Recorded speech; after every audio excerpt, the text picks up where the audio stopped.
Hey, hey, hey! Happy Tuesday! What's going on, everybody? It is January 9th, 2024, and we are back. Welcome back to you all. Thank you for joining us today. Today, guys, we are finally getting to look at some other stuff. We're going to be looking into the Sarah Boone case and what's going on with Karen Reed to get that kicked off. We're running a little late on it, but hey, better late than never. Thank you all for joining us. Please make sure you're hitting that like button on your way in the door and leaving me a little bit of DNA so we get this show on the road. Here we go.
Sorry, guys. Had some technical influx. Here we go. Welcome, welcome, welcome. Hello, hello, hello. Great to see you all. Thank you so much for joining me again today. It is great to be back with you all. How are your days going? I know some people are having a little bit of weather issues, us included, just starting. We got wind advisories out now. The wind is blowing pretty hard. We got some people down in the south. Hold on, guys. Let me check something here.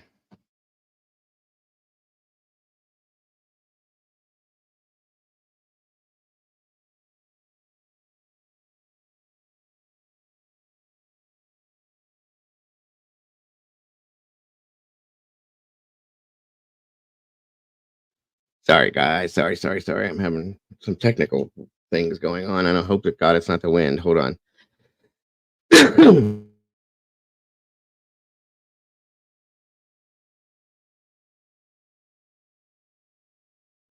Okay. Yeah, we're getting weird rain and just weird stuff for this time of year. We were supposed to be getting snow. I don't know what's going on. It's a little weird. But anyway, welcome everybody. Great to have you here.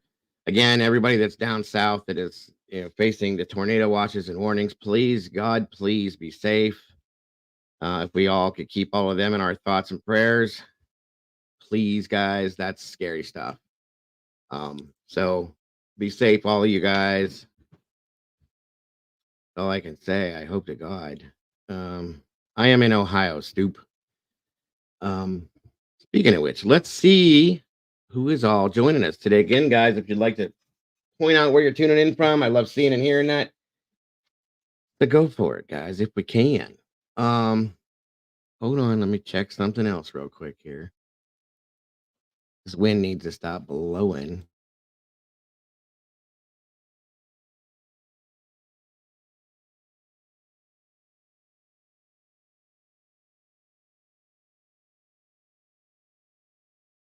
Okay, it looks like sunshine. Tuning in from Idaho. What's happening? Mandy Joe, what's going on, darling? Good to see you today. Thank you for joining us.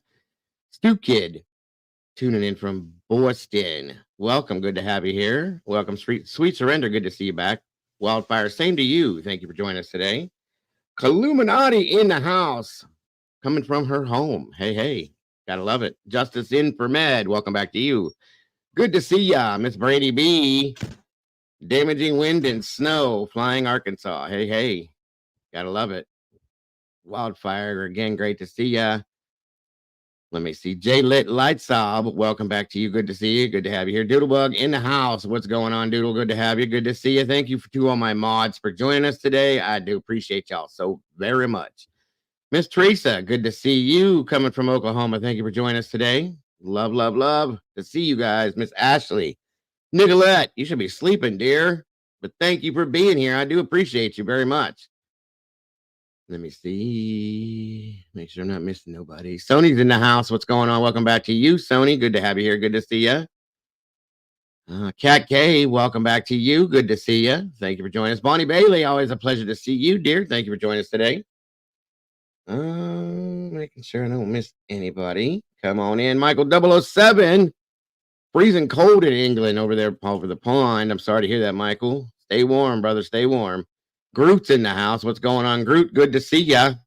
Miss Kells, welcome back to you. Great to see you. Good to have you here.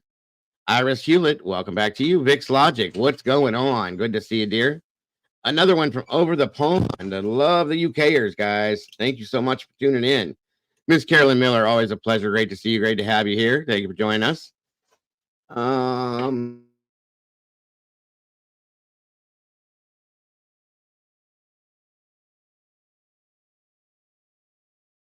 Let me see. Like Mandy Joe's saying, there's a lot of wind going down through in Texas too. So it's crazy everywhere, guys. Weird weather. Again, of course, Miss Ashley Nicolet's coming from Vancouver, British Columbia, home of the gray weather. Right. I think I got everybody. If I didn't, I will get you guys. I promise. Teresa, good to see you again. Teresa. We got two of them.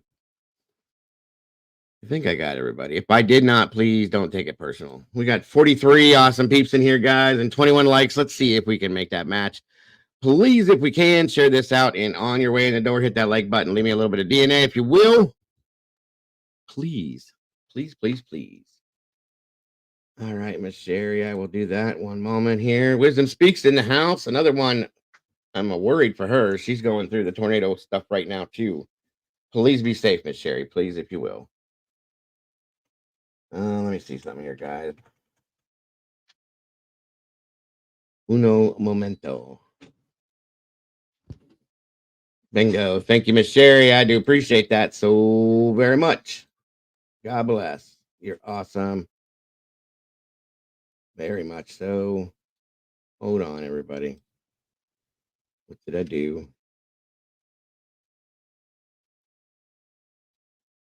Now, let me see.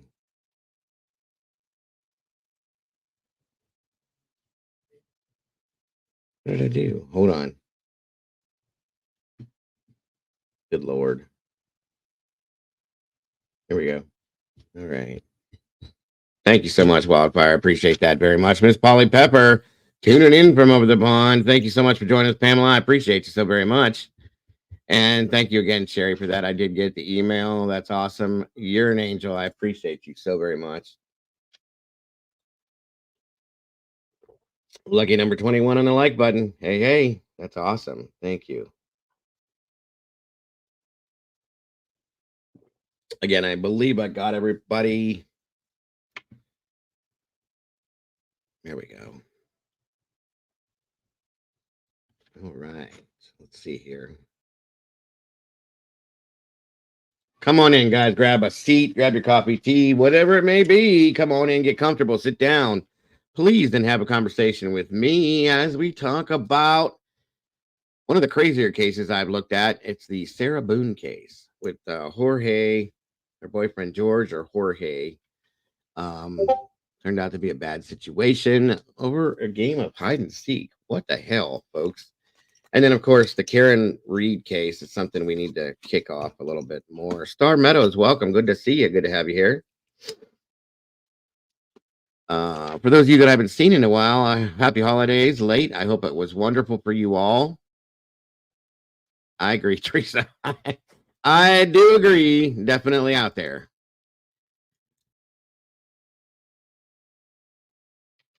Come on down. Come on in. Everybody, please find a seat. And for those of you, we got people everywhere, guys, as you notice.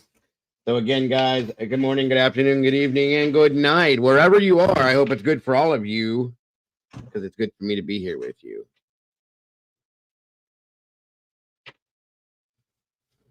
A new caller in the house. Hi, Dago. To T-Rib has a sound button saying to call Dago. Sounds sketchy and disrespectful. So be it. So be it. Yeah, you're right, Teresa. My friend Eddie's in the house. What's happening, One Made Nut? Good to see you, brother. Good to have you here. Thank you for joining us today. So we're gonna go over these cases, guys. Of course, I'm gonna open it up, even maybe the phone lines, to talk about these things to see what you guys think. Miss Carolyn Miller, welcome back to the sauce, my dear. Thank you so very much for jumping in there. Another meatball in the house, you guys. And thank you to all the meatballs that have joined us today. I do appreciate and love all you guys. And, you know, I can't do this without you guys. So thank you, thank you, thank you all for being here with us today, as always, as we spill a little bit of this sauce every day that we do. Let's see here. Thank you so much for that, Star. I appreciate you very much. Again, congrats, Carolyn, and thank you. Welcome back to the sauce. Lord have mercy, this thing's gotten feedback going on here. That's not cool. There it is. All right, all right. Dakota Parker, welcome back to you. Good to see you. Good to have you here. Thank you for joining us today. Miss Sherry, Wisdom Speaks has been a member for 14 months, you guys. Wow. That's amazing. That says a lot. And I do want you to know how very much I appreciate you, Miss Sherry. You are, in my opinion, the heart and soul. I call Miss Sherry the mother of the channel, because she kind of mothers everybody, makes sure we all behave, and she does a lot. So please know how much we appreciate you, Miss Sherry. God bless. And I'm so grateful to have you in this community and in this family for this long. Yes, Sarah, I agree. Oh gosh, I know. You kind of keep us all up there and keep us floating. What's up, Robert Bell? Good to see you. Jaylet, good to see you. If I didn't say it already, thank you for joining us. Again, guys, I'm brewed on coffee, buzzing around, so excuse me if I seem a bit hyper. All right. But like I said, yes, we're gonna talk about these things, get these things rolling. I know most of you guys, we covered the Sarah Boone case when it first dropped. It's been a while, and it's a mess. There's a lot to it. So yeah, it's crazy, and it all pans out over a simple, silly game of hide and go seek between two adults. What are you gonna say? Walt Harris in the house. What's up? And yes, congrats to all the new meatballs. Thank you for joining us, Walt. Love your picture. Virginia Wolf, welcome back to you. Good to see you. We got 64 peeps here with 32 likes, guys. If we can, let's make that match. Come on now.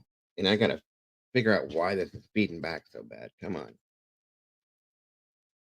Let me know if there's any audio issues with you guys. If you have any problems hearing anything, or if it's weird, let me know. If I'm too loud, please, all of that, if you will. I would greatly appreciate it. 33 now. Gotcha. Whoa. All right, bring that down. Let's bring that down. That's exactly what she said, Clue. They were playing hide and seek. How about that? Welcome back, Heather B. Good to see you today. No worries, Virginia. Thank you for joining us. Either way, it's great to have you here. I'm sorry, but I have to go back to it every time because that's what she said. We were playing hide and go seek. First, they were playing games and they were painting. They were drinking at that. And then they decided to play hide and go seek. And her boyfriend hid in a suitcase. I think she made him hide in a suitcase, in my opinion. She filmed herself talking to him, which I will show. For those of you that aren't familiar, let me know who's not familiar with this case. If you're familiar with this case, throw a 1 in the chat. If you are not, please throw a 2 in the chat. That way I can decide how I need to present this to you guys. Please. Because I don't want anybody lost or behind on this, but it is definitely a different kind of case. It's all, and I know we spent so much time on some other stuff, and it's going to be hard, but this is a quick one, folks. It's not hard to pick up, and it's kind of cut and dry, in my opinion. But I do want you to see it. Cat K, good to see you. Cappuccino 877, welcome back to you. Yes, Wildfire, that's the one. Groot, what's up? Anika 74, welcome to you. Oh, I'm absolutely going to be doing that, Robert. I like to, now that I've got it mostly worked out, I like opening up the phone lines and let you guys call in to hear everybody's thoughts on this. For those of you that aren't comfortable coming on into the panel to talk about things, that's where it's at. Somebody gifted something I missed. Where is it? Good Lord have mercy. Miss Carolyn Miller gifted 5 memberships. That's awesome. Looks like Miss Pamela was gifted. Polly Pepper. Justice Infomed, Julie Dunn, Pagan Ways, and Brian Hoffman. Bri Guy. Miss Carolyn, thank you so very much for that. God bless. And welcome again to all the new meatballs. That's awesome. That is so very awesome. Ah, yes, Teresa, that is what I understand. That is what I understand. No, no worries, unknown. Thank you for that. Oh, Miss Kells is not green. I'm sorry to hear that. I don't know what happened. The membership must have run out. I'm sorry, Kells. We can make that something happen with that here, hopefully. Make sure that you have your gifting for memberships opened up and it's wide open so that if somebody does gift memberships, you can receive that and become a member should you want to. Ariel, welcome. Good to see you. Good to have you here.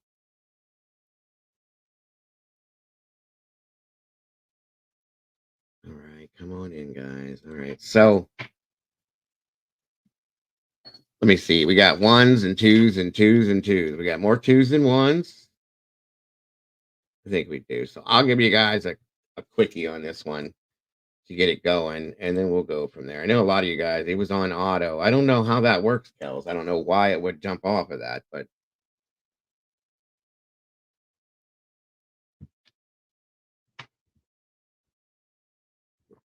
amen to that one, Clue. What's up, Cass in the house? Be safe out there, Cassie.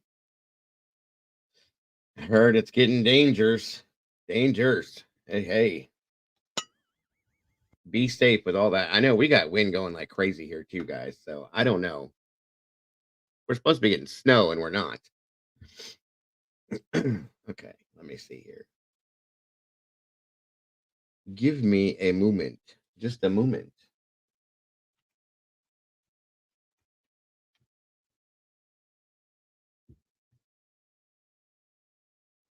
Okay.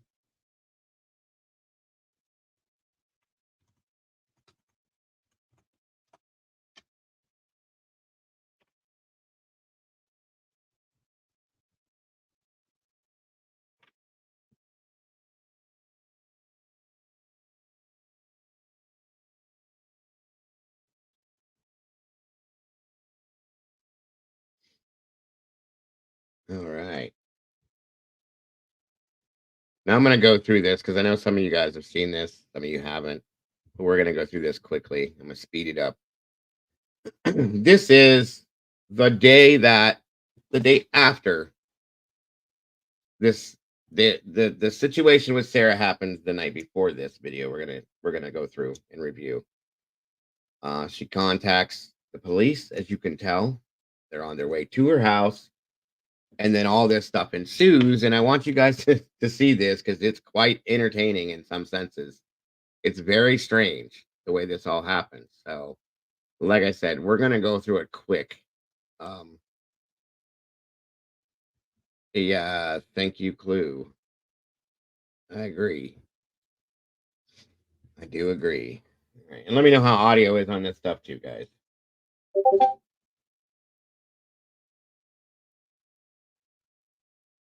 These are the police en route to her home as she had contacted. Yeah, that's a fact. She did call somebody else before she called the police, and it was actually her ex-husband.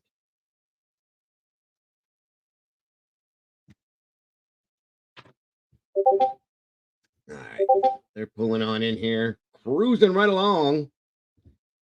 Yes, it was her ex-husband. Can you do me a favor, Boone, one of these watches so we can get out of there? Yep. It's signal 7, so just gonna turn over you guys. Yep.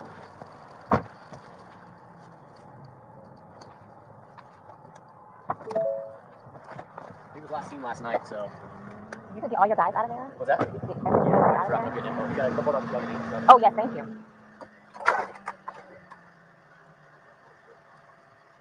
I feel like you're right, Drew. I feel like you're right. Seems to be the thing, right?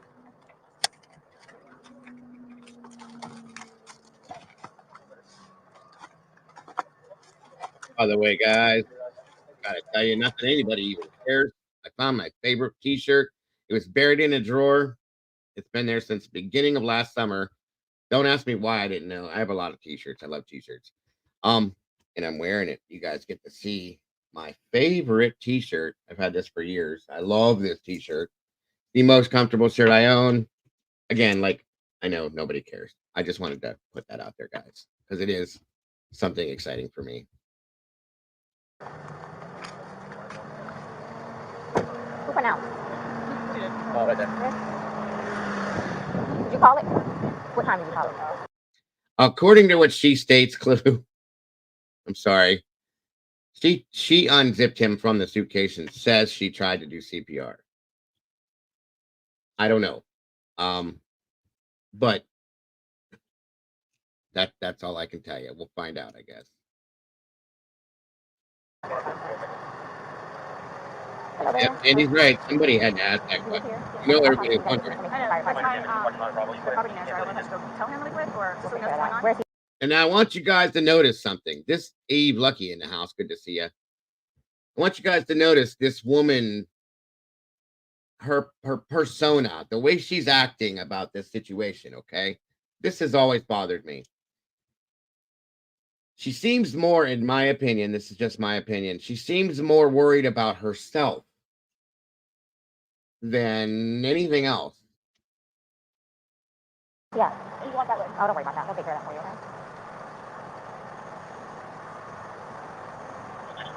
I have a cigarette. Get it for you, okay? Wait 1 second, okay? I really... Sorry, guys. Hold on. This is my favorite T-shirt of all time, ever. I love it. Love it, love it, love it. Yes.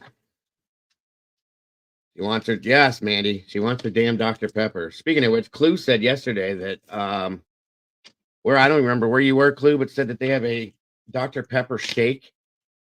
Whatever that is. Sounds amazing. It's definitely not keto.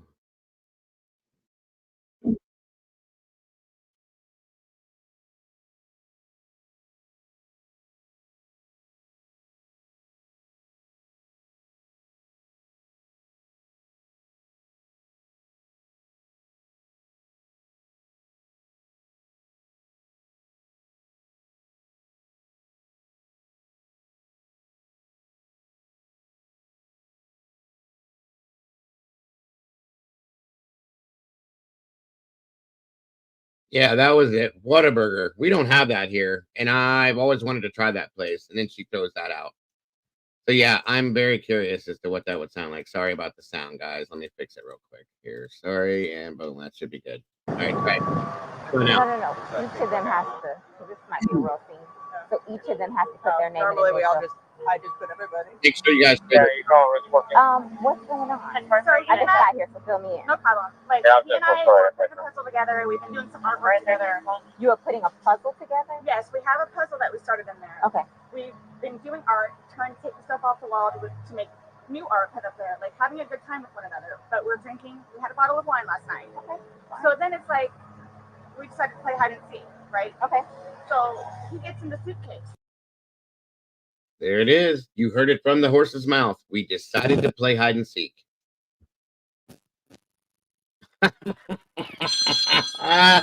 Oh, no. I'm sorry, Clue. You didn't get one because I made her feel bad. I didn't get one. Dago made me feel bad. It's not keto in my... Oh, my God. I'm so sorry. Don't do that for me. Now I feel horrible. Good Lord. Well, you deserve one. Now I'm going to have to pay for you to get one next time you can. Seriously. I'm sorry, Clue. I did probably make you feel bad. Probably because I was jealous and couldn't have one my damn self. So that's my fault.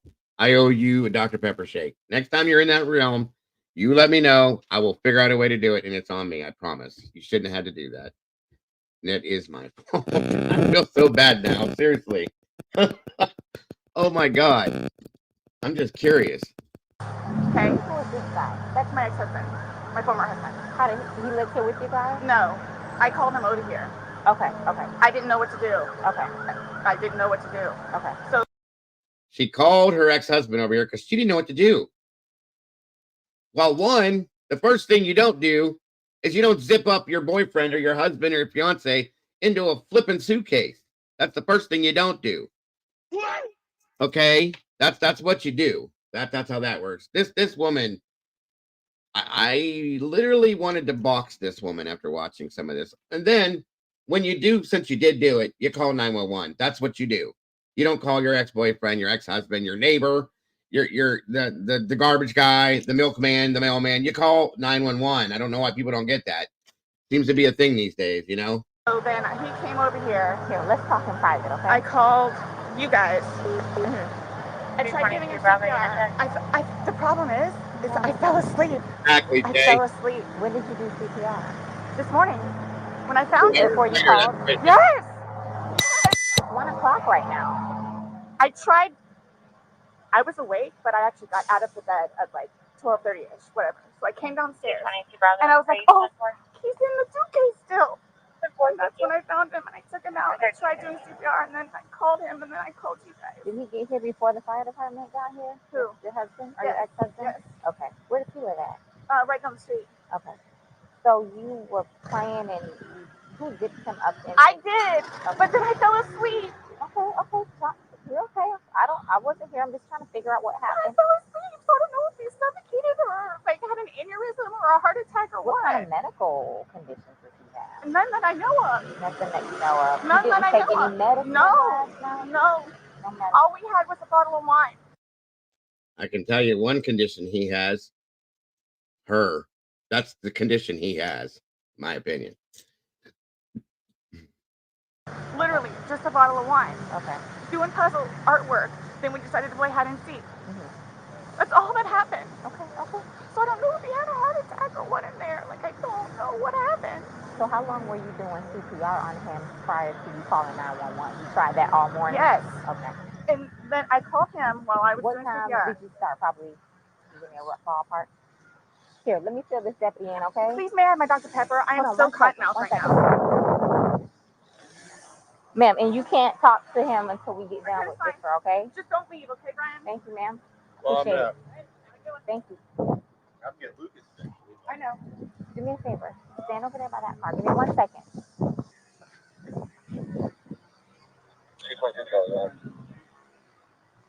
Just give us a second, okay? We gotta... Somebody else on that call break and It's on the counter. I can't remove anything from out of the house. Like, I'm Here, I want you to sit down because I don't want you passing out. This is probably a lot for you to deal I with, need right? Sit. Ma'am, I don't. water. Just water. I can get you some water, okay? Just I want you not on your feet because I don't want you passing out on me. I need water. As you all see, Miss Sarah has become the victim. She's made herself the victim in this situation.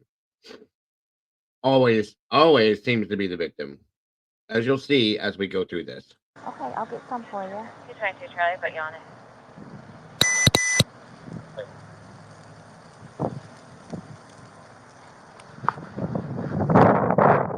Hey, how are you? Okay, so you don't live here in this house? No. I live down in Lake Winata Cove down Lake there. Winata Cove. Okay. So kind of tell me how you came here today, or Well, I had been calling. come down here. We gotta talk. I've been calling since. You've been calling your ex-wife or current wife? Yes. Okay. No. Ex-wife. We've Okay. been divorced about a year and a half. About 11:30 is when I started calling to find out because this is supposed to be her day. So, her child. Okay. She's generally not very good about always doing it. She 10-4. They called back and said she was still there, or she came back. So I was calling to find out if she was going to be getting him or not today. From school? Yes. Okay. Yes. So I started calling like 11:30, called every half hour or so, and then She was back inside the lobby. finally got a hold of her I'll at call back to you. This is her ex-husband, by the way, guys. 12:49, which is when she told me Up what here. was going on and if I'd come over here. So I came over. She called at 12:45. Yeah. Okay. Or 12:49. 12:49. Got over here, told her she needed to call 911. Remember that. She called him at 12:49 p.m. the day after this night took place. Listen to what he's saying. Get somebody over here, and then basically she said she needed to go outside, have a drink and a cigarette. I walked back out the house because I didn't really want to Who be called? there. Did you call or did she call? Well, I called. She called me back when I was on my way to make sure I was coming over. But I called her Give me initially. 1 second, okay? But I called her Do initially. you have water in your car by any chance? I don't think so.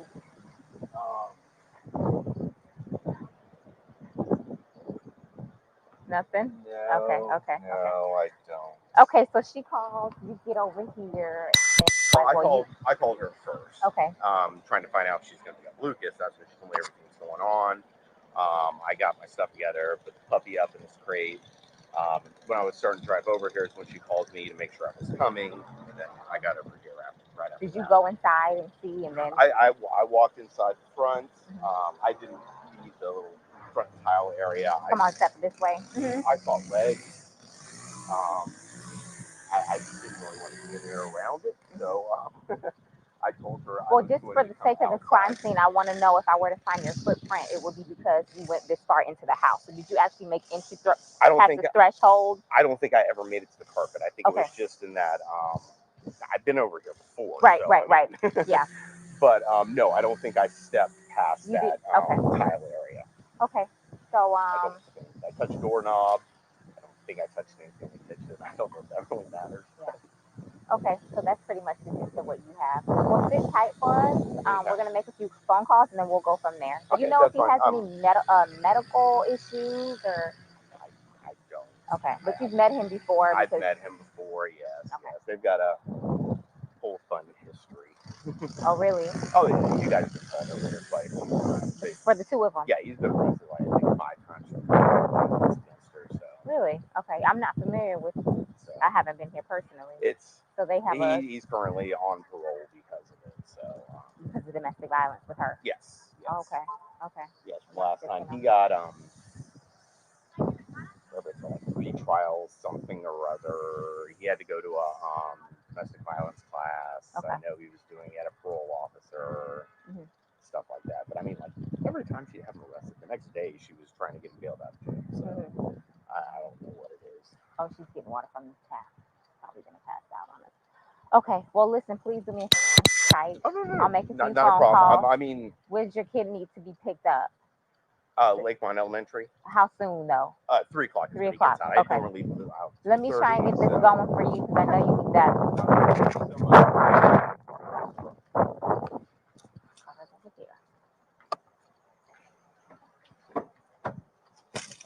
Martinez.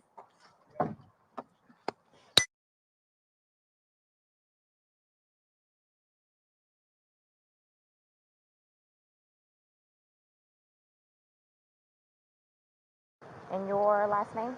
Boone. His birthday. Okay, here we go. Here's where the fun starts. And this is the boyfriend. Yes. How long? 3.5 years. Living together that whole time? Yes. Okay. And your last name? Boone. Spell it. Boone. First name? Sarah. Sarah. Birth date? 10/10/77. So you've had a second to kind of collect yourself. Tell it to me again. You guys were playing last night, drinking a bottle of wine, Putting puzzles together, doing doing artwork. puzzles, artwork. Okay. Had a bottle of wine and then decided to play hide and seek. So he What gets, time was that? Do you remember? I mean, I know that I was in bed probably by like what, 12:30? Okay. Well, I went upstairs at least and I fell asleep. Okay. Forgetting that he was So in you the guys suitcase. were playing the hide and go seek. Yes. And at some point you put him in the suitcase? No, he got in the suitcase. So Okay. he thought it would be funny to be put in the suitcase. So I was like, okay, well, I'm going to joke with you and I'll zip you up and make him, squirm a little bit, whatever it is. But then I fell asleep. I fell asleep. Where was the suitcase? Right where it is. Right down there? Yes. I just want you guys to know right up front, I've watched this 3 or 4 times.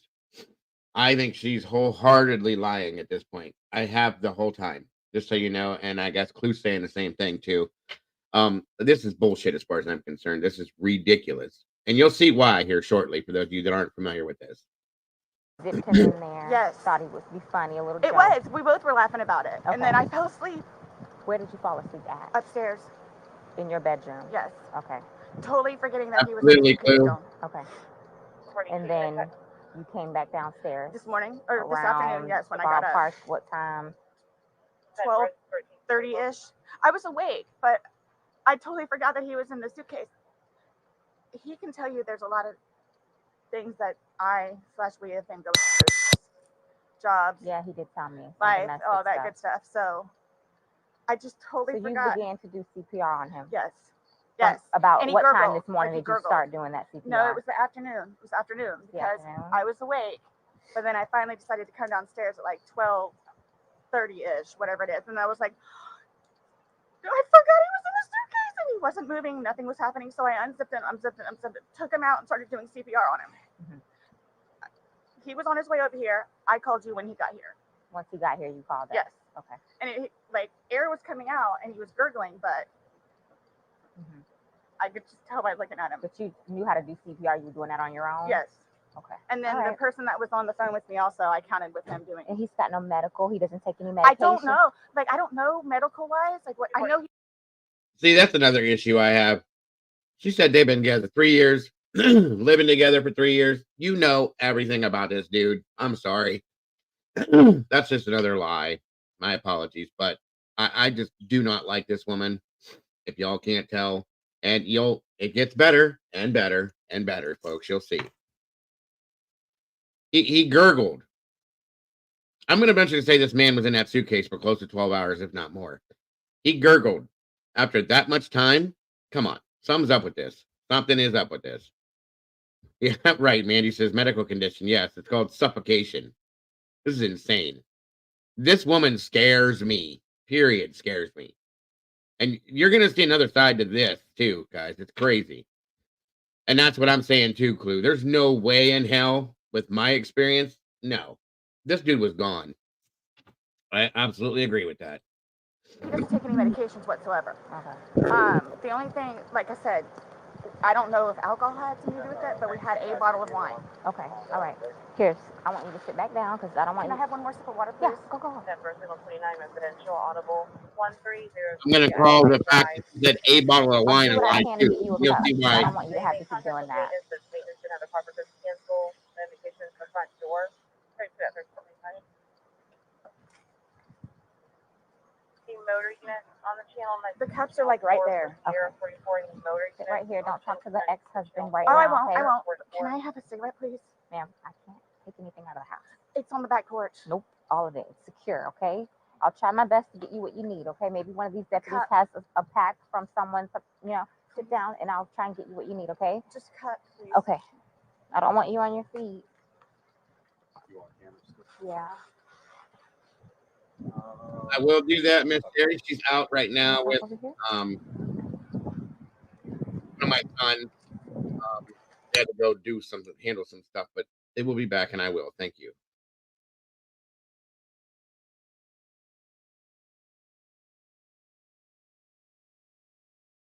Great. Okay. Yes. All right. So sit tight for us. I'm sorry it's so hot. Maybe the middle of that would be a good spot to stay in. So we'll take it from there. I'll keep you updated. Okay. Okay. All right. Thank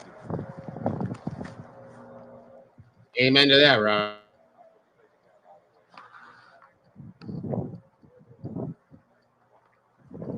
There's a couple things we're gonna go over here soon, Sunshine, as I get through this. There's a trial coming. Yeah.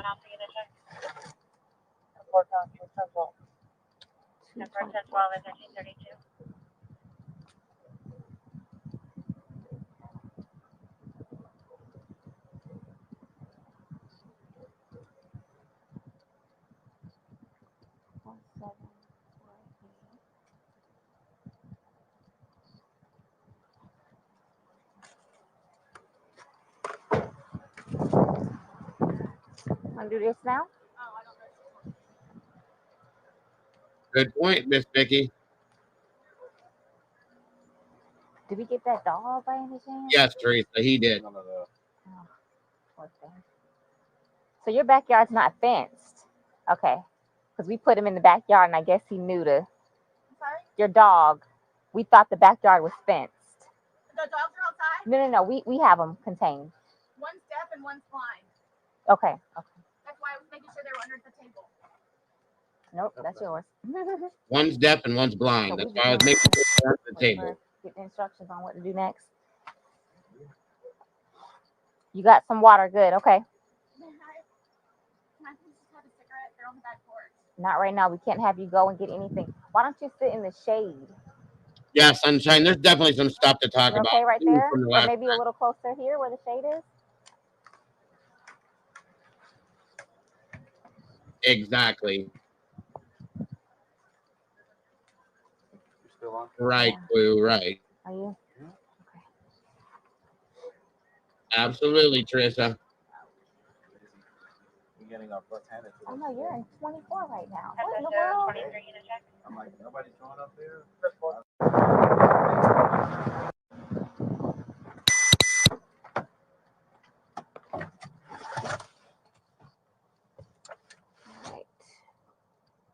I do agree, Cal. Very sad. Okay, let's see.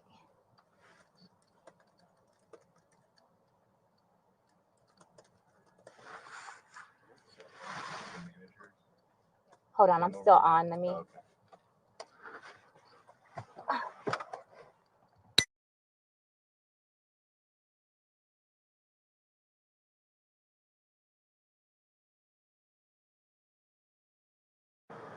It's natural. You're nervous.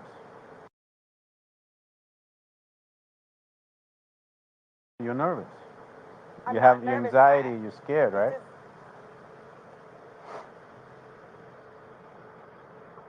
don't know how to explain it to you. It's okay. You don't have to. I don't know how to. I'm just waiting for whoever, so. I could tell you this. I'm gonna be here just as long as you are, including my. It'll be a while. I'm welcoming this breeze right now. It's kind of warm. All right, so just bear with us. I know. All right. If you could, like, give me whatever updates or anything that you know of, that's just how I work, so I know, like, kind of what. Well, let me look at my computer. See. That's just how she works, you guys.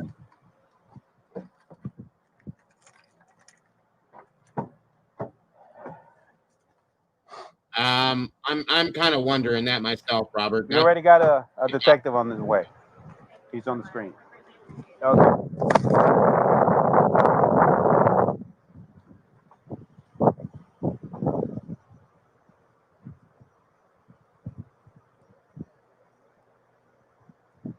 No, ella quiere lavarse las manos con.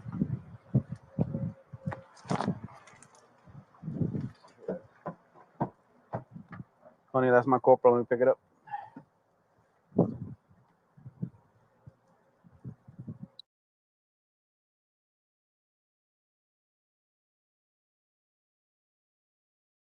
All right. All right, sir. My name's Chelsea. My partner Scott. To my understanding, you reside here. Yes. Okay. Is it just you? And George. Okay. And I have a 9-year-old. So I mean, it's 50-50 with Brian, my former husband. Your former husband. Okay. But you reside here with George, and then your son lives with you, or lives there. Oh, don't worry about it, hon. Figure it out. No big deal, hon. Don't worry about it. So, from what Rodriguez has told me, she explained last night that you guys were drinking a bottle of wine, and around midnight, you decided you guys. 12:30ish, yeah. Okay.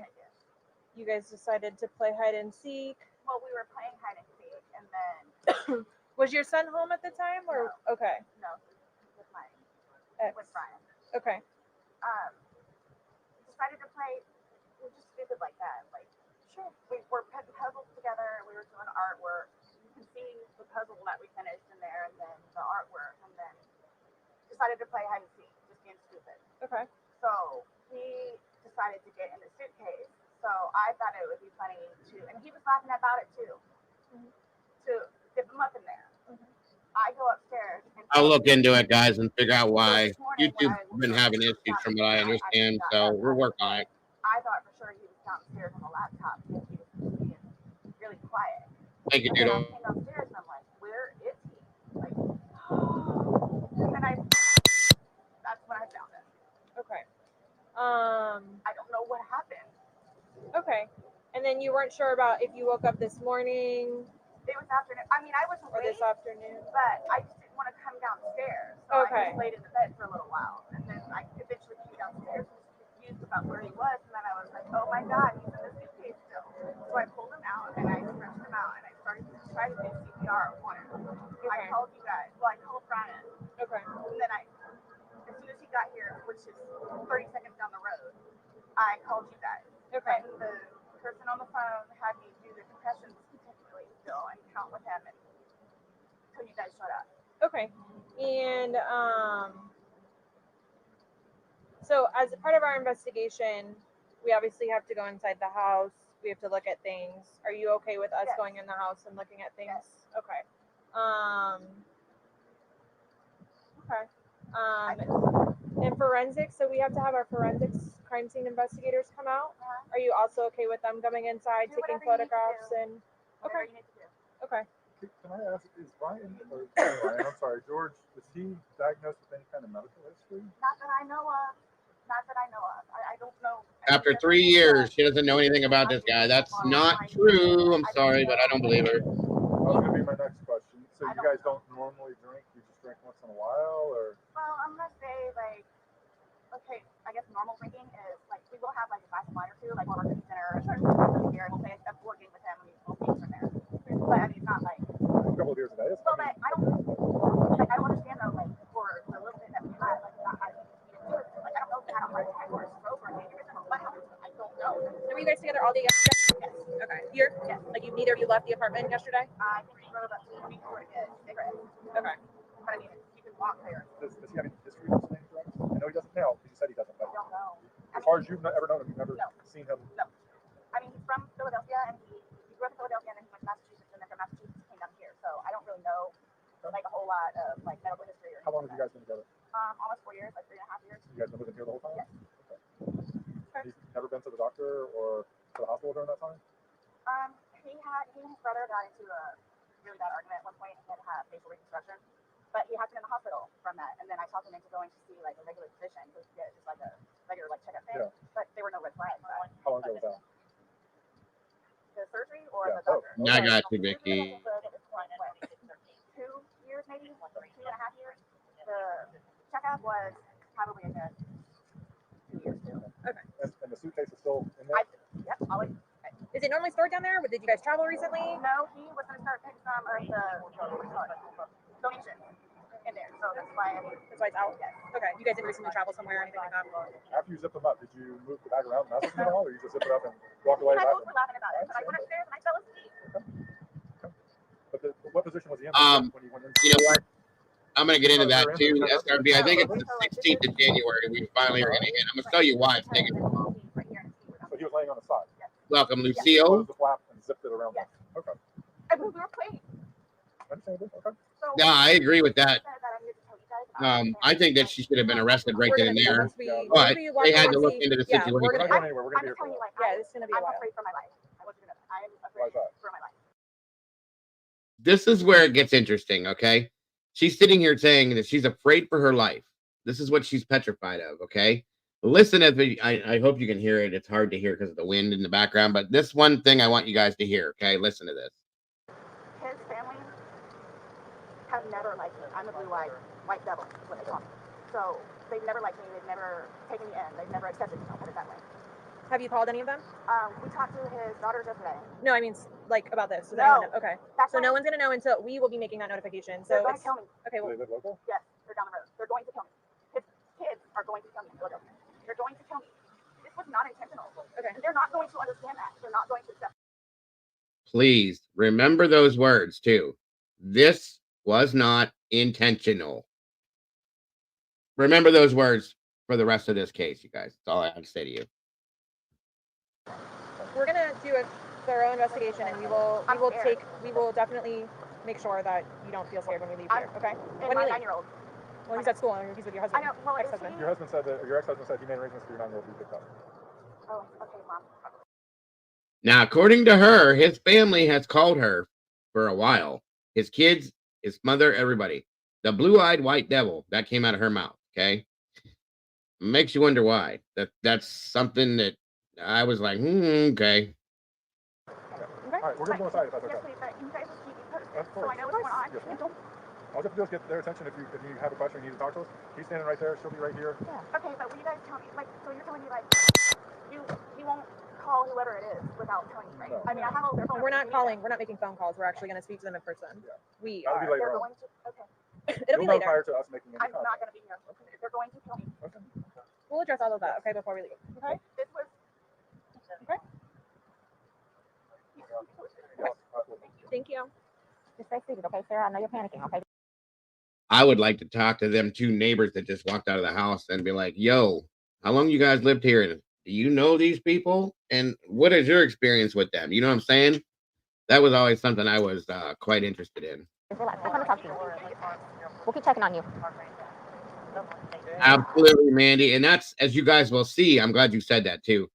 This woman is a control freak. She has to be in complete control of everything that's going on with her, in her, around her life.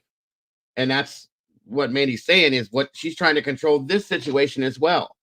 And as you'll see, because I'm going to try to get through this quicker and show you the interrogation that comes the next day, she's trying to control that the whole time. It's interesting.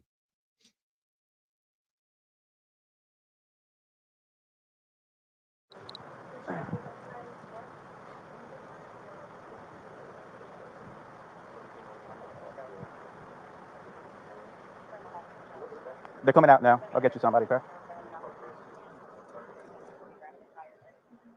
She wants to say something. She wants to call someone. But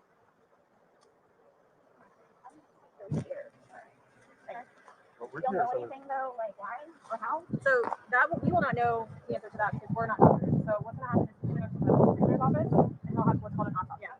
That'll be first thing tomorrow morning. I'll know a lot, hopefully a lot more tomorrow morning as far as him. But I cannot. There's no way I can say how, why. So just by looking at him, like, why is he purple? Oh, that's normal when someone passes away. Lividity turn. as soon as the heart stops beating, the blood starts to settle to the lowest points of the body. Right. No, that's right, Sherry. I personally would like to speak to the neighbors myself. I'm really scared. I want you guys to know that. You have all these deputies here, so while we're here, nothing's going to happen to you. Before we go make any notifications, you'll have plenty of time to leave or do what you need to do. Whatever you need to do, okay? We can talk about that more in class, but yeah, it's not going to be a surprise. Real quick, and then, but like, I don't like this was totally like not intentional. Like, There it is. And like Clue just said, she has not shed one tear. Her fiance of 3 years is dead. Okay. She hasn't cried once. And if you've listened to what she said, everything she stated has something to do with her, not him at all. She's worried that his family is going to unalive her. She's worried that you know what's going to happen with her. She's worried about a damn cigarette. She's worried about water. She's worried about how she feels. Not one time has she referred to how George is and how she feels, or even remotely looks upset about the fact that he's deceased. I mean, do you see what I'm saying? Like, this is way off. I'm sorry. That's what I'm scared about too. Like, we'll have all the answers. We'll have a lot more answers tomorrow after medical exam. Like you said, what you're seeing here is common. This is us coming out. Protocol. Yeah, his age, no real medical history that I we know know of. For him to have passed away, we come out. I know. Yeah. We come out and do an investigation. Medical examiner's office, we send people out. This is what we do. If he was 75 years old and had a history of heart condition, we wouldn't be here. I don't know what it is. Exactly, and that's what we're here to find out. We're here to get the answers. The answers that you want, the answers that his family want. I can't even. I can't I can't go anywhere. Yet. So do I just like sit out here and wait for you guys? If you would, yes, Is anybody else having to show up, or everybody's here that needs to be here? My team's here. That needs to be here. The medical examiners will show up when we call them, but we're not ready for them yet.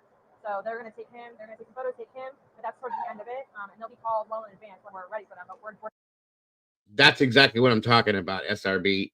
She needs this. She needs full control. She knows, I think, in my opinion, that she's done. Okay. And that's why she's asking these weird questions. What's going to happen? How's this going to go? What are we going to do? What am I going to do? What do I need to do? I mean, all that kind of stuff. She needs to know what's coming. She has to have that control. It's crazy. we're not ready for them at this point, so we won't be calling them quite yet. Okay. So like I said, I got to go do some paperwork. They're going to chat, listen to people, and then we're going to come back and talk to you if you're okay with that. So just give us a little bit more time. Like I said, I need to go and do that, and you can go do So, but do you guys tell his family like today or after tomorrow? You have to. It's the law.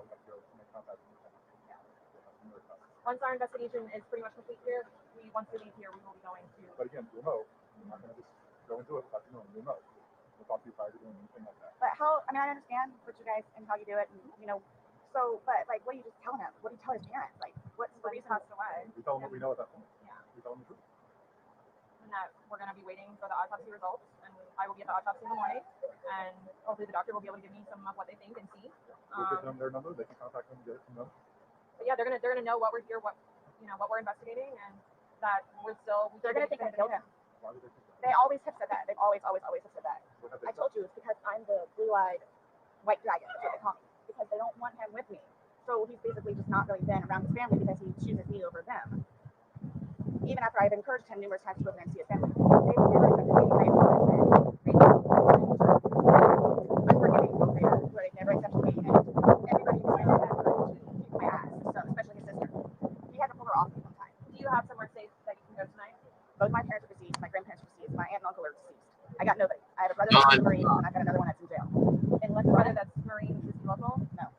Well, he in Altamont. Right? Yeah, Mandy, she's wearing like flip flops or slides. Your phone's inside, correct? Yeah. Does he have a phone? No. He doesn't have a phone. He used my phone. He used it. Yeah, we did share a phone. So the only place I could go is over to Brian's house. So I don't think I'll have a problem with it. So I like I agree said, with we're not that. gonna leave here. If you do not feel safe, you're not gonna leave here. We do not feeling safe. Because then we're live. and then his ex-wife in Philadelphia. Well, she's in Philadelphia, but yes. Shoot. There's gonna be a funeral.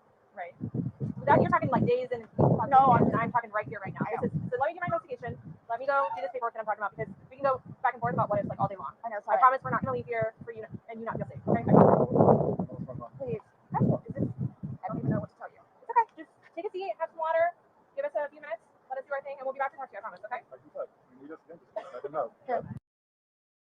What she's doing, you guys, from a psychological standpoint to this, if you can't figure, she's trying to justify in her mind that she's going to be okay. My wife has 2 degrees in psychology. She watched this and like was blown away by this. She was like, oh my God. So everything she's doing, that's why she's not getting the answers that she wants. And she knows, welcome, Felicity, good to see you. She knows that she's done. Okay. And this is based on what my wife thinks. And says that she's repeatedly trying to get justification from the detectives that she's okay, that she did nothing wrong, that she's safe, which is why she's doing this. And you notice that when they tell her something that looks like it might be a positive note on her end of things, she kind of calms down a little bit. And she's like, oh, okay, cool, okay. Then she sits and thinks. And she's like, well, wait a minute. And she got to go back and ask more questions. It's insane. It's insane.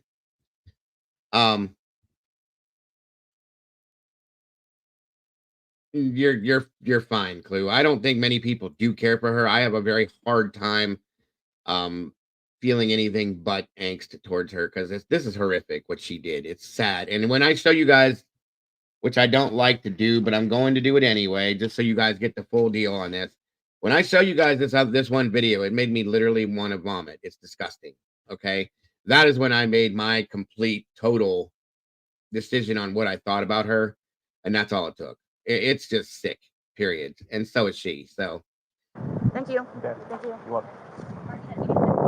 Yeah. Okay. Do you have anyone in here? There's nobody here, just me. Okay, that's fine. You're right there, right? Yeah. Sit there and take it. okay. So there's that one. Okay, that's kind of how this went down, the first part of this. Okay. So the next day, the police contact her in the morning and say, Sarah, we've done what we've done, blah, blah, blah, so on and so forth. We need you to come down to the station, if you will. We just want to ask you some questions. You know how that goes, you guys. Okay. And this woman, this is insane. If you watch, you'll see. But this is the interrogation of Sarah Boone the next day. And I love these two officers. I really do. They were great with this. So. I'm going to have you sit in the green chair at the move. Appreciate you coming in. Yes, ma'am. Can I ask you about these? We have a moment. Sure. So obviously, you received his autopsy.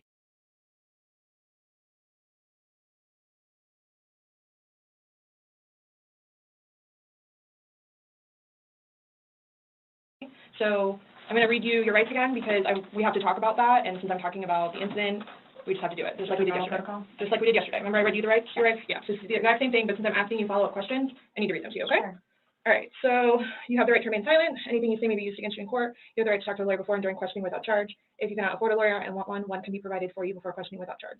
Has anyone threatened you or promised you anything to get you to talk to me? No. And do you understand what I just read you? Yes. Perfect. Okay. So this morning we went to his autopsy, and we were informed of some injuries that he has by the doctor. So I want, so he's got scratch marks to his back. I know that's wrong. Okay. And it's called a contusion. Do you know what a contusion is? So like basically you're getting hit and then, you get a mark from it. You'll get bruising. Like someone hit you or something like that. It's called a contusion. So he had some injuries to his left shoulder. He had a cut near his lip. We could see his mouth was a little. I haven't laid a hand on him. Okay. Also too, he fell off my son's bike. Okay. So I don't know, and he's notorious for running into the wall or the haltery. So why? Okay. What about the scratches? Because there's also sex. Yes. Okay. Because there's also like a scratch on like the back of his neck, like kind of like going, but it's like going straight across. I have no idea what that's from. And they're all recent. Like they occurred recently. It wasn't something that occurred post or that occurred a week ago or 2 days ago, 3 days ago. They definitely occurred, the night leading up to when he was. In all honesty, we have not gotten into it. Okay. That's why, like, the only thing I thought you guys were going to ask me about, which I was going to be honest with you anyway, are the scratch marks on his back. Mm-hmm. Everything else, I have no idea what it is. No idea what it is. Nonetheless, I've had my son over the house too, so. Well, your son was there when? When was he last there? Oh, gosh. My understanding he was there like last Tuesday? I don't know if it was Tuesday, but yes, he was there last week, so. Well, we're talking about Sunday. Yeah. We're just talking about what occurred Sunday. Because like I said, the injuries they occurred within that time period. So you're talking about day before yesterday? Sunday leading into Monday. You called us yesterday at 1, but the incident, you guys were painting and stuff the night prior. Correct. So we're talking about Sunday.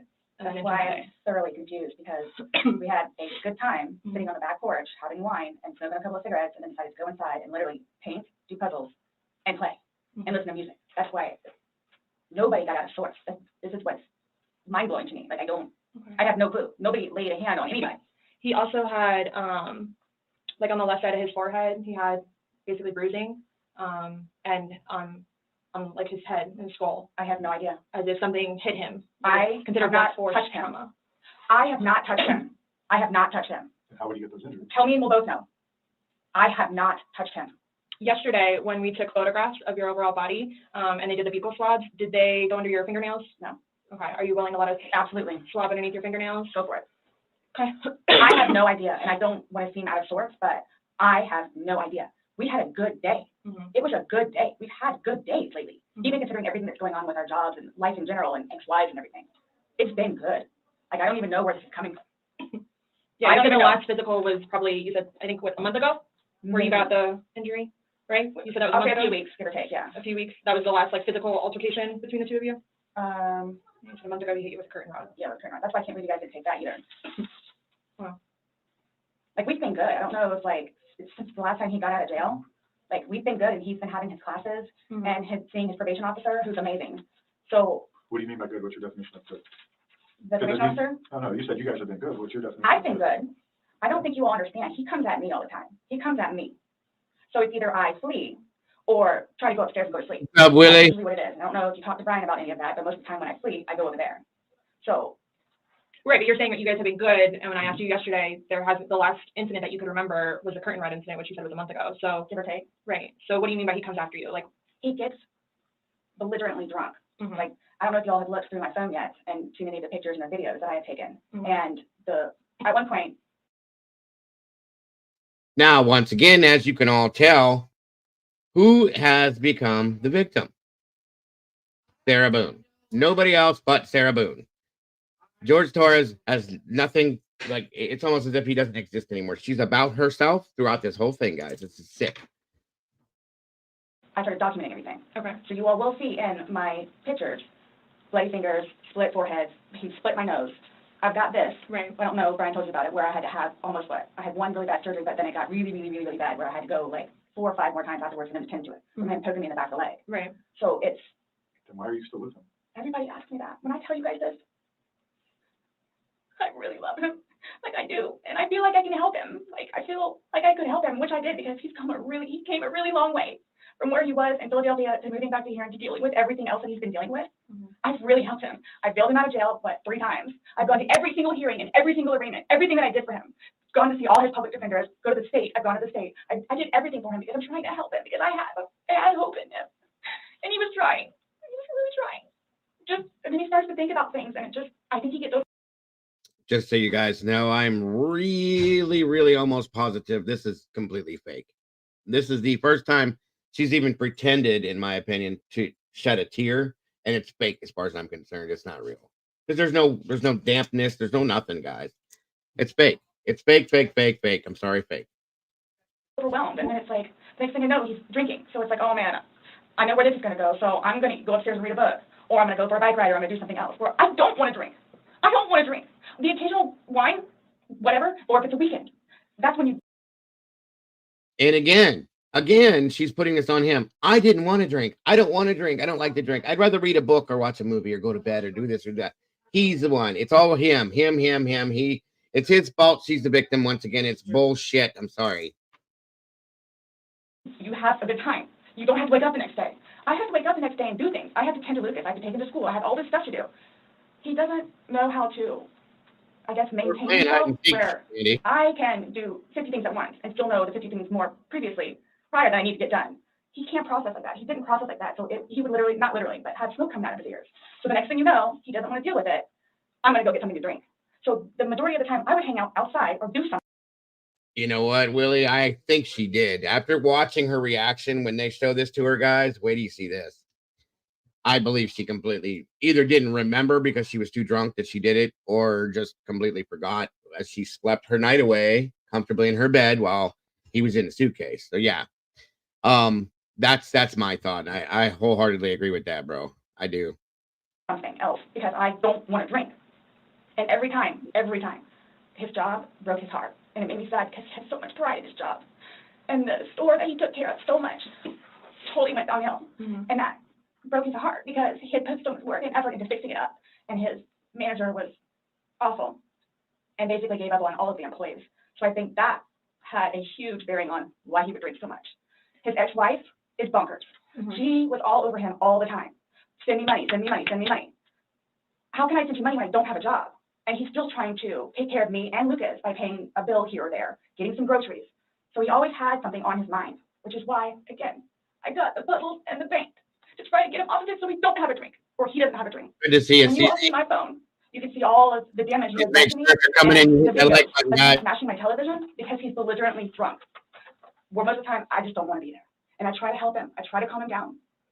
Eventually, he just passes out. Well, yesterday it made it sound like you guys were just drinking like a glass or two. Like, yeah, you obviously have the bottle, but you told me on recording like that you were not drunk. He was not drunk. You guys were having a good time. I can't get drunk. I never. I'll be honest with you guys. If he did have an issue with drinking problem, I think it's probably because of her. That's my opinion. I'm just saying. And this is nothing but, yeah, Sherry, you're right. This is nothing but blatant deflection, period. All of it, the whole thing. One, I do not want to get drunk. I don't like being non-complimentous, having my wits about myself. I don't like feeling out of control. Mm-hmm. So I'm just saying you're making it sound like he's a raging alcoholic today, and yesterday I was kind of asking you those questions, and you're like a little defensive, like, no, we're not alcoholics. We are not, you know. But you guys were both sober on Sunday, to your knowledge, because when I said you went and passed out, you were like, no, I didn't pass out. I just fell asleep. So now it's kind of like, what is it? Were you guys drinking and it got out of hand and it got physical? No. Or is it? Sunday was one of the better days that we have had in quite some time. He's dancing with my dog. You can see that too on the pictures, him loving the dog. He loves the dog and dancing around, having a good time, and just being happy kind of thing. He doesn't know, I can get like maybe 2 or 3 glasses of wine and I'll be fine. But I have to have my wits about myself because I don't know what to expect. Well, let's talk about Sunday. What was Sunday? How were you? Like, how many glasses of wine did you have? How many glasses of wine did he have? The bottle was gone. I mean, I don't know if you poured any out. Yes. No, that was from previous. You said that there was a half bottle left over. Mm-hmm. And then that you had went, well, I don't even know how'd you guys get the wine for Sunday? I'm guessing he went to Publix. Does he like leave the house and you stay home, or do you go to Publix? Like, I go with him. Okay. Did you go with him Sunday to Publix? So most of the time what happens is, because the convenience store where we get cigarettes is here, and then Publix literally is cattywampus to it. Okay. So what he'll do is he'll go by Publix, and then on the way back, catch the convenience store. Okay. So is that what he did Sunday? I'm guessing that's what he did, because next So that's, it's him trying to be nice, so I don't have to go out and do it. Plus there's stuff that I around the house that I had to take care of. So that's usually what will happen. Or I'm folding laundry and he'll go run out and do whatever. Okay. So where were you guys at on drunkenness, not drunkenness? Now I'm going to slide through this to a certain point, because most of this is just her deflecting everything they say. She says it wasn't intentional 6,500 times. That's all she says. Boom, boom, boom, boom, boom, boom. So I'm going to kind of scan down through this so we can get ahead to some other stuff that goes with this. That is a little bit more important, in my opinion, for you guys to be able to see what my thoughts are as the fact that she did this. Okay. In a purpose. She did, in my opinion, she did this purposely. I'm sorry. Yeah. I've heard about the storms. Salty is crazy. Be safe out there if you're doing that, please. Drunkenness on Sunday. I told us you weren't drunk. No, I was not drunk. Right. I was not drunk. His bags of clothes, all his stuff. I don't want to paint anymore. Let's just, come on. Okay, you want to play hide and seek? Well, we have 2 beach chairs that are out there. Right. Just enjoy the weather. Gotcha. Plus, it's starting to get dark and gnats and mosquitoes. Yeah. So let's go inside. I don't want to be out here anymore. Good to hear. Good to hear. So we're doing whatever. We did it for a while because that puzzle, I don't know if they took it or I saw it. Worked on the puzzle again, finished it. Started to paint. Well, started listening to music for a little bit. Started to paint. Can we turn the music off? No problem. Started at the top, paint, whatever. Maybe, gosh, that puzzle, we worked on that for probably a good hour and a half. So 8 o'clock-ish? Is when you went to hide upstairs originally? No, that's when we were like painting. So then it's like, okay, well, I don't want to paint anymore. Let's just, come on. Okay, you want to play hide and seek? What he does is, okay, tag, you're it. Which looks like, okay, we know. Okay, bake off. Mm-hmm. That's what we did. And then you went upstairs, and then he didn't come up, and you came down, and the suitcase was there originally because you guys were planning to do donations, so it was already there. Have you guys ever played you said you played hide and seek like probably 3 times in your relationship? Mm-hmm. When you have played, have you ever zipped him up in a suitcase prior? No. Okay. So it was just kind of like that prop was there, and it was there, yes. And it was in play because. Why do you say it like that, though? I would never do that. You would never zip them up in a suitcase? Well, I mean, we were playing. No, I know, but I'm saying, I'm talking about hide and seek, which is a game, so. The suitcase originally is in our closet, buried all the way to the back. If you, I know the CSI people saw our closet. Our closet needs to be cleaned out really bad. My son's clothes need to be cleaned out really bad because they don't fit him anymore, and I'm tired of looking at them. So he took it upon himself, including that suitcase, to take it downstairs so we can get all of our clothes, our donations, and everything, and just leave the whole thing by the clothing and shoe thing at my son's school. No, I'm just asking, in the past, like, have you ever zipped him up in anything, jokingly or not? But obviously, no. I understand, you're claiming that Sunday it was a joking matter. You were laughing, he was laughing. But what I'm just asking is in the past, like, is it something that you guys normally do? Absolutely not. Okay. We were actually this last game running out of places to hide because we have a townhome where it's upstairs or downstairs. So. Okay, so do you remember making any videos or maybe having any any photos, videos that you remember doing on your phone on Sunday? No? I think I took a picture of a dog. Okay. But your phone is password protected, you have the password, he has the facial recognition, so it's not like someone else could be on your phone. No, I have both. But you have the face and the password? Yes. Yeah, but he only has the face, correct? No. To be able to get onto your phone, you told me that he looks at the phone. Oh, I misunderstood. I thought you were asking me if I did. Yes, it's me. Okay, does he have access to your phone? Because you said it's your phone. Okay, how does he have access? Sarah, can I buy your phone? Yeah, it's right there on the kitchen counter. Okay, but how does he get into it? Because it's password protected. He'll come and get it to me, and I'll just do the face thing. Where sometimes too, like he'll joke with me and say, okay, I need to borrow your phone. And he'll hold it while I'm cooking or something, do the facial recognition. Okay, so he doesn't know the password, he doesn't have the facial recognition. No, But he is the only other person that would use your phone, I'm Yes. assuming other Well, than. Lucas. Right, but Lucas wasn't there Sunday. Last time we talked. Well, it's on your phone, and Okay, here we go. No, I don't remember that. For everything you've done to me. For everything you've done. I would never do that. You would never zip them up in a suitcase? well, I mean, we were playing. no, I know, that but time, but I'm saying, I'm talking about hide and seek, which is a game, so. the suitcase originally This is where it was in gets our closet, interesting, folks. buried all the way to the back. If you, I know the CSI people saw our closet. Our closet needs to be cleaned out really bad. My son's, He looks at the phone, oh, I misunderstood. I thought you were asking. so it's not like someone else could be on your phone. No, I have both. But you have the face and the password. Yes. Yeah, but he only has the face, correct? No. To be able to get onto your phone, you told me that he looks at the phone. Oh, I misunderstood. I thought you were asking if I did. Yes, it's me. Okay, does he have access to your phone? Because you said it's your phone. Okay, how does he have access? Sarah, can I buy your phone? Yeah, it's right there on the kitchen counter. Okay, but how does he get into it? Because it's password protected. He'll come and get it to me. I'll just do the face thing. Where sometimes too, like he'll joke with me and say, okay, I need to borrow your phone. And he'll hold it while I'm cooking or something, do the facial recognition. Okay, so he doesn't know the password and he doesn't have the facial recognition. No. But he is the only other person that would use your phone, I'm Yes. assuming other Well, than. Lucas. Right, but Lucas wasn't there Sunday, right. So, to your recollection, no videos on Sunday? Not that I'm aware of. Okay. I mean, I maybe took a picture of the two of Tess and The dogs. and George and had them dancing, but I mean, or it's just Tess. Okay, so I have something I want to show you that we found, and it was from your phone. Mm-hmm. Can you see it? If you need to move it around, go ahead.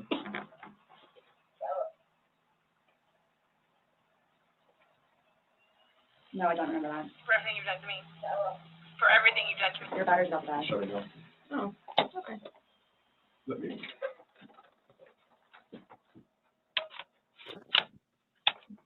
The battery doesn't last very long. Yeah, it used to last a lot longer than that. I don't know what happened. Okay, let me just. So she says, I don't remember that. Okay.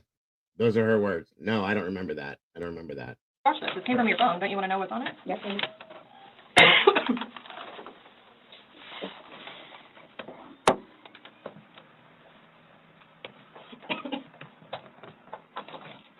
Is it long? Because I don't know how much I can take. Mm-mm. She doesn't remember this, but she says, is it long? Because I don't know how much I can take. Nope, you're lying. Sorry. I think it's January 16th, Michael, hopefully. I'll show you guys some more catching up here in a second here. I don't know how much I can take. But if she doesn't remember this and doesn't know what this is, how does she know what she can or cannot take? You see what I'm saying? Like, she's lying. It's lies. Do I have to watch this? I continuously throw up. I don't sleep. I don't want to see it. That's okay. Do I have to watch this? I don't want to see this. Blah, blah, blah, blah, blah, blah. She knows what this is, you guys. She knows what she did. She knows it's there. She knows what they're about to show her. She remembers it, okay? And she's caught at this point. Well, it's on your phone, and you can either explain it or we take it for what it is. Yeah, we're just trying to give you the opportunity to tell us what's going on. That's it. Exactly, Clue. It's that long? 2 minutes. No. For everything you've done to me. For everything you've done to me. Fuck you. Fuck you. That's you, your voice. Stupid. It's my name. Don't wear it out.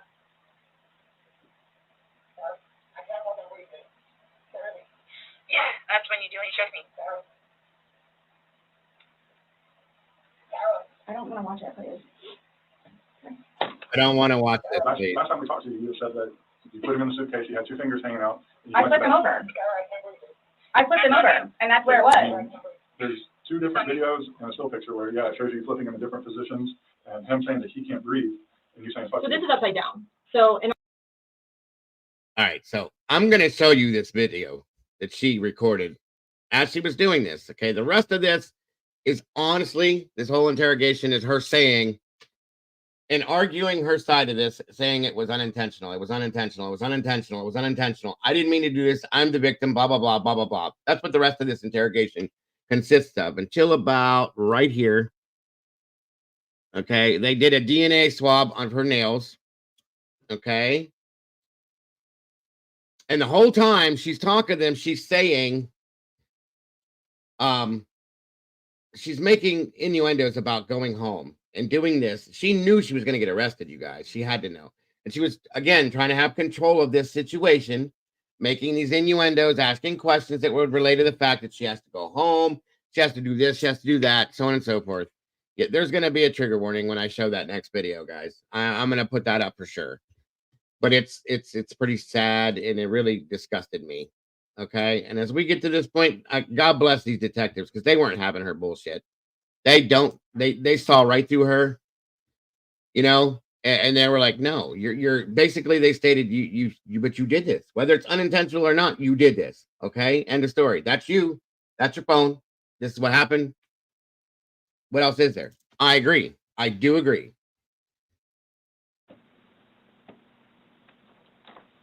Exactly. Why did I do it before? Why did you do it now? I clearly have said why. Why? No, you don't know why. You just know that it's not intentional, but you don't know why. But that's okay. Really? I'm not trying to force you to say something that you don't know. It's feeding and penning.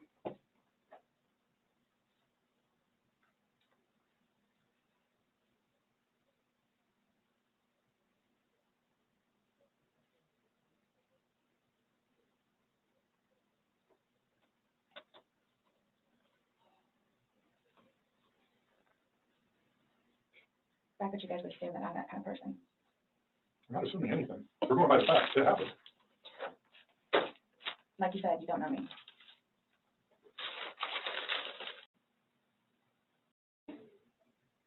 I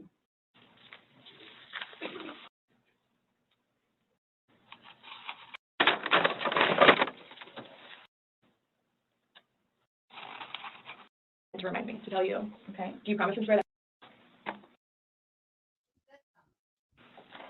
Okay, Sarah. So you're not free to go. Okay. Oh, do you promise everything you told us was the truth? Or no? Everything we talked about today? Yes. What do you mean? He asked to swear. Remember how I swore you yesterday on the audio recording? I just forgot, so you raised his hand to remind me to tell you. Okay. Do you promise and swear that everything we talked about today has been true and accurate to the best of your knowledge? For which True and accurate to the best of your knowledge. What, that it wasn't intentional? Everything you said today. Everything that's come out of your mouth. The detective says, as they do, and you guys know this. So do you count that everything that you said today that has come out of your mouth is true to the best of your knowledge?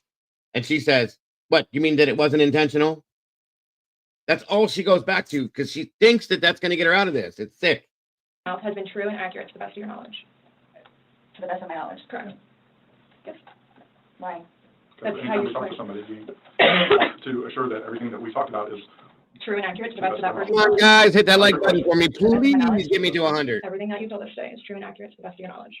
Yes, but it was not intentional. Okay. Yes, but it's not intentional. Yes, but it's not intentional. Yes, that it wasn't intentional. That's all she said. Okay. All right, do me a favor, stand up. I need you to turn around, face the wall, put your hands behind your back. Do you have anything in your pockets that I should know about? No. Okay. Why is it happening? Because George is dead. Exactly, Not Clue. intentionally. We understand He's that. still dead. Well, we don't Someone really needs to understand. call Brian, please. Okay. Or can I not make a phone call? You'll be able to make a phone call, and we'll get you down to the jail. So why is You'll this be happening? So this was a trick. No, it's not No, a trick. not How was a it a trick? I'm in here to ask you to explain a few things to us, and You were right, you're right. your response to everything was basically, I didn't do it. Intentionally. Doesn't matter. It's still dead. Intentionally.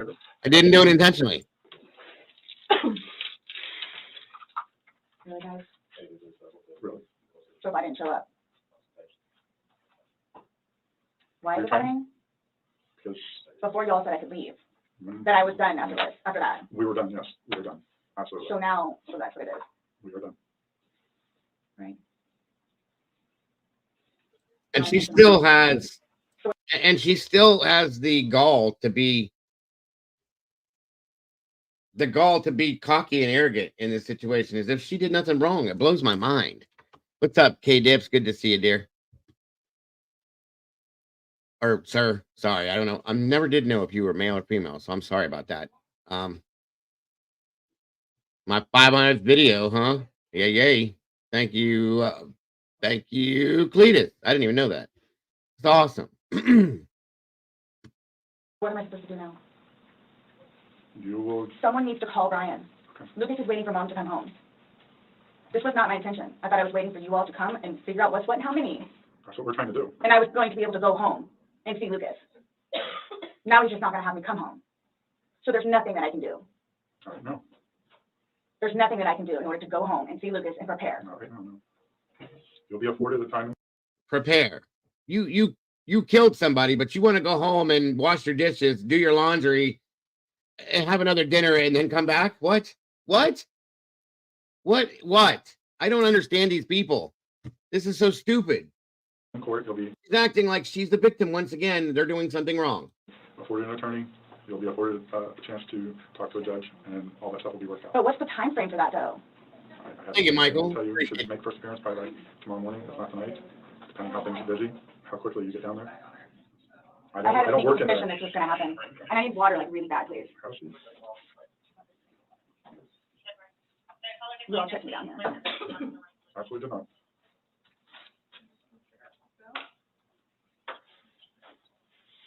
I just got those. Okay. They are not allowed in the jail. She's mad because they threw her cigarettes away. Oh no. Do you see what I'm saying, you guys? How she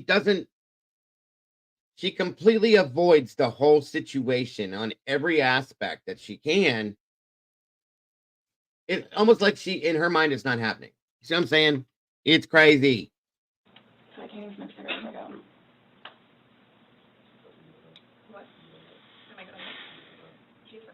And what am I supposed to do with my car? You'll be fine where it is. When you get down there, you'll have 3 phones. You'll be able to call. What, as soon as possible? Yeah, once you get down there, get with them. You'll be able to use a phone in the But waiting how room. long will that take? Because I need to talk to Brian. You know, it depends how busy, how quickly they get. Okay. So we're going to move from this one to the next because this is nothing. There's nothing. They take her out. They take her to the jail, blah, blah, blah. Moving forward, this is where it's going to get rough. Okay.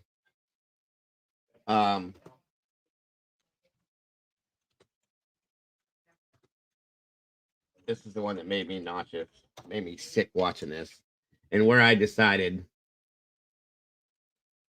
my thoughts on her. This is disgusting, folks. This woman, this isn't a woman. This is a creature. Okay? This is a creature. Anybody that can do this, because I'm sorry, I don't care what anybody says. I cannot believe that she didn't remember this. I know she did because you saw her reactions, okay? This, what you're about to see, is complete and utter bullshit. I'm sorry, but it is. 1 second here. Now, I'm going to give you guys an option here. If you can't handle some stuff like this, I'm going to give you the option to step out for a few. This is gross. Okay? For sure. So, we're going to put up warnings, obviously. And watch this. Because it's really nasty, guys. It's like emotionally, it's just bad. Thank you, SRB. 1 second, guys. Let me put up my other one as well. This is bad. 1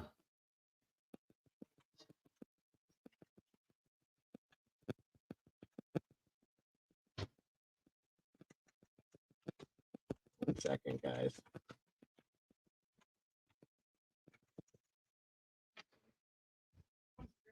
All right. All right. Now, like I said, this is bad. Thank you. There's a trigger warning there and on the bottom. Like I said, If anybody wants to step out, nobody's going to look down on you. Go for it. It's only going to take a few minutes if you want to step out and come back in. It's just, it's bad. So my apologies ahead of time for this. But there we go. And let me move I'm going to run the one on the ticker on the bottom. That way this one doesn't block the whole video for you guys. Just a second here. Let me set the subtitles so you can hear everything she says. And I'm going to play this at normal. That way it's clear to you guys too. This is really, really, really sick. So, all right, here we go.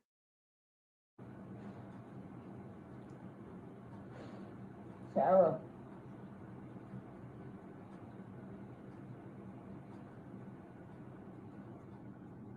For everything you've done to me. Sarah. For everything you've done to me.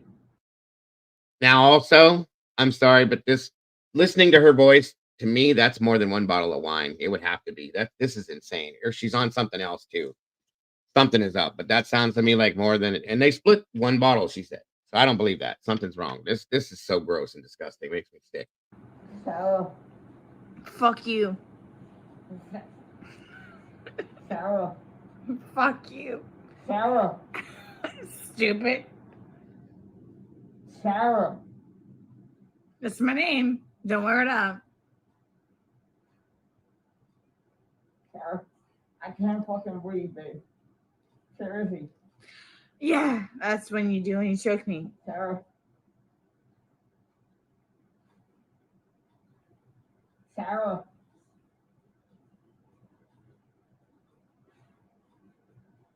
Sarah.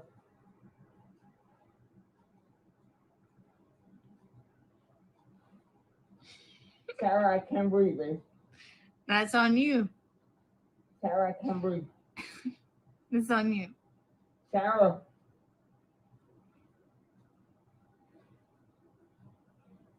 Real or ransom. I want to get video for it extra. Because I got this. Sarah. Real or ransom. Sarah. Exactly, Clue. That's why it makes me so sick. Sarah, I can't breathe, babe. Oh. That's what I feel like when you chewing on me. Sarah. Fuck you. Fucking breathe, Sarah. Yeah. You should probably shut the fuck up. Sarah. Shh.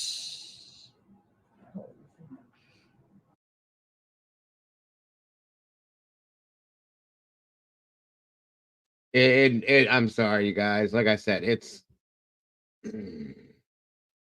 bad. It is bad.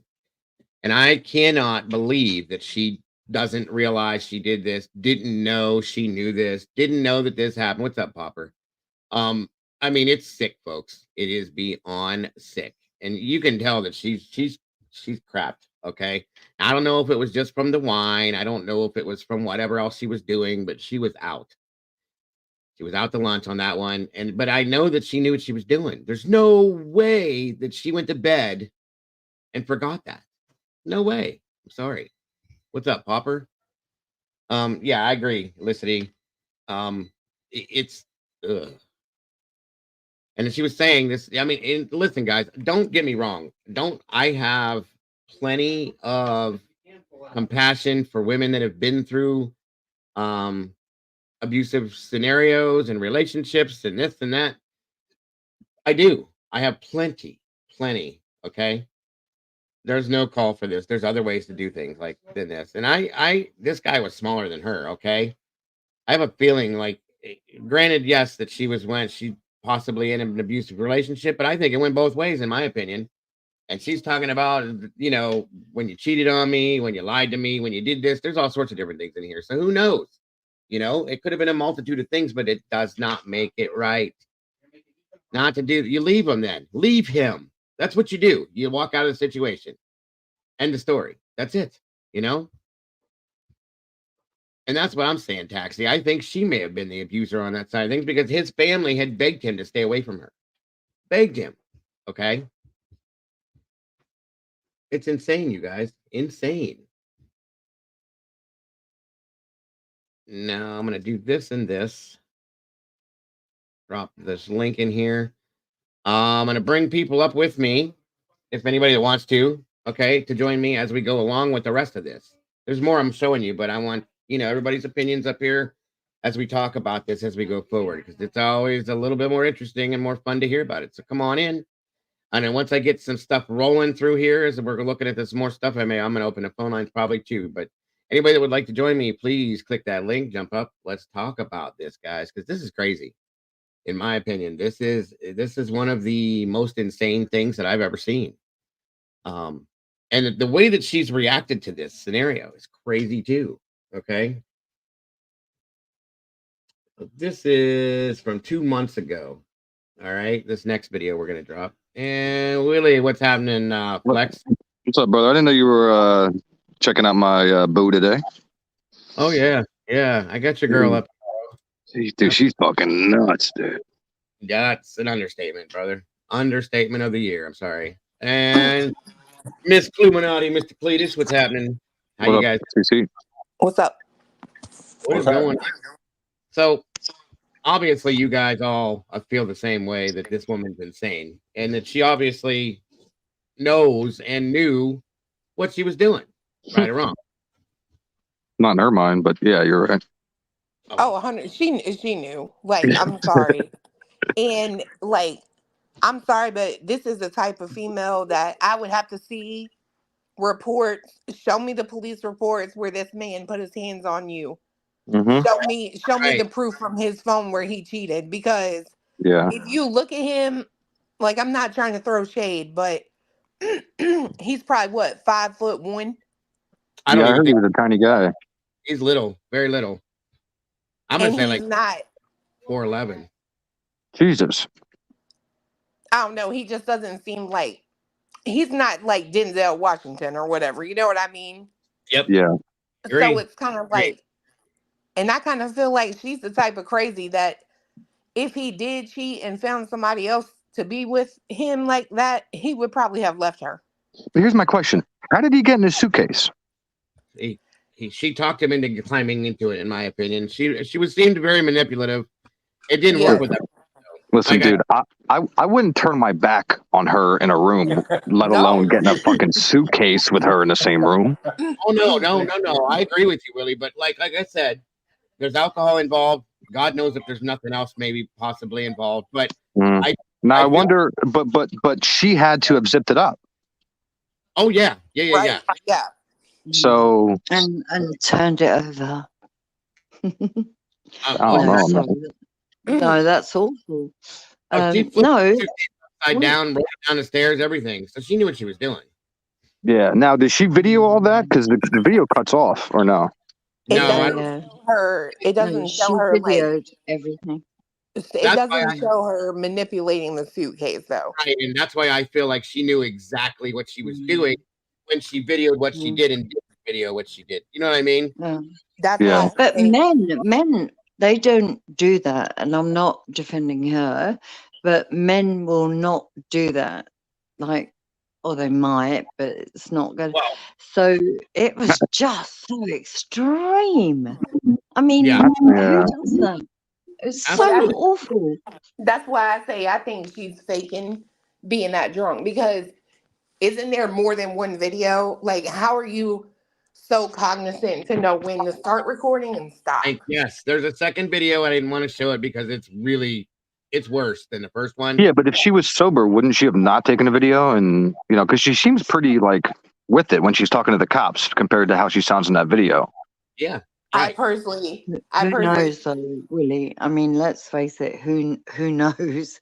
I don't know. Listen, I'll put nothing past her. She's like I said, she is the scariest person, in my opinion, that you could put in a room. I'd rather be in a room with anybody else. My mother-in-law was pretty scary, and her kids were quite scared of her. I think women that control are the worst, the absolute worst. Well, she seems like a very good gaslighter, but she's also and she also has that entitlement, because you see how she's like, I thought I was going home. I need to go like let my dog down and shit. The entitlement.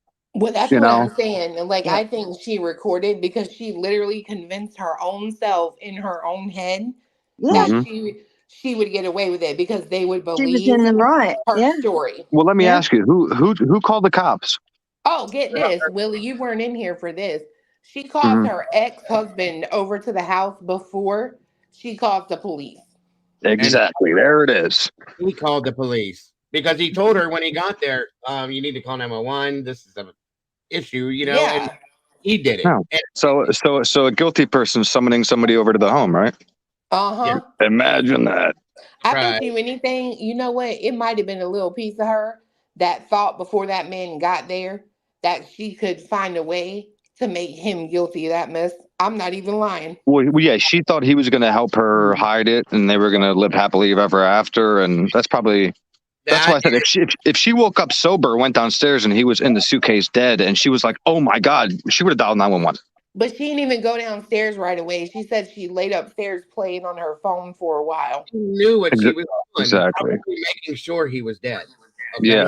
Oh, but she didn't open up Snapchat to look at the video she took, right? Right. She was laying up in bed watching the video, probably. Exactly. She a bullshit liar. That's what I was playing. I can't believe, dude. I seriously can't believe she hasn't pled. Like, she actually thinks she has a shot here. Oh yeah. Yeah, 3 times. Three. Yes. I'm going to show you. That's true delusion. She's written letters to the judge. She's had, I don't know, we're going to find out here. I'm going to take some of this, but multiple attorneys. She keeps firing. She calls her attorneys buffoons, that they don't know what they're doing, this, that, everything else. Like, she is completely incapacitated, insane.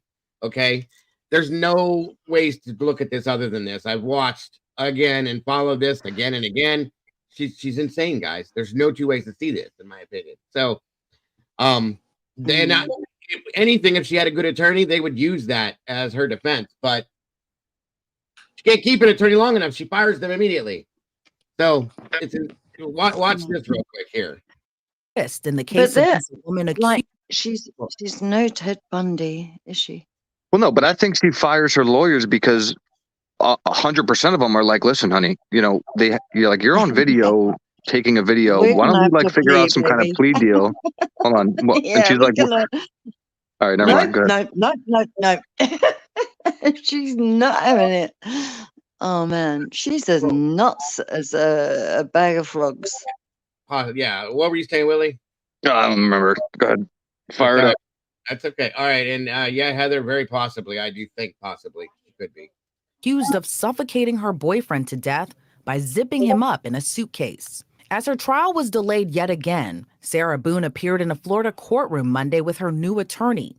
Her previous attorney had enough of his client and asked the judge to remove him from the case. Judge, the letters that have been coming to your honor, the derogatory berating of my services in this case, I can't effectively represent her.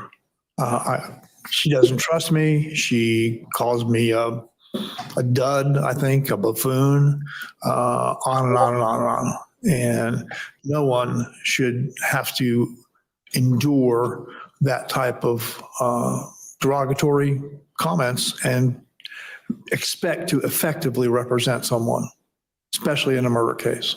In a letter written behind bars to Judge Wayne Wooten, Boone expressed her frustrations about her previous attorney, Frank Bankowitz, writing, quote, "So confused, so tired of the perpetual question marks over my head. It's funny how the only piece of correspondence via mail I've actually received from Bankowitz is his motion to withdraw as counsel. What is going on? I've tried to dilute some of the question marks, but need you, Judge Wooten, to help me get it correct and begin my preparation." But Boone's then defense attorney fired back in a motion to withdraw as counsel. Bankowitz wrote, quote, "Due to irreconcilable differences, he'll be unable to effectively and properly continue representing Boone," adding the defendant will not be satisfied with any attorney unless said attorney does not have a caseload, continuing the best possible avenue is to have the defendant represent herself, as no attorney can satisfy her. In September, the judge granted Bankowitz's motion to withdraw, appointing a public defender to take over her case. Ms. Boone, I read your letter dated August 26, 2023, and your letter dated August 30th, 2023. And just so we're clear, I read all of the letters that you send to the court. Whether I respond. You know what, Ash? That's exactly it right there. It's like she thinks that her and Judge Wooten are buddies. They're like the way she writes back and forth. I mean, she thinks that this is her buddy, her friend, her pal. You know what I mean? Well, yeah, because he's probably the only one that's telling her she's not crazy because he's not writing her back. Right. And it's just like, oh, good Lord, woman. And look at the way she sits there, all, here I am. I'm better than all of you. She's like, I was going to say, like before, like proper Ted Bundy, like the child. She thinks she's royalty. Yeah, just like, you're right, Mandy, like Stotch. Exactly. Yeah. She needs to go back to her cell and beat up her hairdresser, whoever the hell's doing that to her. Oh my God. Look at that thing, dude. Wasn't gonna say it, but it is. I'll say it. Sorry. I'll say it too. You look like a damn mushroom.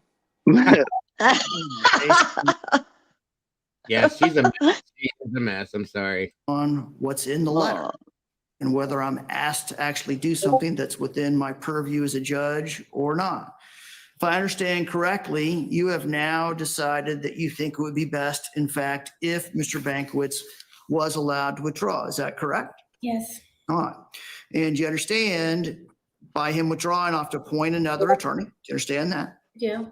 And that attorney is not standing here, so we're not going to be able to address, and I'll give the state a chance to talk to me as well. But assuming I grant this, we won't be able to address the other issues that were docketed for today, which means I'm going to have to reset your case for a later date. I'm going to grant Mr. Bankiewicz's motion to withdraw. I'm going to appoint, let me find my list, Attorney Winston Hobson to represent Ms. Boone. Defense attorney turnover rate has been high for Boone, who has cycled through more than 4 different lawyers since her 2020 arrest. In 2022, another attorney withdrew from representing Boone in her case. Boone claimed to be in the dark about her then attorney's withdrawal, writing in another letter to the judge. After making a commitment to me as an attorney over the past 2 years and 2 months ongoing, to fully and sufficiently represent me also made me to believe we were a team. I am completely blindsided nonetheless in how this was and is being handled by a professional. I don't understand. The frequent occurrence even prompted the judge overseeing her trial to issue a stern warning that the problem might not be the attorneys. But one thing I want to caution you about, if this becomes a problem on another court-appointed attorney, I'm going to look more closely at what the alleged disputes are. You have a right to a court-appointed lawyer.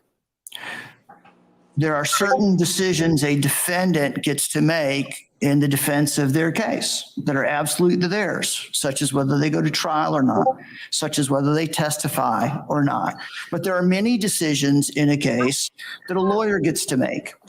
And while you certainly have a right to consult with your lawyer and discuss with your lawyer, they don't automatically just do whatever you say. They use their professional judgment and experience and look at the evidence, look at the law, and do the best they can. Sarah Boone has been behind bars since her arrest in February of 2020, charged with the heinous death of her boyfriend, Jorge Torres.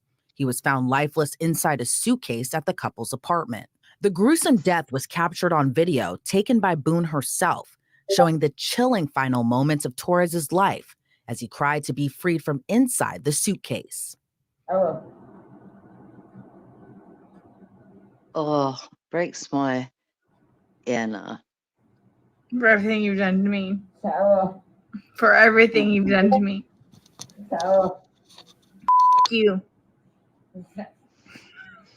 Sarah. You. Sarah.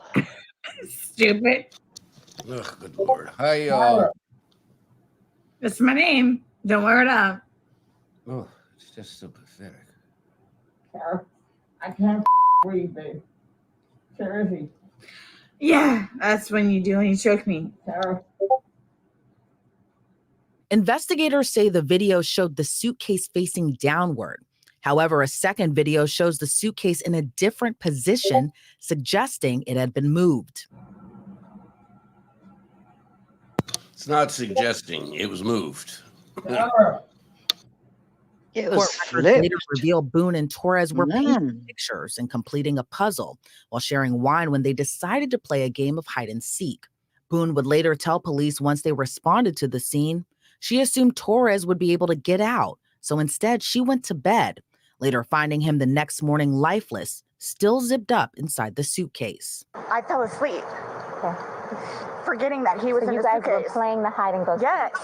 And at some point you put him in the suitcase? No, he got in the suitcase. So he thought it would be funny to be put in the suitcase. So I was like, okay, well, I'm going to joke with you and I'll zip you up and make him, squirm a little bit, whatever it is. Lies. I fell asleep. Where was the suitcase? Right where it is. Right down there? Yes. Yes, white jacket from there. White jacket right there. Where did you fall asleep? Upstairs. In your bedroom? Yes. Okay. Totally forgetting that he was in the suitcase still. Okay. And then you came back downstairs. Morning. I hate it when I lose my car keys. What time? Give me a break. 12:30-ish. I was awake, but I totally forgot that he was in the suitcase. But that fatal alleged mistake Boone's boyfriend dead and the suspected killer behind bars. During Boone's police interrogation, she denied zipping the suitcase entirely, despite video evidence showing investigators the opposite. Also in the video, you can't see any holes. There's nowhere in that where the zipper separates and you can see a hole. If there's a hole, he's pushing on it, begging you to get out. We should probably see that hole. He essentially would have been able to get out. Huh. Alcohol. Based off what you're telling us, he should have been able to get out. Okay. But the video shows him attempting to get out, begging to get out, and he can't. So that's just what we're trying to figure out. I don't know if maybe you had too much to drink, you zipped it up all the way, and then, I did not zip it up all the way. Okay. Well, I did not zip it up all the way. So he did it. This is horrific, okay? No, she did. Horrific. it is terrible. And she's a brownie, like a girl guide. I'll never be right because of this. You knew Never what be right. I didn't mean to leave him there. That's what I'm trying to tell you. You got up and walked away. How is that not intentionally leaving him there? Because I'm looking at the hole, knowing that it's there. He'll get out no problem. Because you don't. Then he doesn't. But you don't go check on him. You say you're up for 30 minutes and he doesn't come up. You don't go down and check on him? I'm in the Medications are bed. required. You even move, And don't stop. you admit to moving the suitcase, over. So you roll. And that's the thing, you guys. As you saw, she flipped the suitcase upside down. She also drug the suitcase up and down the stairs, from my understanding, and let it roll down the stairs. When they did the autopsy, they found bruises and bumps and abrasions all over his head. You know what's sad? You know what's really sad, Dago? If he would have got out of that suitcase and beat her ass, the public would have been talking bad about him, because exactly what would have happened. But He would have May been. I just say hello to you all? I'm glad I'm feeling hello, good. gorgeous. What up, Brian? Hey, Hello. fiance, there you go. How are you all? I'm Good, so how are glad you? you're still being up here. Lily, I was gonna say that, just wanna say hi. this kind of thing. Sorry, but when a woman and you confront her with that kind of shit, she's off her tits. She's gone. Look, nobody can reason or see that that's rational. Right. Somebody No, should only look at she her can. and gone, girl, we are going to put you in a nice comfy white jacket and we're gonna cut you Yeah, off. but that's why she's firing her attorneys, because I'm sure her attorneys are coming to her like, listen, they have too much evidence for you not to do jail time, and she thinks that an attorney can get her off. Well, if I was a judge, I would tell her to, pay for an attorney then, if she thinks she can, get off without taking some kind of plea. I think we're going to have to find the white jacket's got coming. Do we have any psych history? She has to have a past psych history here. She has to have involuntary admits. She has to be medication non-compliant. Have they done anything yet? Do we know anything of her psych? She doesn't have to be. No, Actually, exactly. Good point. Yeah, good Because point. that would mean that at some when you point- see it in reverse, it's automatically assumed that this guy, if it was the other way around, they can usually. No, I'm just saying, have we got anything in terms of psych history at this point? Not that I have found, Brian. I've looked, Okay. and I Go think ahead. that's why she's doing all this with her lawyers, because I think she is trying to look insane. Yes. Yeah, but how when she's using such big words in her letters to the judge? I mean, no, we can't be talking about faking. Clue, are you saying she's faking being mentally ill? Putting people in suitcases and tossing them down steps is really not connected to reality. I mean, it just isn't. Okay, and turning him over while he's in there screaming. Something's definitely going on. But are you saying you think she's faking it? Yes, I think she is absolutely full of manure. I think she knew what she was doing. I think she planned to do it. I don't think this girl is certifiably insane. I think Yeah. Well, you can hear. I mean, she says her motive though. We're gonna find. They're gonna rule her incompetent. She tells us her motive in the video if you listen. So no, she's gonna be ruled. We're gonna find a whole bunch. She has a psych history. She's No, taken we're not. meds and gotten off text. Yeah, she's not faking.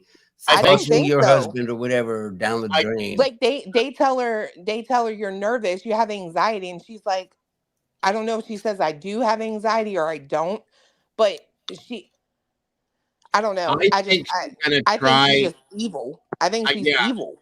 I agree with that. And I think she's going to try and use the I was abused thing, and then she's going to try to use the, temporary insanity thing because he abused her and all that fun stuff. I think is going to come out in this. And I think this was calculated that drugs or alcohol or not, she knew what she was doing. She knew as she was recording this what was going on. She knew what was 100%. You want to know how I know that? Because she turned the suitcase over. Yes. So she could look like she gave him a chance to get out. What did she say? I thought he could open it. That's why she turned it over. So it didn't look like she wanted to murder him. This lady she's just evil. She ain't crazy. She's evil. I'll tell you what, seeing a picture. I'm sorry, seeing guys. a picture of that guy. I mean, he doesn't look like a pushover, in my opinion. He kind of, it looks like he can hold his own. I still want to know how the hell she convinced him to get in there. Because love. I love her. Love. Yes. Alcohol and manipulation. Period. Yeah. You're cute. That is not, most of the time, you all go that way. I gotta explain. I gotta explain something to my kids. She's sitting here saying they were playing the game. Girl, let me explain something to you. In order to play, in order to play hide and seek, you can't know where the other person is hiding. Would you agree? Yes. You gotta be able to. She said they were playing. Yeah. And if That's what I said. Go get a suitcase. If I put you in it, can we play hide and seek? Exactly. If she knew where he was, how was the hide and seek? Right. That's what I'm saying. Like, even her story don't make no sense. How we gonna play hide and seek? I know where I left you. Well, that's what I was going to ask everybody. How does nobody know that she knocked him out and then put him in a suitcase and then he woke up in there? And can you imagine what that would be like to wake up in there? Ew. That's scary, especially with her ass talking. Really scary. Yeah, and you're hearing her out there, and that's the last thing you hear, man. And you're thinking, God, she really may not let me out because she's really losing it. She's been sliding out for meds for the last 3 weeks. Well, that's why how long have they been together? 3 years. Oh my God! So he knew she was. She knew. That's he it right knew there. she was going out of control. Now, and guys, no, I don't think so. I think that's why. If you look at the suitcase, it wasn't jolting all over the place because I think he thought that she was going to let him out. Well, you can't move. I bet you anything after you fold yourself up like a damn pretzel and you're inside that box, you can't move. Well, no, the first time I saw the suitcase moving, it really did bother me. I mean, it was awful, and this was like a while back, but it was really quite upsetting. Okay, and her narrative along with it made everything worse. And he knew she was decoy. Willie, I love your avatar. Ladies, come on now. Don't we love Willie's avatar? Hey, leave me alone. No, don't do that. I'm not leaving you alone. It's fun. Don't do that. There's something else, man. Now I'm going to switch over to chat and watch Ashley and Heather. Willie, just watch. Okay, get back on task. I'm sorry. I'm just playing with Willie. So, Diggle, I haven't seen is I'm assuming there's a PCA, but I need to go read the PCA for this. That's what I'm trying to read you guys now. I have it. Oh, is that what this is? Yeah. And I just wanted to state real quick too that I think because of the fact that her family previously, she's scared to death of her. Well, she acts like she's afraid of his family. His family knew from something previous, in my opinion, that something very well could happen, and they begged him to not go back to her when they had split up in the past. And I think that there's something that is going to come out from their previous relationship experiences that is going to show that she has done something like this in the past. And that's what I'm waiting to hear, because if that's the case, that's Boone. That's it right there. This will be a second. Can we get the PCA? That's what this is right here. That's what I'm I think this is it. It confused me too, Brian. Do what? No, I said it confused me too because the structure isn't like what I'm used to seeing. Right. So this is the real PCA right now. This is the arrest affidavit that was sent to me for this. So yeah. How many pages is it, Digger? I don't even know. I haven't had a chance to really look at it. Hold on. Oh, let's look. I thought it says at the top there, but I can't see. Right, me either. It says one of something. It's 3. Right. Oh, well, only then 3 pages? Scroll down. Let's see. Let's see if we see a narrative. Sleuthy says she did. I want to say it was her kid. She took a picture. Yeah, that happened. Oh, God.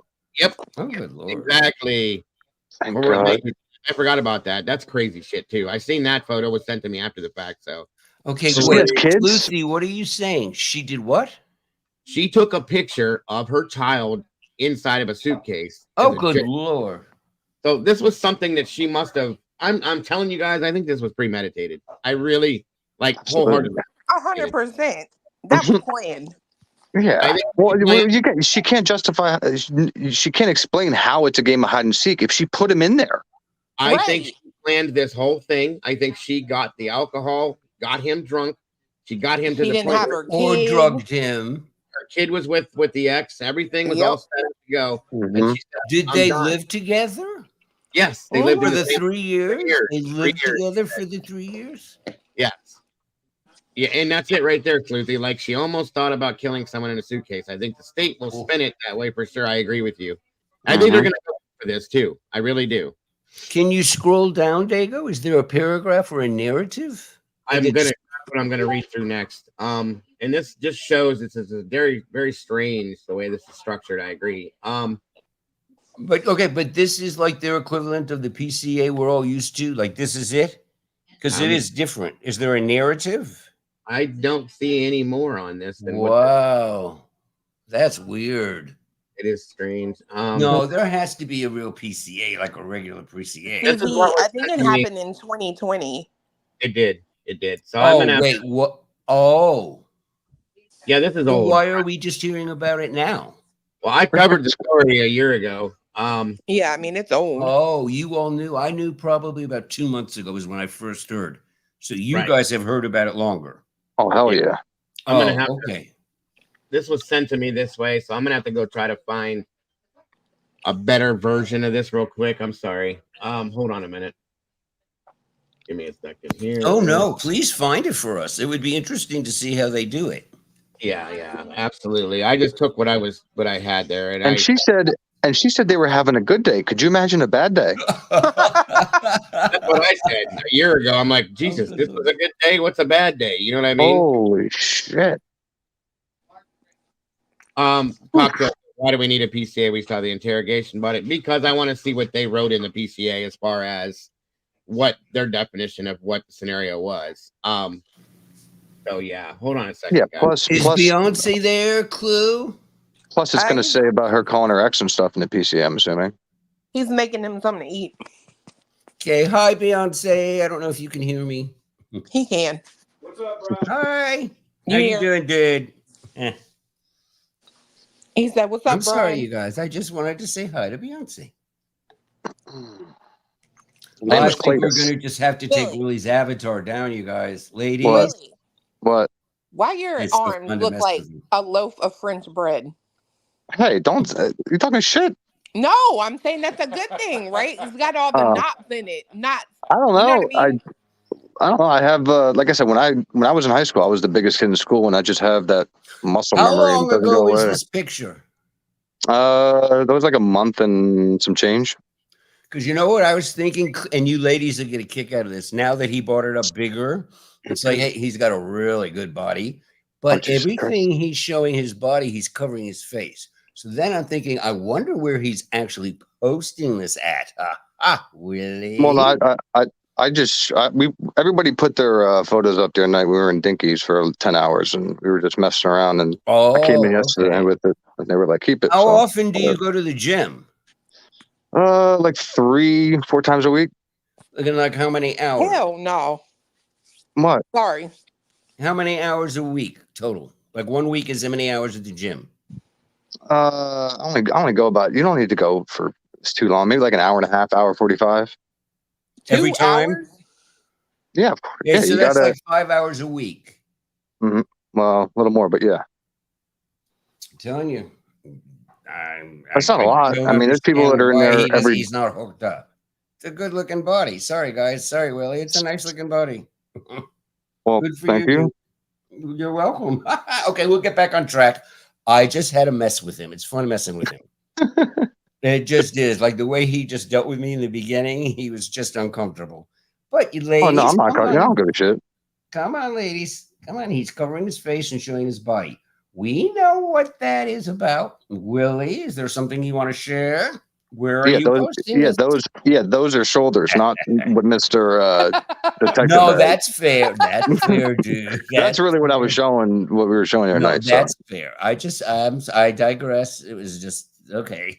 Yeah, well, you know, I've had pictures of like just myself up here, just my face. Yeah. Did you ever get your stuff down on your thing? The green hair thing? Oh, you mean the no? There's 2 things on my channel that I can't figure out how to get off. See, look, I told you, I knew I could get the ladies going, Willie. Look. Hi, Tomboy. I think he's a hoot. Tomboy Supperman, how are you? I adored him. But like I said, I don't care how big I am. I'm scared as shit of Sarah Boone. Like I would not. Like I know that's right. I'm telling you.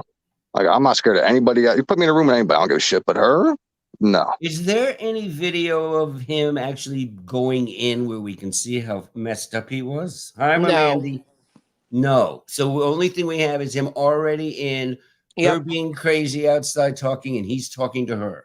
Yeah, there's nothing that was other than that. She knew what she was doing. She recorded it just the right way, did this and did that, in my opinion. Hi, Tom. I cannot find an actual PCA per se, but this is all No, we have to have one.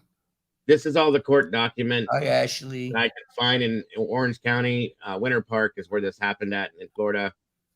Looking here. There's a lot though. Hold on. So how many kids does she have? Just one. Just one with him. Thank God. No. Okay. So it's with her ex that she called over. Mm-hmm. Gotcha. I can't believe she tried to get him in trouble too. Like, you know, he was going to help her dump that shit. Mm-hmm. So now she has no parents. Like, I don't think. Well, no, he's fine. He's fine. He was smart enough. Yeah, but I'm saying if he would have helped her and the cops found out, now that her child has no parents, they're both in jail. Yeah, no, I agree. That guy wait, what is he in jail for? He's not. He's not. That's what I'm saying. But he lived at least, even getting thrown down the steps. Good for him. He was smart enough to not do anything. I think she tried to get him wrapped up with her on it. I do too, and I think that guy did what every smart man in America should, and said, "That thing between your legs ain't that good, honey. You on your own." Well, I'll tell you what, without this video, I think she would have a shot in trial, but with that video, she's screwed. Yeah, but think of even how out of reality you are to record. Oh, I think I'm gonna put my boyfriend in a suitcase, then I'm gonna record myself. Yeah, but I'm saying she said she did. She said she zipped it. Like she admitted all this during her interrogation. Now, if it was just a trial where, you know, there's no video and now they have to basically, you know, make a jury believe that she was able to convince him to get in a suitcase, that would be a lot harder than, you know, them having a confession and this video. Right. Yeah, no, I agree. But we don't have any video of him getting in like on his own, which is really kind of stupid. I'm sitting here thinking you're really asking them. Well, he didn't, because how would he zip it up? Right. Man. Oh, he what? I said, how would he zip it up if he got it? Like if he got in himself, how would you zip? Okay. You know what I mean? You're right. You're right. Okay, so this is the actual right. arrest affidavit. This is the actual. There it is. Okay, I found it. Sorry, took me a minute. Man, this is all right. messed up. How do I blow this up? Does it get bigger? Yeah, I'm trying right now. Hold on. Oh, come on. It has to be something more than this. There is, Brian. Hold on. Oh, okay. All right, so there we go.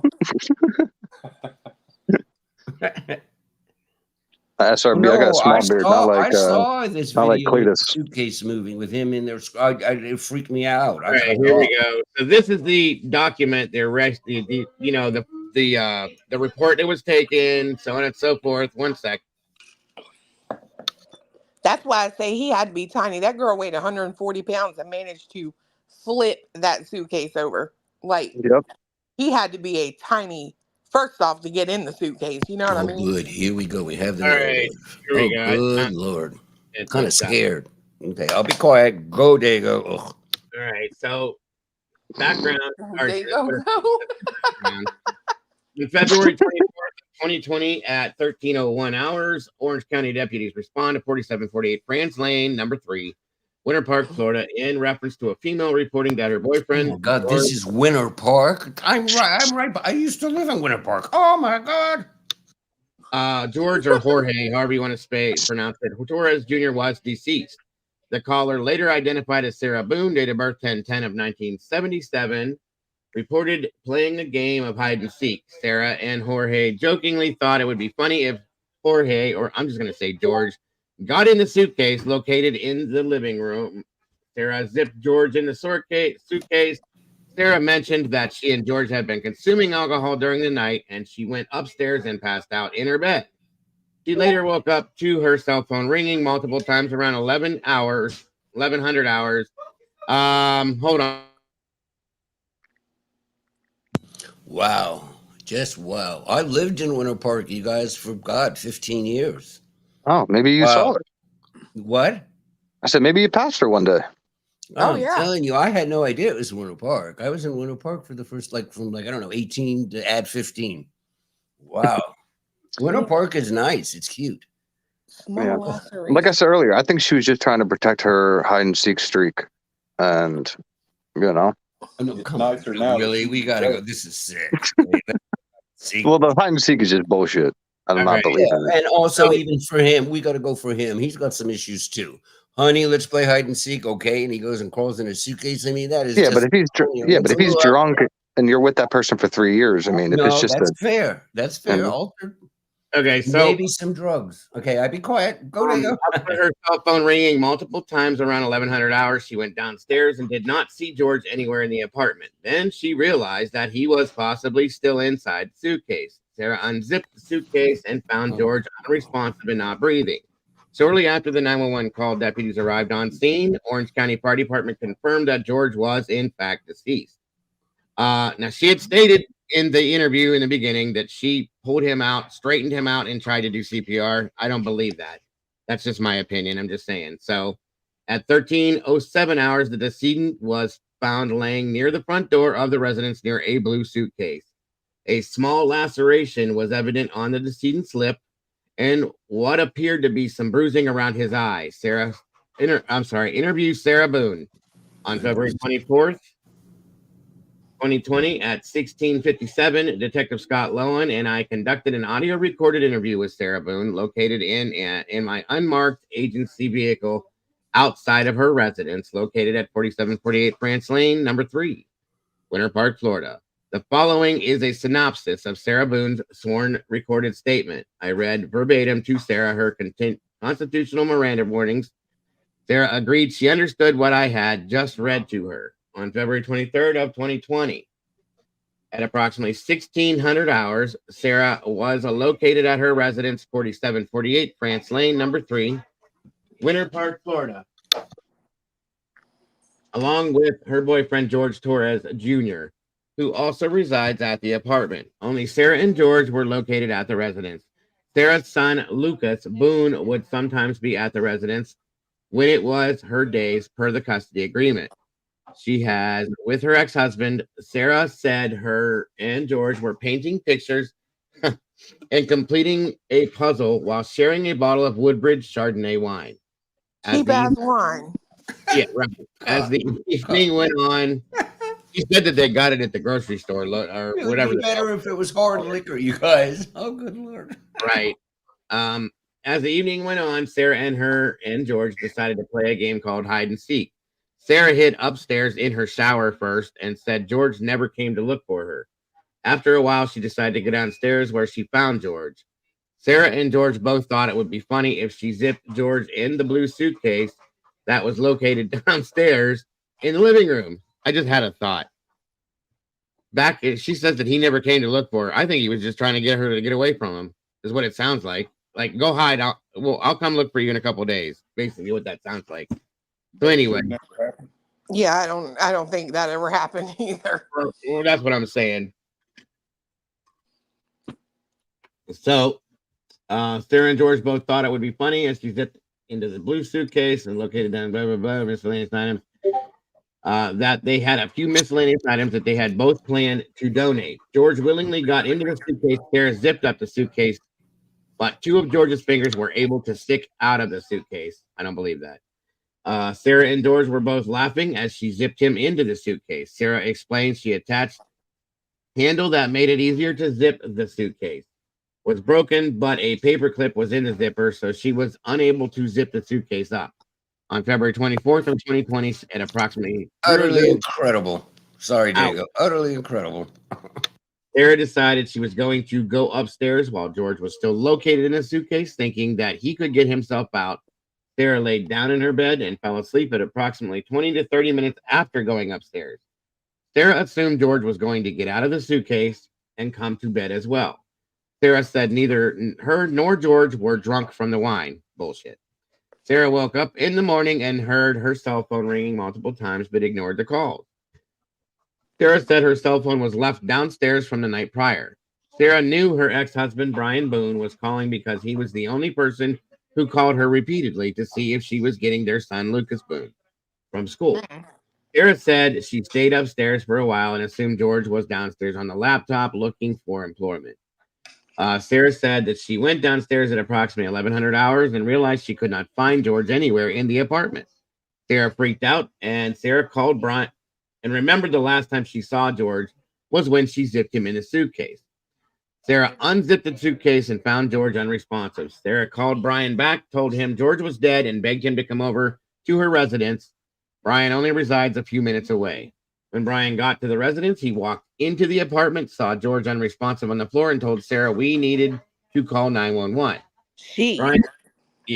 Brian then immediately walked outside and stayed there until law enforcement arrived. He was smart. He knew what he was doing. Well, Sarah followed the instructions from the 911 operator, Sarah Boone's iPhone XS, on February 24th of 2020.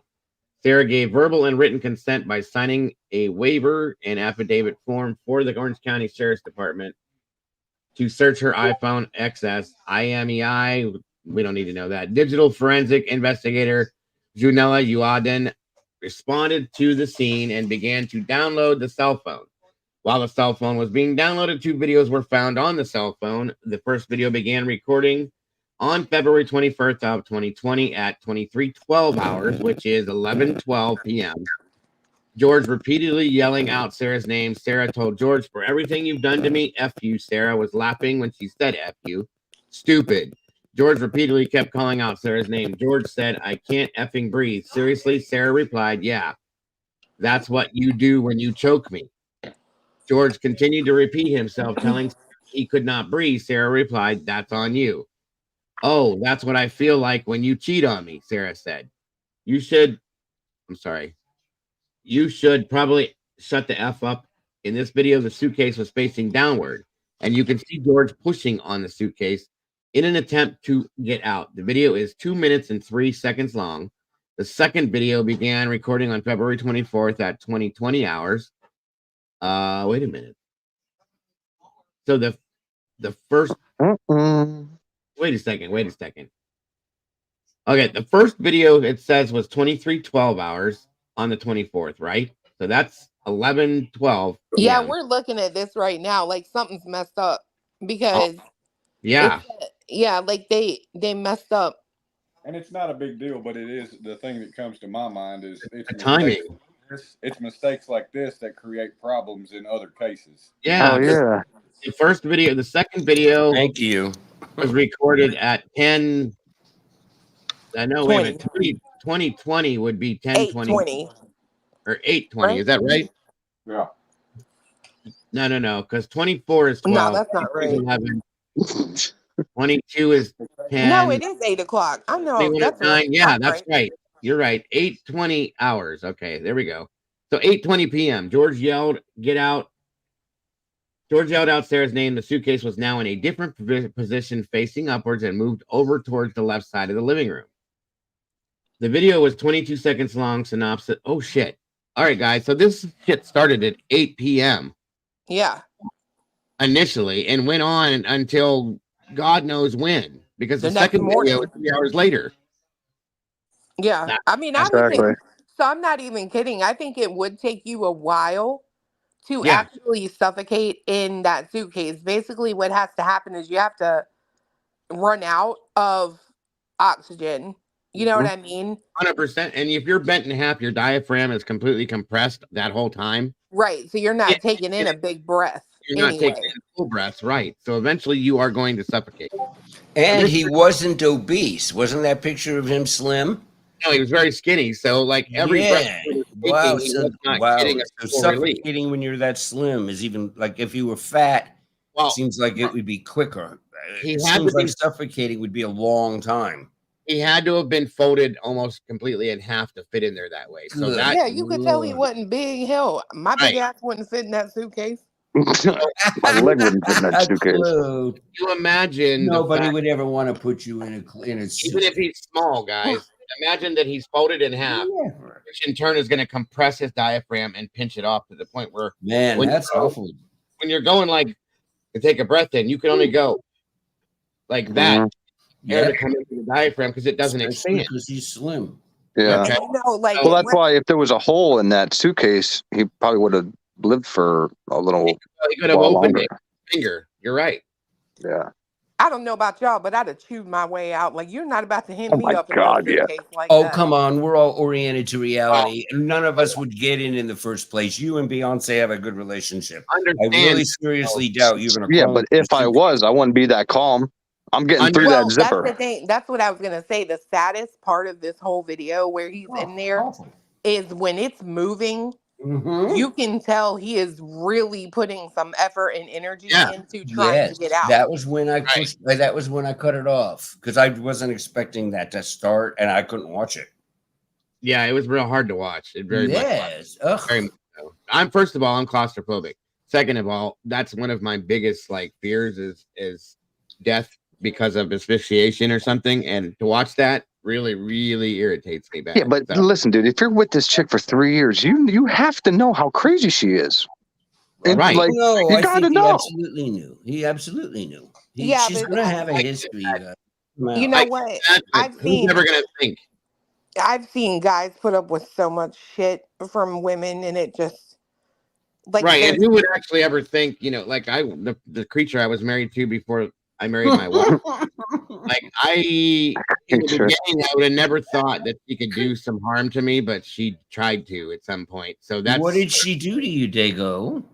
Oh, there was multiple things. She stabbed me with busted a TV over my head, threw pictures at me, glasses, plates, this and that. She was violent.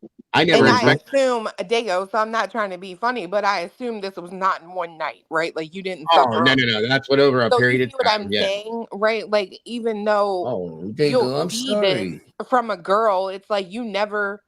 No. Like guys love, and they love, unfortunately, too hard sometimes. In my opinion.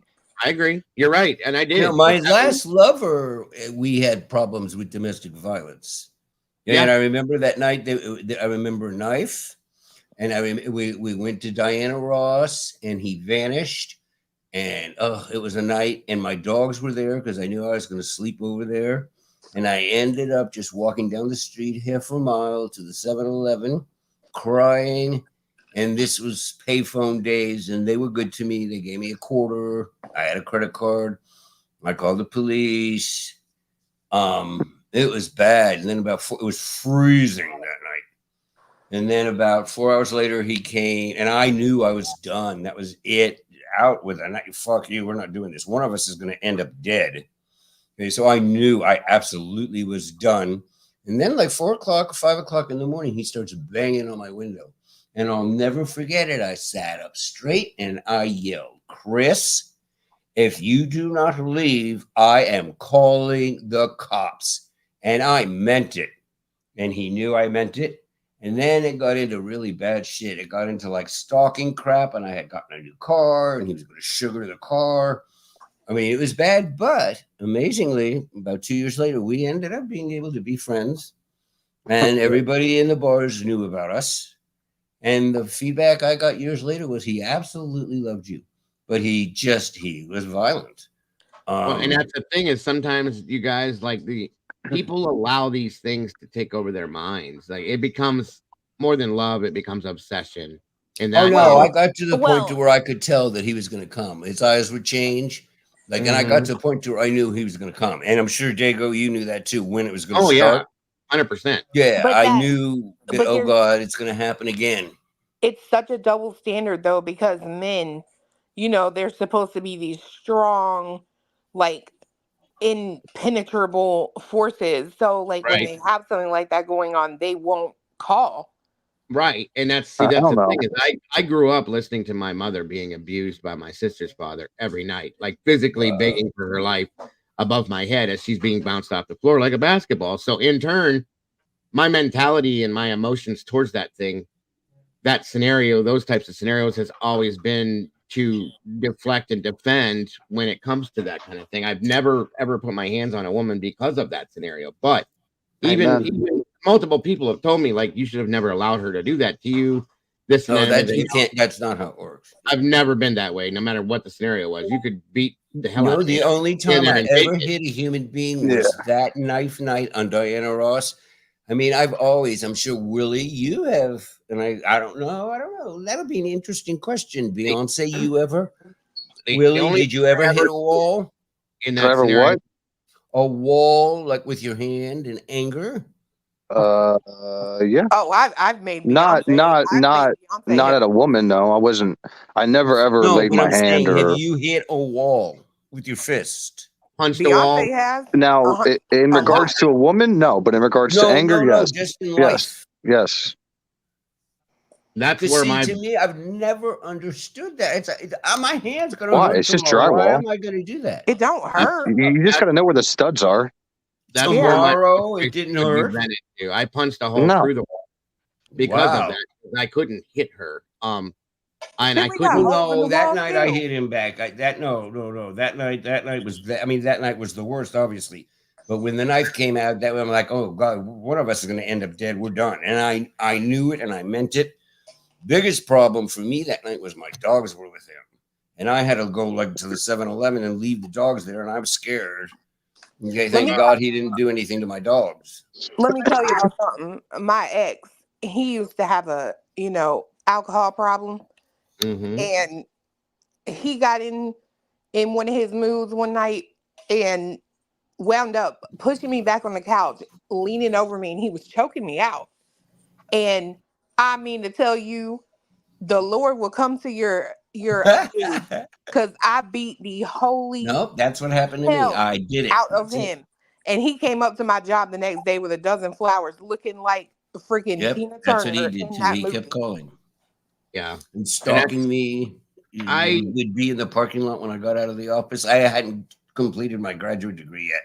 So I was like a flunky for the geological survey. That was a whole experience, you guys. It was incredible. But I was blinded by my situation because my children were involved, and How long were you with her, Dago? 9.5 years. Jesus. 9.5 years, and only 2 of it was even remotely good. And like I said, she pretty much slept with everybody in the county I lived in except for me. How many kids were with you and her of yours? 3. 2 of them I made with her. One of them she had when I met her, and I took on as my own. I still consider my daughter. She was 3 months old when I met her. Okay. And I appreciate you sharing. I have no bones with that. Me either. It was one of those situations, and then at some point after 9.5 years, we both agreed that like enough is enough. I can't do this anymore because I kept catching things, and I went to jail once because I walked in the door and caught her with somebody else in my own home. Ooh, I'd have killed her. I made a comment, and after OJ, that's when those things got changed. I said he ran off like the bitch that he was, but he ran off and went to work, I guess. But I went and slept on the floor in the living room. It was my home, so I wasn't gonna go stay somewhere else at that point. My kids were in that house too, and I was like freaked out about that. And I just laid down that night and I said, "Don't worry, one of these days you will get what's yours." Well, she told her. That's what happened with me, man. Is like my daughter flashes like in my mind before I act. Right. You can't say things like that now because of the OJ scenario, because a verbal threat is considered domestic violence. I got up, went to work the next day, and got arrested because I made that comment. I went to court. This is how stupid I was. I went to court and pled no contest to the scenario. Me and her were back together the following week, and she continued doing what she did to me all those years, so on and so forth, for another 1.5 years. And I finally said, enough is enough, no matter how bad. I didn't want my children. That's how I got it. Yeah, that's it. No matter how bad I got to tell you, you are better than me, honey, because I'd have sewed that thing up and looked right at her and said, "Use it now." Well, here's the thing.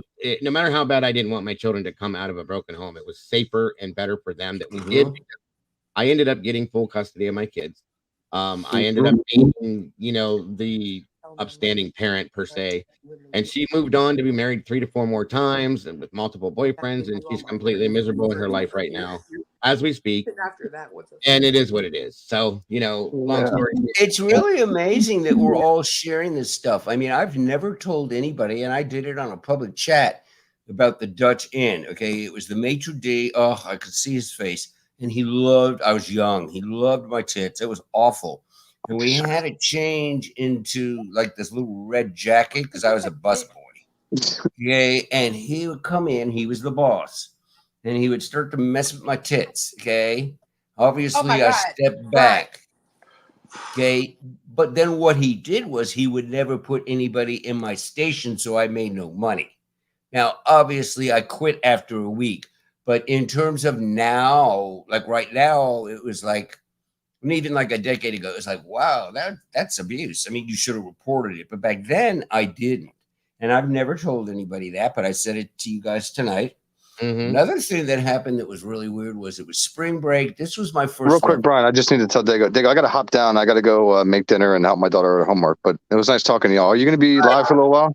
A little bit longer. Yeah. All right, cool. Yeah, if you're still on, I'll hop back up. Bye. See you guys. I gotta go. We I gotta love go our take care of some Willie. shit. All right, guys. Hope you have a good night. You too, bud. See you, It's fun to cause trouble with Willie. 5 more likes, you guys, to throw us over 100. Let's see if we can make it happen, guys. If you No, can. we're not at 100 yet. That's not 100. bizarre. Let's see. And that apparently really does make a huge difference, doesn't it, you guys? Well, it gets in the algorithm. That's where it's. No, but I mean, like, do you clue and does it truly like make something that you truly see, like on your page, your home page, when it goes over 100? When it gets in the algorithm, that's when you get viewed from everybody, not just the locality of who's in here now. So it's true though that it really does make a difference. Yes, yeah, it does. Absolutely. Oh, what was the other thing? Oh, okay. This one was just one, and then I'll shut up. Oh, hold on. This was a different man. I don't know that. Dago, what are you talking about? What makes what? From what I understand, when you get 100 likes or more, it puts the video or your live or whatever you're doing out into the algorithm. That's the way I've understood it through YouTube. And until you get 100 likes or more, then it's not in the algorithm, or it doesn't find the algorithm per se. So that's what I was talking about. It'll show up in recommended feed. But is it on your screen when you hit 100? Do you truthfully like see something happening, or is it just like over days or something? It'll put you up into like it's more like suggested based on what people are typing in. It'll bring them to your page more often. That's all. No, let me just tell you this, Dago. While we're all here and sharing, and I know you're being late is a part of your life. Okay, that's fine. It's all personality stuff. But you really, truthfully should, on the day you're going to go live, you should truthfully, even if you might be late, if you think you're going to do it at 2:15, put out a notification that says, I'm going to go live at 2:30. Because the biggest thing that is really bad for human behavior is to be late. And I know you're scared of being late, and I'm sure it's been an issue in your life, my friend.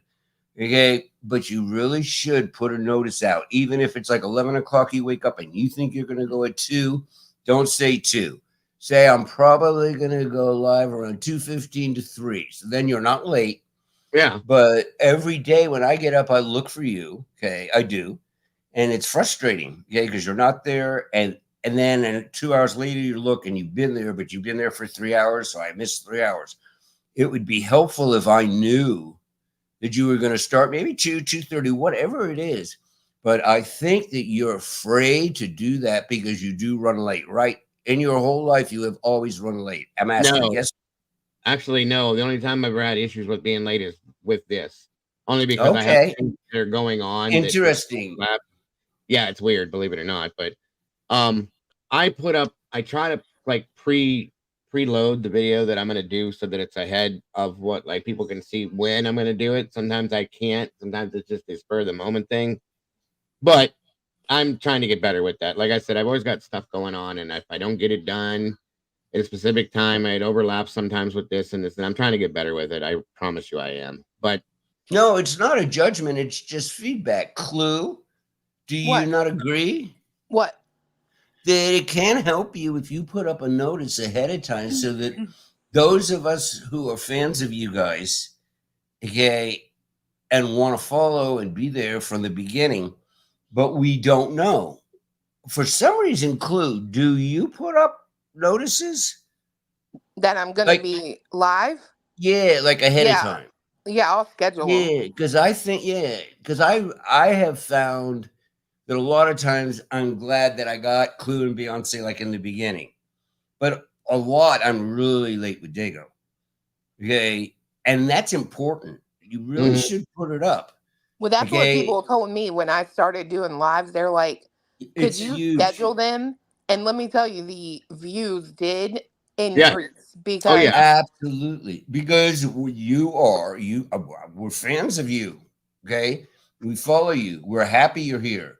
We love coming on right when you start. Right. Yeah. With Clue, I have been able to like know they're going to go, but with Dago, it's been nothing. Okay, and it's frustrating because then, like today, I found you today. I'm feeling better. I saw my doctor. I got my meds back up for this bullshit that's going on.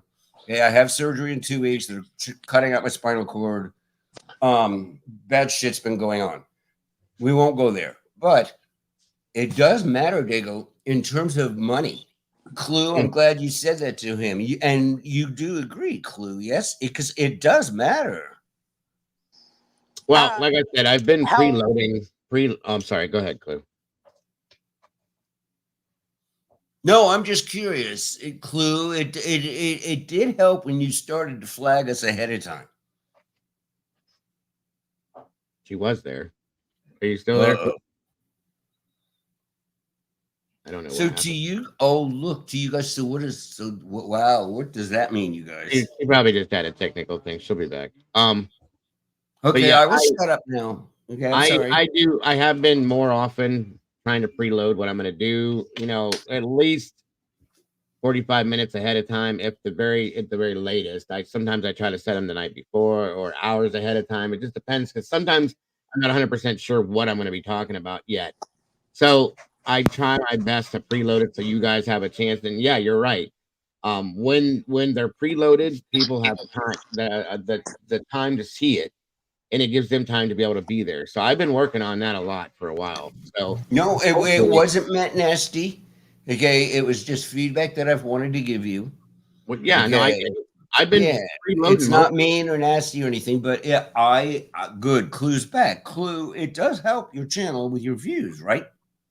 Yeah, well, I think by nature, people are planners, right? So if they're like, they see somebody they might have had, I mean, I'm not going to say that like I'm worth canceling plans for, but if they were like going to go to dinner and then they'll see somebody they really like and they're like, oh, they're going to go live. Well, let's just order a pizza. You know what I mean? Yes. Yes, I know what you mean. There are YouTubers, you two are there that I love. I love Jules. I really like Get a Clue. I know a lot of people don't. But yes, there are, it is just like musical artists for me in the last 4 years. And yes, I love you guys. And that's good. It's been a rich thing. And we all have done really very, very, whether they like it or not, all of us have really done some serious good shit. Okay, we started with Gabby. We started with Kylie. We have gotten them in fucked up trouble with Brian. The only reason why this story has lasted 14 months is us. We should all be very proud of that. We should. We are possibly saving someone from getting murdered. Don't you guys agree? Hopefully, if he's innocent, 100%. Like, yeah. Like I No, can't and I'm say, not even saying he's innocent. I'm saying because of all of us on YouTube, those cops are still in very serious danger with the truth coming out that they did this to cover their butts and it's bullshit. And I think the same thing is going to happen with Savannah and the pregnant and that one, the San Antonio one. I think that one is a complete mess. Do you guys really have any towels that jump out of your pickup truck? No. Do any of you know towels that jump? I've never had a jumping towel. Hey, and then the next day they're getting asked about it. They're like, oh, yeah, we're checking that out. What the fuck are you checking out? Obviously, there was someone else in the truck. I got no doubt in my mind that was the mom. Like if the dad's coming out the house that late, the mama gonna come too. That's kind of my pick up the neighbor us to sit there and say, well, we're checking that out. So that means you think that maybe towels jump. A towel jumped out of a high pickup truck. Do not be sitting here telling me that you're not sure if there was not another person in the car. Of course there's another person. I don't have jumping towels. Do you? I mean, it's ridiculous. Just ridiculous. Right. The towel jumped out of the truck. Absolutely. And you people are going to sit here and say, well, we're investigating. Obviously, there was someone else in the pickup. And I do agree. It was his wife. I think so too. I think so too, for sure. Well, don't come out the next day and say, we're looking into it. You say, no, we definitely agree with the masses on YouTube that obviously. Well, I mean, they can't actually just say that until they have concrete, evidence that that's who that was, unfortunately. But I'm pretty sure we don't say there wasn't someone else in there, because that means you have jumping towels. No, I don't think he's arguing that there was someone else in there. I think he's arguing that they can't just say. Oh, okay. No, that's helpful. No, okay, good. Because I heard him the next day, like, yeah, we're investigating that. And I'm like, what do you mean you're investigating it? Well, I mean, they There's have obviously someone else in the pickup truck. Yes. But they have to investigate it to find out who before they can. That's helpful. Yeah. That's Yeah, helpful. they can't put her name out there. Whether they think so or not, they have to be sure, because that would be obviously completely wrong of them. But no, it would be. Okay, I'm blabbing. Go on. All right, let me finish. Am I talking too much, you guys? You're free to tell me. No, you're okay. Let me finish this here. Let me remember where I was actually. Okay. And if I'm repeating, I'm sorry, because I just lost my spot. But hey, JC, good to see you, dear. That's Brian's fault. It's okay. Synopsis of the George Torres Jr. autopsy on February 25th of 2020. George Torres Jr. received an autopsy located at the medical examiner's office. During the autopsy, it was noted that George had injuries. George had long nail scratches to his mid-upper back, a large nail scratch to the back of his neck, which she tried to blame on a sexual interaction per se. I thought was disgusting, but anyway. It happens. Yeah, well, to the back of his neck, contusions to his left shoulder, which I'm going to say probably as a result of rolling down the damn stairs, but that's just me. Yeah. Left skull and forehead contusions considered blunt force trauma, and a cut near his busted lip. Follow-up interview with Sarah Boone on February 25th of 2020 at approximately 1500 hours, which is 3 p.m., Sarah drove herself to the Orange County Sheriff's Office located at 2500 West Colonial Drive, Orlando, Florida. Detective Scott Lowen and I conducted an audio and video recorded interview with Sarah. The following is a synopsis of Sarah Boone's sworn recorded statement. And if you give me 1 second, I'm going to step away for a minute, and I'll be right back, guys. Talk amongst yourselves, and I will finish this up. 1 second. Thank you all for letting me blab. I was just excited to be back up here. Okay, I haven't been up in a week. I think she might have beat. I think she may have beat him to get him in that suitcase. Ah. Because how you going to get a No, scratch? that's a good point. How you going to, or like shoving him? Like, how are you going to get scratches on your back? Right, but this is the first time I knew that. Like when he went down and his back was Better today, on Sonny. the zipper or something. I mean, No, that makes sense. there's a million possibilities of how she wound up getting, or how he ended up in that suitcase. But Thank you for asking, Sonny. the majority of them, I think, are related to her threatening him in some way, shape, or form. Personally, Vicky. Rough. Okay, Clue, Beyonce, that was in response to chat. What? I don't typically just go barking. Just want you all to know. I mean, I could see them. I could. I'm not kidding. I could see a couple sitting around. Okay, Nick and Jessica Simpson. They did it. Jessica Simpson was like, I bet you can zip me up in the suitcase. And she crawled in the suitcase. And he was like, he shut the lid, right? Yeah. Oh, it would be like, I can do that too. I could see a couple sitting around and being like, I bet you can't fit in that suitcase. Right. Okay. And then the dude's like, oh, sure I can. I might get laid tonight. And then he gets in and she zips it up and like, that's all she wrote. Yeah. Like men will do anything their woman asks them. You know what I mean? So, although I feel like if I'd have seen a past of psychoticness, I don't think I'd have done that. But I don't think it's ever a situation where men truly feel like the worst is going to happen. Well, would your father ever come on your channel like your mom did, Clue? Huh?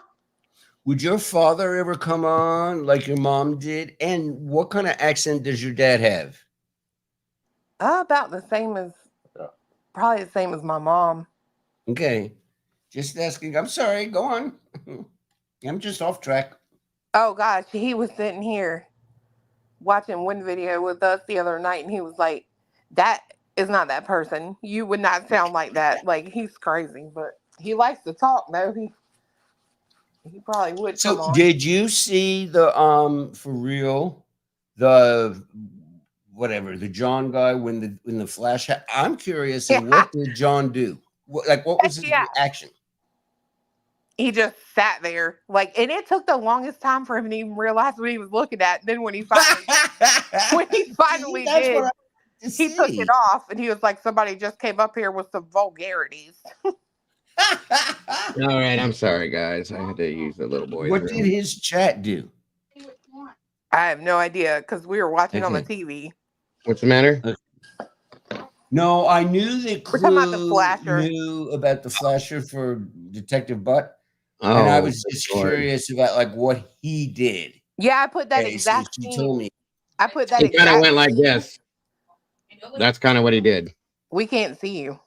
Oh, yeah, we can. Okay, wait, now I got to switch. Wait. Okay, now I think he was just surprised. They do it again. I'm curious about what he did. He's a raging host. No, his face didn't change. I'm telling y'all, He just sat there. He literally it took him a minute to even realize what he was looking at.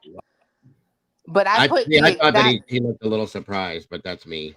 I put the exact scene when it happened in my video the other day at the end. Blurred, of course, right? It's blurred. Yeah. But that's why I'm always telling everybody, if they're new, when they come in here, backstage, you have to show me your face once, and then you can put it for the rest of the time. I don't care, but at least once, because it's happened to me a long time ago. So, I mean, they did it smart because when it came on, it looked like they were trying to get their camera situated, which they were. But yeah, yep. Anyway, I'm sorry, I digress again. Dago, please proceed. I be quiet. Absolutely. So, do you believe me? I'll be quiet. You're okay, fine. I be quiet. You're fine. Where the hell was I now again?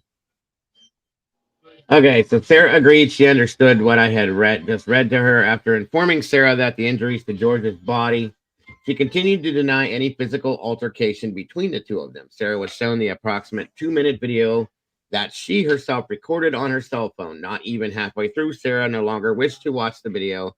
Sarah said that she did not remember making the 2 videos. Sarah said the video looked bad. Sarah denied intentionally. It was unintentional. Leaving George in a suitcase. Sarah was asked why she intentionally went upstairs and waited for George to come upstairs and did not check on him or let him out prior to going upstairs. Sarah replied, I don't know. Sarah contradicted her original statement and began to blame the consumption of alcohol. Sarah was informed she was not free to leave and under arrest. Deputy Sheriff Lisa DeLeon responded to Central Operations to transport Sarah Boone to BRC based off Sarah's inconsistent statements on what occurred, and the videos found on Sarah's iPhone, I believe, probable cause exists to charge Sarah Boone with second-degree murder. George Torres Jr. is dead, and his death was caused by Sarah Boone's criminal act. Sarah zipped George in a suitcase, and where he could not get out, George begged. Sarah repeatedly telling her he could not breathe, and Sarah left him in the suitcase, therefore proves the unlawful killing of George by Sarah's actions that were imminently dangerous and demonstrated a depraved mind without regard for George's life. You know what's weird? They don't have his cause of death on this PCA. Nope. I was looking for that in the beginning, and I'm going to guess that it was suffocation or asphyxiation, per se. Based on my experience in like the medical field and stuff that. I mean, I'm with you. It has to have been probably asphyxiation, and based on the fact that it could have been that his I still think that's what it is that his diaphragm was compressed and he could not inhale.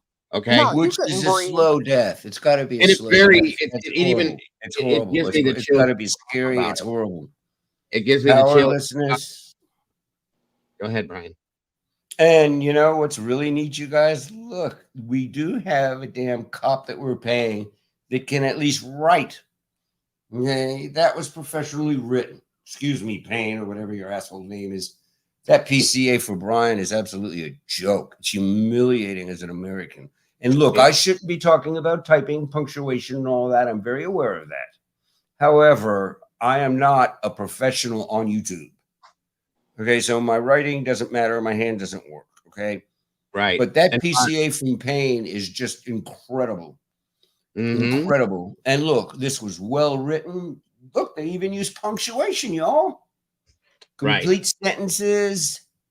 And I'm going to have to go with you. I think you're right. I forgot about that, Firefly. The fact that he was upside down, in a sense, pulmonary edema would make perfect sense in that sense, too. Scary. Good point, Firefly. Thank you very much. But that's my thought on it, too, you guys. I would really go more towards asphyxiation. How long was he in there?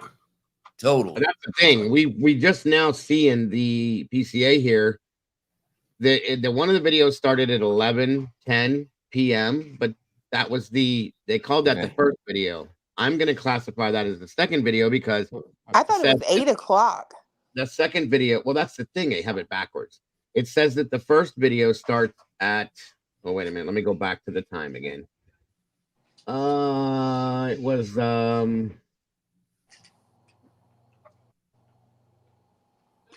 Where'd it go? Did he sound impaired to any of you screaming out from the suitcase? I mean, the best we could hear. No, but I'm saying, did he sound intoxicated or high or altered? 12:30. 12:30 was when the first video was released, but then, or the second video, they said. They have it backwards. I don't know why, but whatever. The first video was at 2000, I think it was. Which is I thought it was like 2030, which would have been 2030.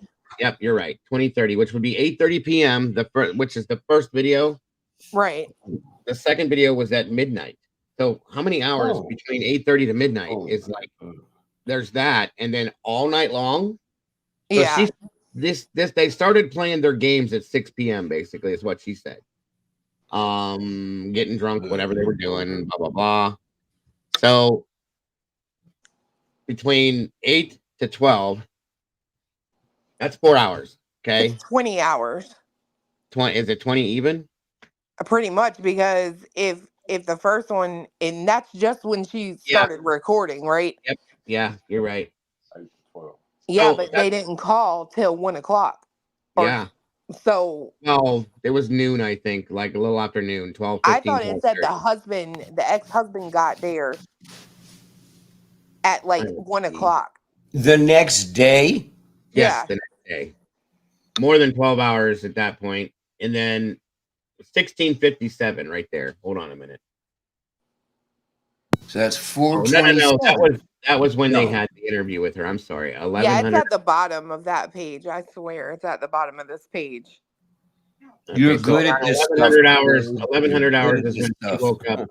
13:07, which is 1:07 p.m. was when she realized that so that's afternoon. That's Orange 1 County o'clock. Fire got there. Yeah, that's 1:07 p.m. Right. Daytime. Okay, so then yes, in the afternoon, 1 o'clock in the afternoon, Brian. Now over here it says 00:30. Sarah decided she was going to go upstairs. That would be That's midnight. That's midnight 30. 12:30. Yeah. Midnight. No, it's 30. not. No. Yeah, that would that's be right. 24. That's right. It's 12:30. 2,400 hours, and then okay, you're right. I'm sorry. Sorry guys. Regardless, it was a long time that this dude was in this suitcase. It started off, in my opinion, around 8 p.m. and he stayed in the suitcase all night long until right around 1 p.m. when she came downstairs and unzipped him. She says It's got to be more than alcohol. It's got to be like a benzo or something. You know what I mean? Like Xanax overdose, something that puts you to sleep. That's why she can remember they started playing games at 6. I promise you, she put him in that suitcase at 6 o'clock. Yep. Yeah, but it has to be more than alcohol. And then sat there getting drunk. Maybe. I'm sure you're probably right, Brian. Taking something that's like a benzo. It puts you out. 23:12. George repeatedly yelled out Sarah's name. 20 hours. George yelled out Sarah's name. So yeah, there it is. 2020. 8:20 p.m. is when it started. As far as the recording goes. So I think you're right, Clue. I think they probably started right around 6:30 is probably when this started. Yeah, you're just, she said, because that's a way I think that you can make yourself remember a time. If you put him in there at 6 o'clock, just say you were doing something else, like playing games. Mm-hmm. You know what I mean? Absolutely. Yes, ma'am. Yeah, that's a long time. Like I said, this poor dude. And I'm going to venture to say that there's no way. That's why I don't believe it. When she said she took him out of the suitcase and tried to perform CPA, that there was gurgling. No, there wasn't. There's no way. No. That dude was gone already. I'm sorry. That's my opinion. I'd like to get a copy of the ME report to see what they considered his time of death to be. Yeah. It has to be online by now. If you guys are saying this is 3 years ago, we should be. Yeah, but they haven't had a trial. There hasn't been any kind of a trial. Yeah. February 2020. Tom Boy, that's a great question. In terms of, was there a touch screen on both of them? Yeah. I'm going to imagine he would have one. Yeah, I agree with you, Sleuthy. She didn't do CPR. I don't think she did anything other than open up the suitcase. No, I agree too. I mean, they'll know if she did. Yeah, it'll show. Attempted. It was in a Samsung. Yes, the elephant commercial.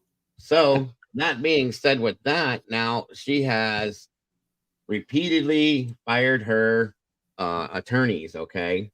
How many times so far? 4. We're on attorney number 5 at this point. Well, one of them quit. Yeah. The first one did. The rest of them, I believe what's his name? It's in here somewhere. Hold on. I found So what were the reasons why she fired them and got away with it? I mean, I would certainly think as a judge. Because they weren't giving her what she wanted. They weren't telling her what she wanted to hear. There's something wrong with that. If you watch the videos of her You want the video. She has to be in control. And if she's not in control of this situation, she's unhappy. Attorney Wooten, or no, Judge Wooten. Sorry, it was Judge Wooten was the judge that is presiding over this. And then, what the hell was the attorney's name? I can't remember to save my life. He's the one that she got away with doing it over and over. Oh, wait a minute. Here we go. Is that what this is right here? Let me see something. Okay, this is the motion to appoint forensic pathologists to assist the defense. What? I found a whole slew of documents on this, by the way. Oh, good. They're all listed right here. Lord, you don't make me look in this case tomorrow. Jesus. Yep, that's what's going to happen to me too. Well, here's the thing. The reason why I brought this back up, you guys, is because as of January 16th, her hearing is supposed to actually happen at trial. Yeah. And I'm gonna cover it, obviously, but I just wanted to catch everybody up and make sure. Brian. Order setting pretrial conference. Which one is this? Let me see. God, they killed so many trees. All of them. It's endless. It's wild. Felony case management conference, pretrial conference, and trial. Trial date is set. Oh, this is the first one, or this is one of the old trials that they had preset. Okay, hold on. Let me see here. There's so much in this. This is almost as bad as. No. Yep. I mean, she's crazy. If you can't look at this case, if you can't watch that video and know she's crazy, but I'm saying she's authentically not well. Wholeheartedly. I won't go there. I really don't. When I say crazy, I just mean evil as the damn devil. No, like I'm not talking about crazy. Often the public does what you guys are doing. I'm not being rude, but yes, most of the time everybody thinks they're feigning and they're really okay. Okay. Let me ask you this, Brian. Let me ask you a question. If she were diagnosed to have some type of mental disorder, what would her punishment be? How would her punishment differ, or should it differ in your eyes versus if she didn't? No, she would get I think she would get dismissed in terms of incapacity. Okay. I mean, the stuff I've seen from her, and I'm learning a lot from you guys tonight. Okay. I learned about this like 2 weeks ago. I watched the suitcase and I turned it off. Beyonce. Yeah, when it started moving and yelling, it was like, I can't watch this. So that's when I quit. But to see some of the stuff you're sharing now, she's seriously, authentically, mentally disturbed. And at some level, so does he. He has to have some poor, serious stuff going on to climb in a suitcase with a sick woman he's been with for 3 years. He has to know she suffers. Oh, he has to know that she's been on meds. He has to know that she What's that say? This is I'm going to here. This is one of the newest documents that was just released. This is the defendant's ex parte motion for the appointment. Good for you, Dago. Good. Tell us. I can't see it. Read it, please. You can't see it? No, but that's because of my vision. That's not. Oh, okay. I'm sorry. It's called getting old, kids. Defendant's ex parte motion for the appointment of a forensic mental health defense expert or similar expert, fact investigator, and for approval of other necessary due process costs. Comes now the defendant Sarah Boone by and through undersigned counsel and respectfully moves this honorable court ex parte to enter an order appointing the following individual: mental health psychologist and or psychiatrist, expert, or other similar expert at an hourly rate. That's all I've been saying. Yes, this is right. This is the way it should go. She's seriously sick. I'm sorry. Go on. Number of hours to be determined by this court or for a flat fee, and number of hours to be determined by this court plus cost. This motion has been filed and submitted to the JAC in support of this motion. The undersigned states Ms. Boone is before this court charged with second-degree murder in violation of Florida statutes 782.04, 775.087, and 775.0872. The appointment of an expert is absolutely necessary to protect Mrs. Boone's constitutional rights to a fair trial on the defining issue in this case, her right to mount a complete defense, to properly present testimony and evidence relating to the factors set forth by the state. Undersigned counsel requires the services of a forensic mental health evaluator similar expert to review certain evidence and to make a detailed and scientific examination of certain evidence. Recommended meet with other experts and testified hearings and trial of this matter. Wait a minute. Did I miss something here? No. Okay. No. A duly qualified forensic mental health expert or similar expert possesses the needed skills and expertise that most lawyers simply do not have. The expert has the training and ability to collect, understand, and evaluate documentary evidence related to the crime charged and the death investigation and potentially perform crime science reconstruction in this case. Linda Duray, PhD, LMHC, NF, MBFE, CFMHE, is qualified to serve as a certified expert in this case in ongoing investigations and to provide testimony at hearings and assist in jury selection at trial. Dr. Duray has been qualified as an expert in her areas of expertise on numerous occasions. And That's licensed mental health counselor. That's what that LMHC means. I'm sorry, go on. No, yeah, that's right. Including in and out of the courtroom, she has testified as a certified expert in crime scene reconstruction, jury selection, and in other situations that have required her expert qualifications. She is a practicing psychotherapist in Florida and in a total of 11 states across the country. Her expertise is allowed in numerous jurisdictions. Dr. Duray is a certified forensic mental health evaluator and has expertise in the area of potential defenses in this case, to wit, battered women syndrome, domestic violence, personality disorders, battering husbands, infidelity, and alcohol blackouts, inter alia.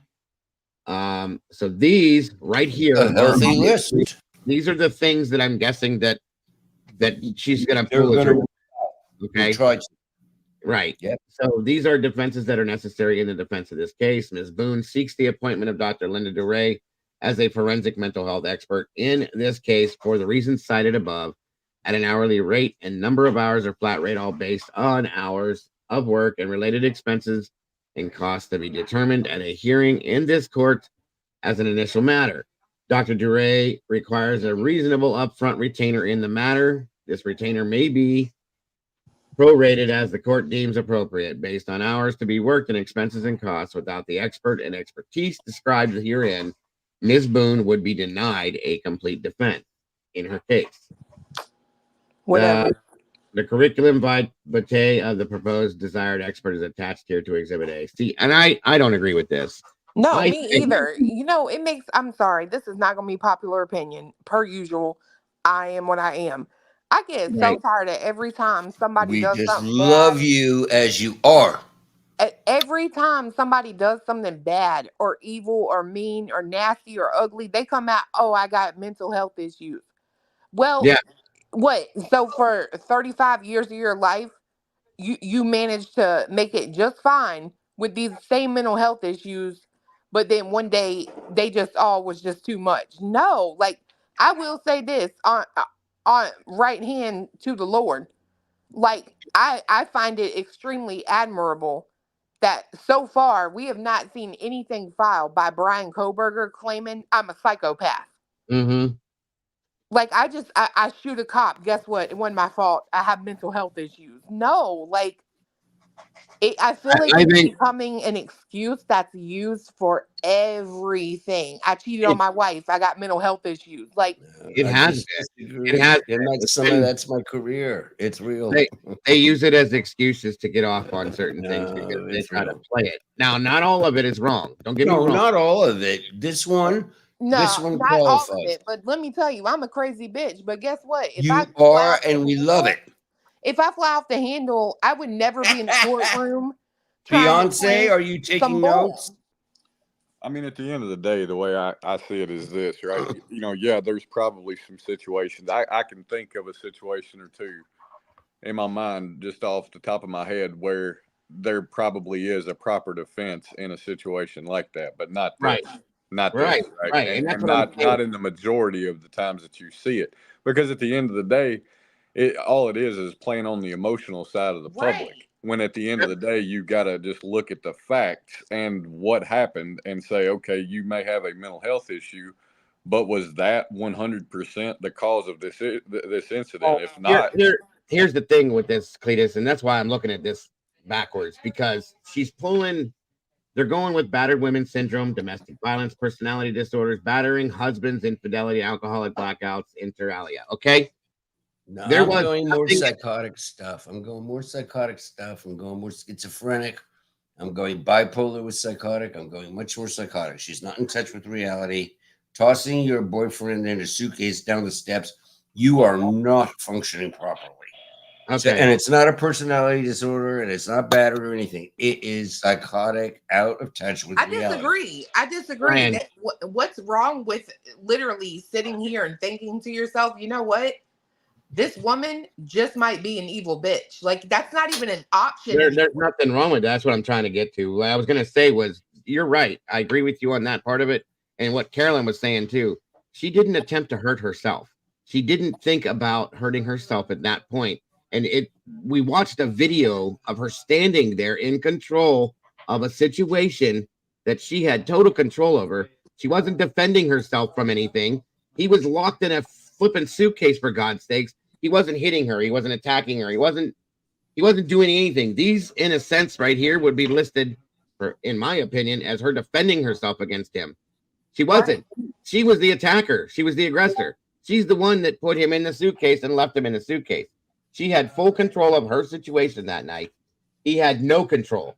So these do not apply as far as I'm concerned. These are excuses to try to pull her. The only one in here that I could see that I could possibly even remotely agree with would be personality disorders. Okay. If she's and the list to me, completely crazy. There's nothing about psychotic in there. Right. Okay? Well, and this is very, very low functioning psychotic stuff. Like this stuff, yes, there might be. The personality disorders are really great. That's Brian. Okay, what are we talking about? Battered? We don't know that. But at the same time, we all need to say there has got to be also something very wrong with the male. Beyonce, Clue is going to come to you and say, honey, let's play with a suitcase. Will you climb in? Beyonce, what are you going to say? He would do it. I would do it, but there's a reason why, right? Well, you would do it for the sex afterwards. I've been married to somebody just like this woman we're talking about. I mean, all day. She and I both, when we first saw this, she was like, oh my God, that's your, and I'm like, yeah, she really does remind me of that. And that's at the end of the day, how long were you married to her? I would crawl into a suitcase if Clue wanted me to, but the difference is, I kind of believe that creature, as Dago put it, showed her crazy as time went on. Right, yes. Clue, you see it right up front.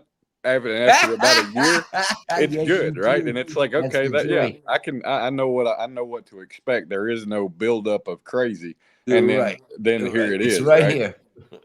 But I was gonna say, you know, in terms of the whole mental health thing and the mental health defense, one of the thoughts I've had about this is, I think it's a popular opinion now publicly that alcoholism, right, is a mental health thing.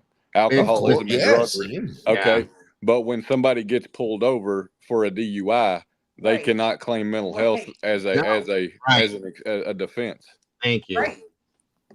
Thank you very much. And that's what I'm saying. I would, if I was, this is probably why her attorneys are not comfortable with her, because the things that she's trying to use as her defense, they know they're not going to be able to get through. The judge is going to laugh that out in a sense. This is an excuse, folks. It's a crutch, per se. Somebody just said that too. Vicky did. Yeah. It's not. Are we allowed for just a second to totally switch and go to the male? I don't feel, we all don't think it doesn't have any bearing on anything. Brian, it has no bearing on this case. Whether he had any mental issues or not, he very well could have. He did nothing to deserve this, regardless. No, I'm certainly not saying he deserved this. Come on, guys. I am saying we have to. It'll be interesting to see his talks. It would. There has to be more than alcohol. Fun. Let's crawl in a suitcase. I mean, and we saw a picture of him. He was tall. No, he that wasn't. That guy was. Oh tiny. no, he wasn't. Will you post the picture again? He was a tiny little guy. Like he looked like. Okay, wait. Can you post the picture again? It's not right at this second. Yeah. Okay. No, I know. Okay. I gotta find it. But the thing is he was tiny. He was smaller than her. Okay. He was a really small guy. And because if you notice when he was in the suitcase, there was no bulge. He was just in there, and it was pretty level. It was like if you try to shove me in a suitcase, it would have looked like a damn boulder rolling. Okay. So let's put Dago and Clue all in one. Do we know if Sarah was ever You're offered gonna need a bigger box? She hasn't had the option yet. Every time she goes to have a hearing, she's either fired an attorney or they've quit and they've had to reschedule everything multiple times. So there hasn't been anything at this point. And I'm imagining that she's probably not going to be one of those, or she's probably going to be one of those people that's going to refuse a plea deal, thinking she's 100% innocent because it wasn't intentional. Those are her words, period. I don't understand why the judge keeps letting the lawyers go. Obviously, that part is manipulative. Well, because she has the right to do that. That's unfortunate, but she. So I can do this as much as I want. I can do this. But he said in that last video, that if she continues down the path that she's been on, after a court-appointed attorney has been given to her, that there's going to be issues with this, and they're going to have to handle it. And you know what's interesting? I'm asking you guys this, and I am thinking about Brian. Okay, so could Brian be doing this? Can you just keep doing this forever and ever? Apparently, no. You can keep firing the lawyers. Well, hello. That's what he just said, that you can't. You can't. Well, he said that. That's what I'm saying. Okay, no, I'm asking. Okay, you can't. Judge Wooten just said that if you continue to do this, once we give you a court-appointed attorney, then we're going to have to look at things in a different way. Okay, I missed that. Okay, so you can't keep doing this because that's kind of transparent. Yes. You can't. You can be offered a plea deal. Oh, okay. See, I thought that you couldn't unless you were in front of the judge, Lucy. Thank you for that. But there's your answer. See, I don't think in Brian's case they would ever offer a plea deal. Public sentiment would go nuts. There's no way these guys can ever offer him a plea. It's way too big. What I think is going to happen, and you guys would know better than me, I don't know the term, and I am not talking mistrial, but I am saying when we get to the suppression stuff, this judge is old and conservative. I do not like him, whatever. I think he is not going to admit so much of this shit. And what is the word if there's just nothing to admit? Is that a mistrial? There's nothing to admit. I'm not sure. What is that called? Not sure. Considering the situation, I don't know. Okay, so this is him. You can offer one. She'd have to be in court to accept it. Okay. There's not many pictures of him, but this is him, obviously, from the head up. Okay. But you can tell he's a little guy. Okay. Yeah, no, I agree. I mean, what a mess. I don't think there are any other pictures. Yeah, he's okay looking. And it is pretty much, in my opinion, open and shut. But I know that she's going to try to use these psychological defenses, obviously. Hey, wait, who is that? Oh, that's her. Okay. That's her. Let me see if this plays. Hold on a second. 1 second here. Pretty butchy to me. Hold on. 1 second, guys. I'm sorry. Why wouldn't he play Jacob?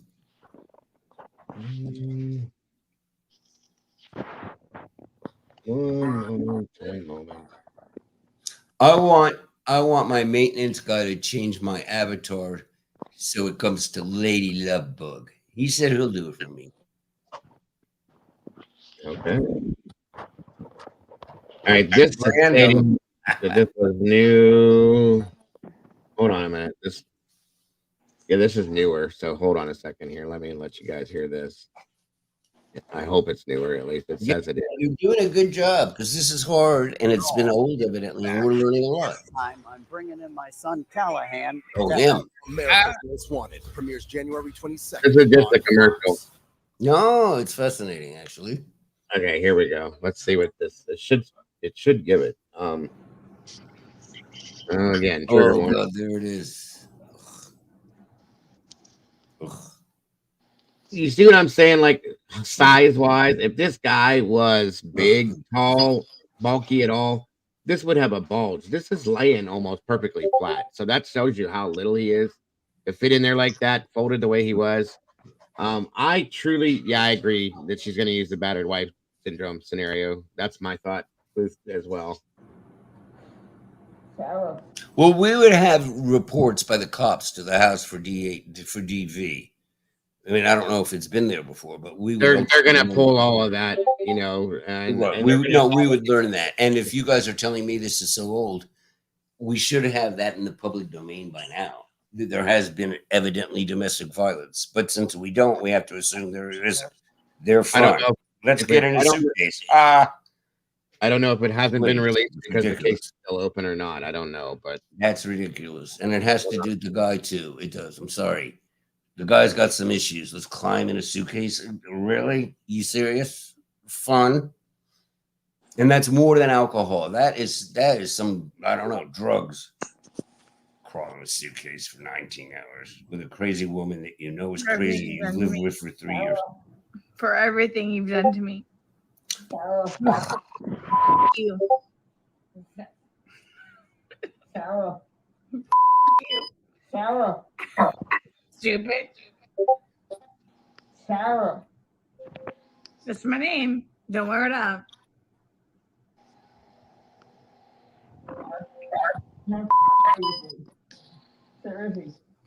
Yeah, that's when you do and you choke me. Sarah. Sarah.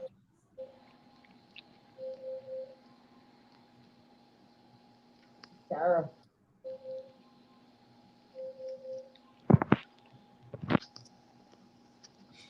Sarah, I can't breathe. That's on you. Sarah, I can't breathe. It's on you. Sarah.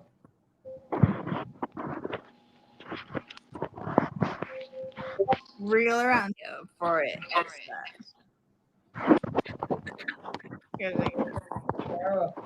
I believe this is the extended version. Yeah, he's losing his life here.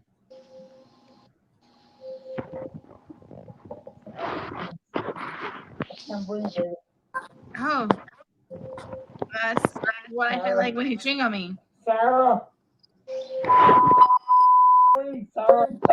Yeah. You should probably shut up.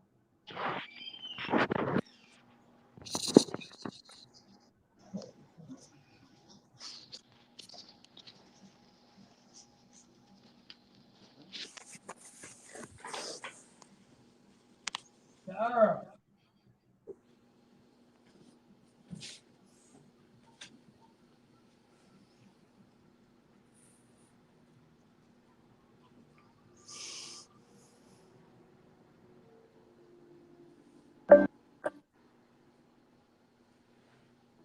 That was nothing new. It just showed when they flipped it over, so on and so forth. I don't know why they put that in as breaking, but whatever. I mean, it just shows, you know, at that point, I think Sleuthy was right that he was losing his life at that point right there. No, I agree. He ain't talking, he ain't moving. Right, and that shows, like, that was the second video at midnight. That makes sense. If it started about 8:20 by 12:30, that's horrible. You know what I mean? Like, he has been not breathing in that long period of time. Sorry, Brian, I forgot to fix that. But yeah, it's that's so disturbing to me. I've never seen anything like that in my life. It creeps me out in a bad way. I just hope that they don't take these excuses, I'm going to call them, because I don't want to sound horrible on this, guys, because some of those defenses are real and they do come into play in some cases and should come into play with some cases, but not this one. I'm sorry, not this one at all. You're not evil ever. Well, this woman, case. This is all premeditated, in my opinion. This is all 100%. Like, she knew exactly what she was doing, as far as I'm concerned, and she should pay to the full extent of the law, as far as I'm concerned. No, they won't ever let her out, but she's not going to get charged. She'll be like, can't be in trial, but she still will be locked up for the rest of her life. I hope she is. We'll see how it goes. We'll see. I agree with you. I have a problem with that too. Like, I'm sorry. No, I know not you sorry. do, Clue. I know you do. What do you? But they're not going to be. They're going to rule her incompetent when she is. Okay, she will go to jail. Yes, obviously. I hope that they don't let her get away with the. It's not about getting away. It's about just you're sick and you can't be out in public. You say she's incompetent to stand trial, Brian, and I this is where I disagree with you on that, right? And no, I know you do. But I'm fine with that. And I want you to explain. Maybe explain your view to me, because here's mine, right? If she's competent enough to sit in a room and answer questions and understand her Miranda rights, she's competent enough to sit on the stand and tell the truth as it were. How is she not competent to tell the truth? Because psychosis is minute by minute. Okay, she obviously didn't do this the same time she was in the video of the investigation interview. Psychosis is very minute by minute. In my opinion, professionally, I'm not diagnosing. She was actively psychotic. She was not in touch with reality. Okay, putting your lover in a suitcase and tossing him down the steps has got some orientation to reality that is really not there. But folks think that it's like a stable thing. It's not. You can be really, really suffering with voices in your head, seeing things at 9 o'clock, and at noon it changes.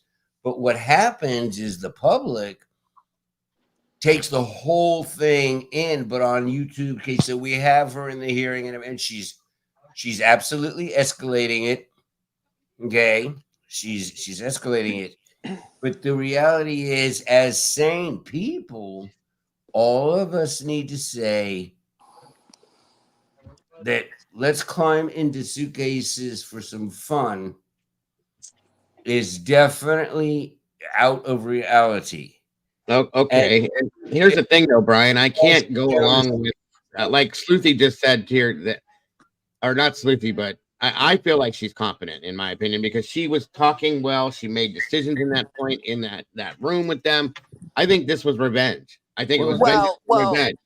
Let me explain how this works. If this lady is truly psychotic, then every one of you men, you might as well turn gay. Because if you can be with somebody for 3 years and then all of a sudden just boom, I'm done. That's crazy. That's crazy. I agree. Crazy. And I hate that word.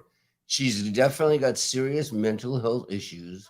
But Brian, no. Hold on. That's what I'm trying to say to you guys. Like this comment here fits it for me. Perfect. What Sleuthy said here. Psychosis, whatever's going on, she may have some sort of a mental health thing, but she was with it enough to say things like, and she was even inebriated at that point. You could hear it. That's how it feels when you cheat on me. That's how it feels when you choke me. It's revenge. It was all about vengeance and revenge. And my question about the whole psychosis aspect, because I'm honestly interested. Is this I know something, you are. Is this something that you're curious? Is this something that would show you would have signs and symptoms of, or yes, you do. So it's not possible for it to be a momentary state of psychosis. No, okay. If we can do it with the HIPAA shit, we're going to find a long history of psychosis. We're going to find a long history of being prescribed medications. We're going to find a long history of her not taking them. We're going to find involuntary admissions. But with HIPAA, we're not going to do it. This woman has been sick for a very long time, number one. And number two, so is he. There is something wrong with him. No, she been sick, but she been sick with a little disease I like to call the devil. That's all I'm Caroline, saying. I worked in real institutions for 3.5 decades. So what do you call like this comment here? I agree with this. You hear the anger, the rage. You can hear her gritting her teeth. She's saying things, and then you hear her laughing. What do you call that? I call that a psychotic person that's angry and not oriented to what is really going on. She knew, psychosis. though. What? She knew what was going on. I can't breathe. How do we know this? Do we really think someone is thinking it's Because fun she's to toss your answering lover in a suitcase and talk he's down the steps when he's for 12 saying hours? something like I can't breathe. What is her response? What? I didn't hear you. I'm sorry, I don't understand. No, she's giving him why he can't breathe because this is how you make me feel when you choke me. This is what you get for cheating on me. She is with it. She understands what she's doing. She is not in a psychotic break, in my opinion. The devil got a hold of that ass. No, I think the public agrees with psychosis is only if you're talking to the clouds. It's far more complicated than that. If she had more going on in that video as she was filming that, like saying some strange things that were offhanded, that were, you know, like if she was acting out in other weird ways, responding to somebody that's not there, something like that. Okay, then I would say possibly she's having a psychotic episode. But this is just my opinion, by the way, guys. And I want anybody to take this to heart. I'm just saying this is my view on this, because to listen to her voice, she was very, very, very, even while being under the influence of alcohol, a lot, it seems to be, still clear enough to respond to him and say, you know, you should shut up. You should F off. You should this, you should that. Every bit of what she said was in anger. So I can't go along with that plea in that sense. I'm sorry. No. She is but wait, just out of curiosity, are we allowed, all of us collectively, it's an interesting dialogue, totally allowed to switch to him? What on earth is going on with him? I'm going to tell you what was wrong with him. He trusted his partner. That's nothing wrong with him. That doesn't mean he's psychotic. It means he's a guy who looks at this girl as in she's not going to hurt him at the end of the day. That goes right along with what you're saying, Brian. I'm sorry to interrupt you. I'll have to say this or I'll forget. If he was, Dr. Phil, he's not licensed. He's not a real psychologist. I think that if she was in that mode, that he would not have trusted her enough to get into the suitcase and thought he would have never allowed him to get out. He'd have never thought that. That's my opinion. Or he was drugged. I mean, that's possible. That's possible. I think that is possible. That's come into my head before that he was out and she put him in there, because I don't think it's unlikely, but yes, I agree. Yes, I think he'd wake up. I think he'd wake up and be as like more panicked. You know what I mean? Yes, which means to me he was knocked out. It was kind of like date rape drug or something.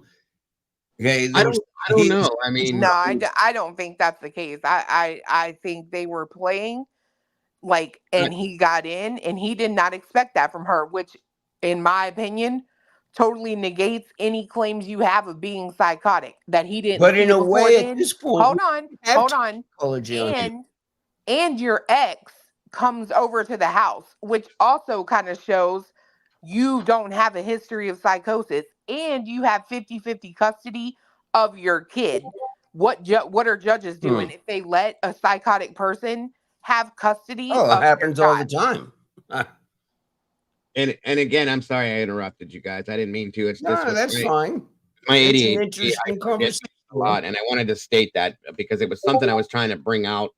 I just feel, I feel like if he's been with her for 3 years, he should know her as a person, okay? And totally where he doesn't have his own apartment. Like, is it really like you guys, Clue and Beyond? Is it like you live with each other, period, or does he have his own place? They've lived there together for 3 years. We've been together for 7 years. We've lived together for 7 years. Okay, no, but that's what I'm saying. He didn't have his own apartment to go away? He lived with her. Okay, he lived there for 3 years, she said. But in my opinion, he's known her, lived with her for 3 years. He's known her personality. He knows who she is as a person. That's his mate, his partner. Okay, I'm going to venture to say that if he would have ever thought that she would murder him, I mean, no, I'm trying to say it in a different way, and I'm trying to get it out so that I can get it out. Is that if he thought she was like detached? We'll just say it that way. he would have never trusted her enough to climb into that suitcase. Right. I think that this was a scenario that she made him believe they were just playing around, and then she got control of him inside that suitcase.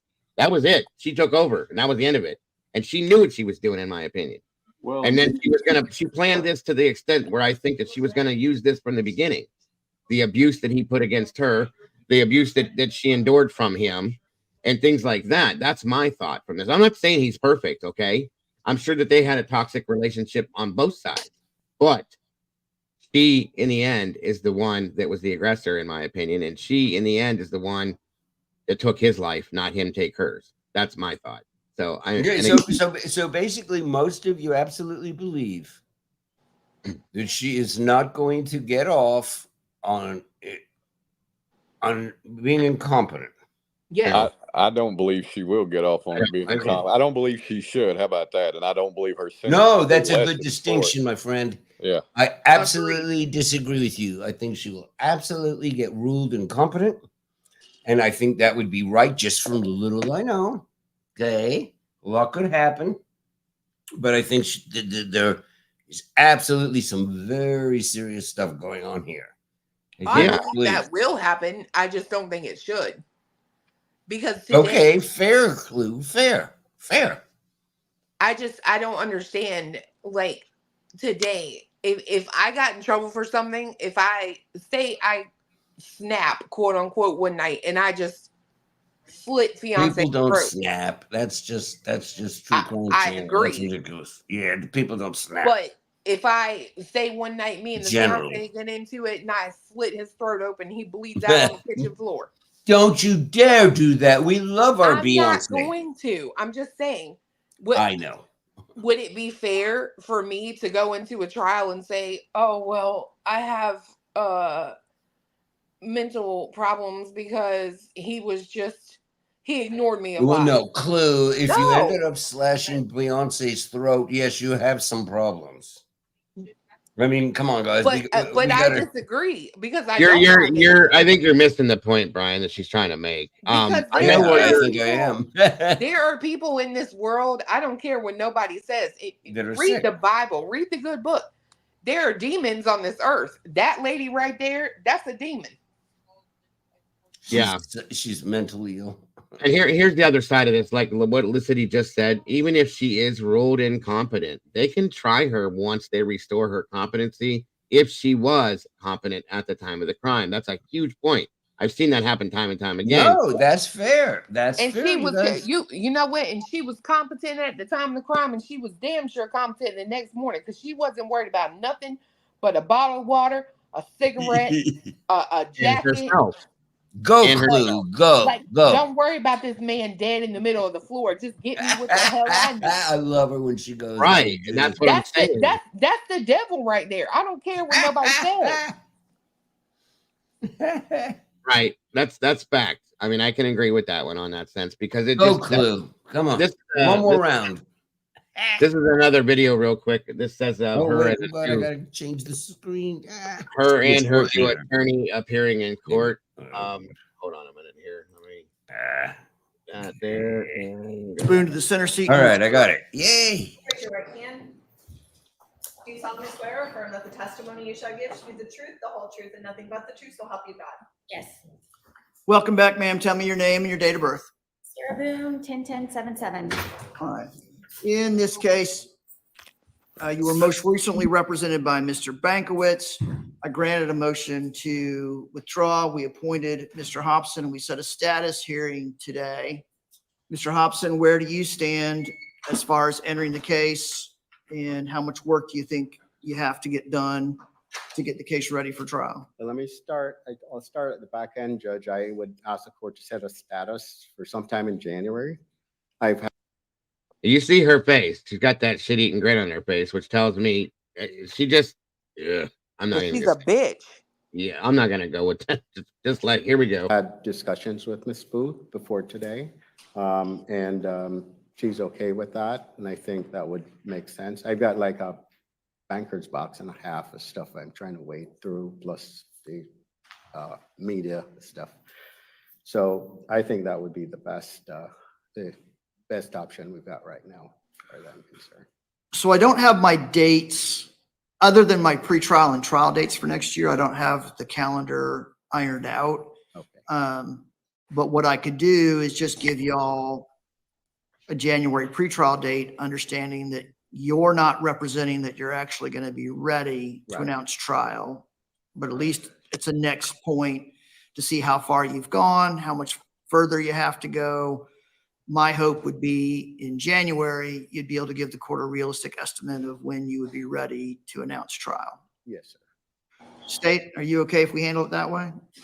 Yes, that sounds reasonable. I have a January 16th pretrial date. Is that far enough into January, Mr. Hobson? Yes, sir. All right. Here's what we'll do.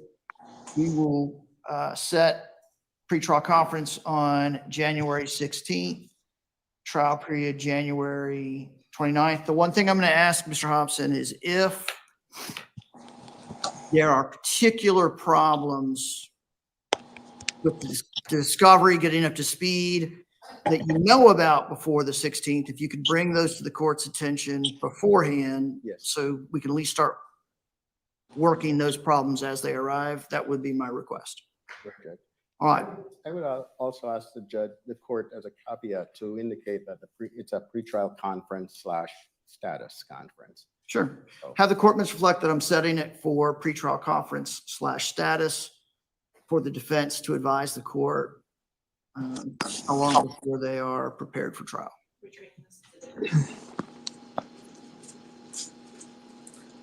I think speedy trial was waived long ago. 4 years on, Judge. Okay. So I'm just going to court reset it for those dates. Yes, sir. Anything else I need to do on Ms. Boone's case today? Nothing else, Your Honor. All right. Ms. Boone will be returned to the Orange County Jail pending disposition of her case. Yes. Thank you, Judge. All right. That's all I have. Okay. Have a good day. Did she say that? Did she say Vega, yeah? are you ready on Hope? All right, let's call up Hope. Yeah. You see how he stopped her from touching him? Oh. Right there. Like she steps over the boundaries with everything. Okay. Are She's you a ready pompous, on you know what? All right, let's call up Hope. Yeah.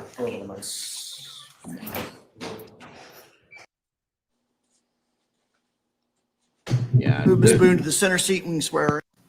That's a mess. I'm sorry. What did you say now, Clue? Nico, you muted me. Just for a second, Brian. Hold on. What did she just do there with her finger? Like, hold on. I'll tell you. That's what I was trying to show you guys real quick. 1 second here. And if you could hear, I just muted everybody so you could hear it just in case, myself included. Hold on. Let me go back to that real quick. Hope. All right, let's call up Hope.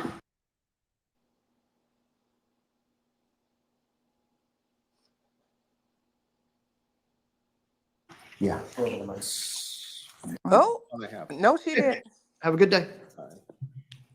Ms. Vega, are you ready on Hope? All right, let's call up Hope. Yeah. Oh. See, that wasn't supposed to happen. There's not supposed to be any contact between them at all. Okay. And I can't get out of, well, I couldn't clearly hear what she said. I couldn't either. Trying to read her lips and everything. I don't know if you guys were able to. It was hard.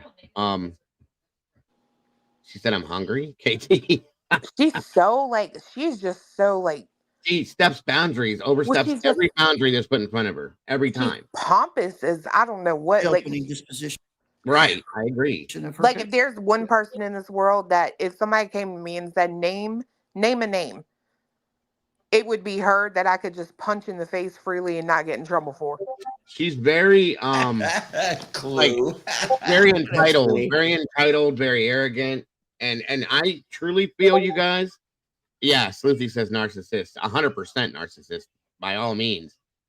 She's a special type of narcissist too, in my opinion, but she feels all like this is all her. Everything about this case is about her. She's the victim. She's the one that's on trial. She's the one everybody's hurt. Like the judge and the attorney are supposed to be her friends based on the letters that she's written to the judge, blah, blah, blah. I mean, it's all her. And it has been from the moment this happened.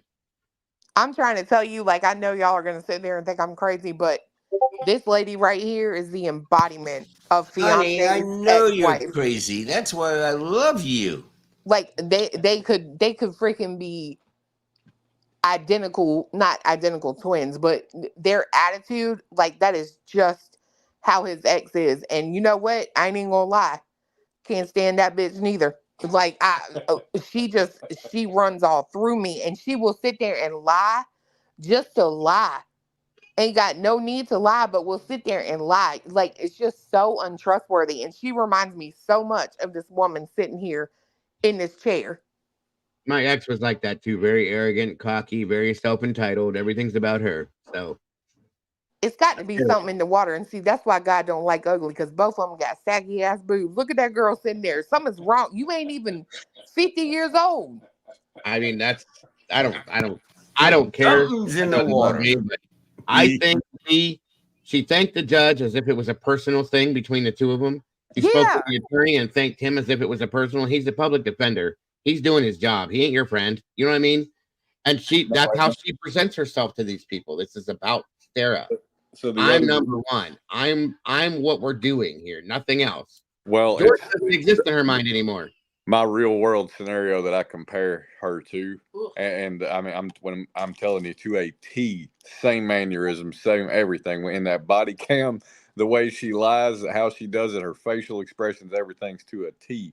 And at the end of the day, it's not necessarily about because she's sitting there pompous. It's because she's trying to put on a nice person persona. Right. Is what it boils down. She's trying to appear to be a genuine, down-to-earth person, and that's her best shot at being that. That's her best example of it, or her best expression of it. That right there, you guys, watch her face. Watch her face, how she responds and looks at the camera on purpose with that smile. And then she says what she says to the judge as if, thank you. I'm glad we're friends. Yeah. Looks at the camera, she smiles. Thank you. Thank you so much, Judge. We'll have coffee next week. 100%. And like I said, there's not supposed to be any contact. That's a boundary you don't step over, and she does it with everything, guys. It's you guys have seen her acting out and screaming and yelling and being crazy and insane. This woman right now is totally just not there, just listening. She's drugged. It is a money issue. It's a money issue. Brian, you have to drug the psychotics. Okay, we don't have the staff to deal with this. We've got to drug them out. Oh my Lord, I can't. And make them just lie there in bed. That's how it works, my dear. But she's not sitting there with drool coming out the side of her ugly ass turned up mouth. We've gotten better at not meds. drugged. Like she is not. That girl is sitting there herself. I think she's very clear. She seemed to be very with it. She said nothing. I saw you guys post the other one when she's screaming, yelling, being psychotic, and thinking that everything is okay. And now she is sitting there in handcuffs, smiling. Where do we think we get the difference? And that's how it has to work. We have to drug them. We don't have the staff to do a one-on-one with a psychotic woman. Okay, we would have to do a one-on-one. That means we have to bring in another staff member.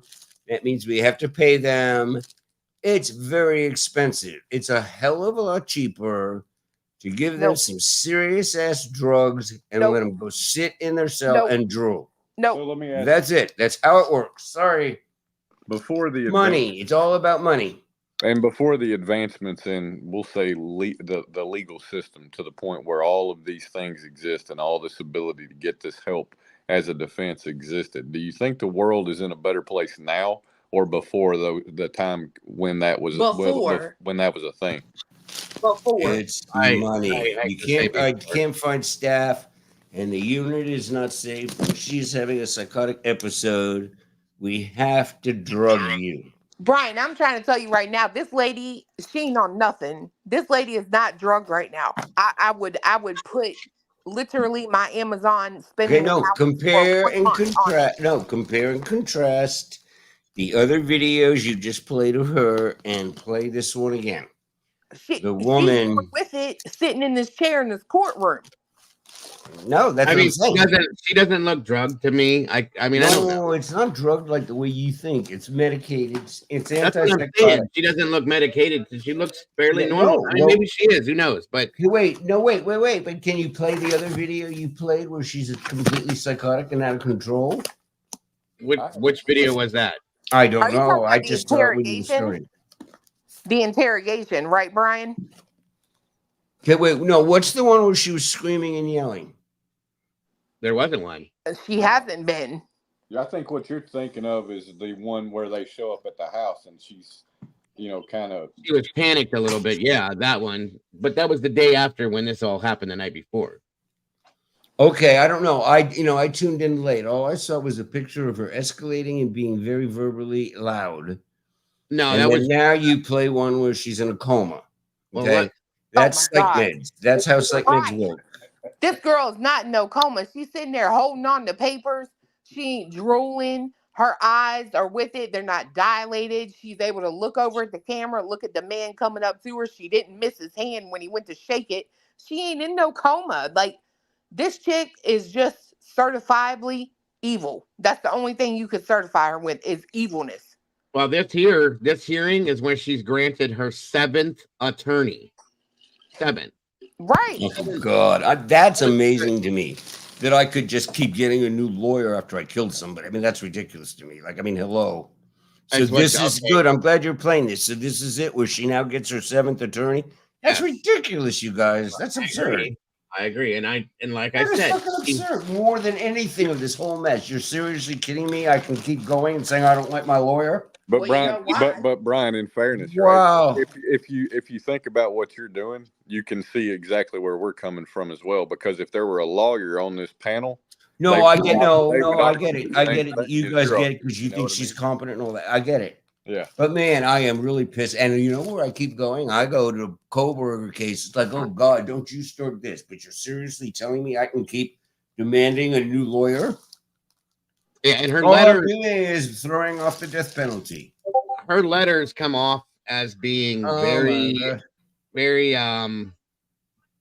detached in that sense. Her letters do, but just watch this and tell me. Is it? Yeah, I would love to see this play. Is this the same judge every time? Yeah, this is the judge that's handling her case. Absolutely, the same one the whole time. I'm trying to tell you, it's simple. Just acknowledge bitch is evil. Like, for real, she's evil. It is everybody. I respect everybody's opinions on it. I feel that there's something dark with her. Whether there's any kind of mental illness that, behind all this, I don't know. Obviously, I'd like to see the psychological eval on this. I really would. Dega, it's fine for all of us to do this. We love each other. We care. We listen to each other. I am blown away. Will you play this? But I'm asking, this is the same judge the entire time. Yeah. It has done 7 other lawyers gone.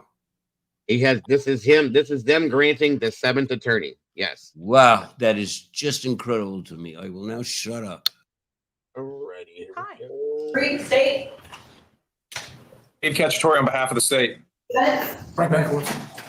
Please raise your right hand. Do you solemnly swear or affirm that the testimony you shall give should be the truth, the whole truth, and nothing but the truth, so help you God? Yes. Can I have JAC announce themselves as well? Yes, Audra Moore for JAC. All right. So we have multiple matters scheduled this morning, one of which is Mr. Bankwitz's motion to withdraw. My reading of the law is I feel like I have to address that motion first and rule on that before I can address any other motions that would be heard today. So, Mr. Bankwitz, I'll start with you. Tell me why you're moving to withdraw. Judge, the letters that have been coming to your honor, the derogatory berating of my services in this case, I can't effectively represent her. She doesn't trust me.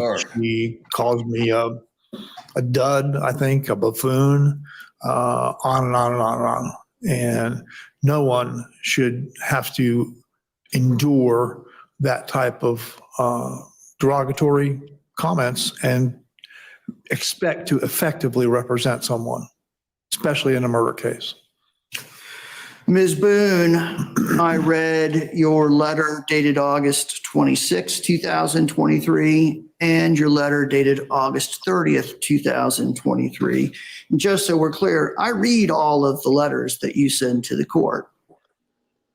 Whether I respond or not is based on in the letter, and whether I'm asked to actually do something that's within my purview as a judge or not.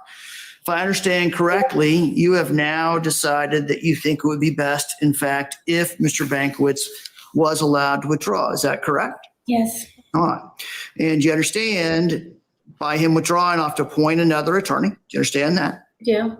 And that attorney's not standing here, so we're not going to be able to address, and I'll give the state a chance to talk to me as well. But assuming I grant this, we won't be able to address the other issues that were docketed for today, which means I'm going to have to reset your case for a later date. Do you understand that?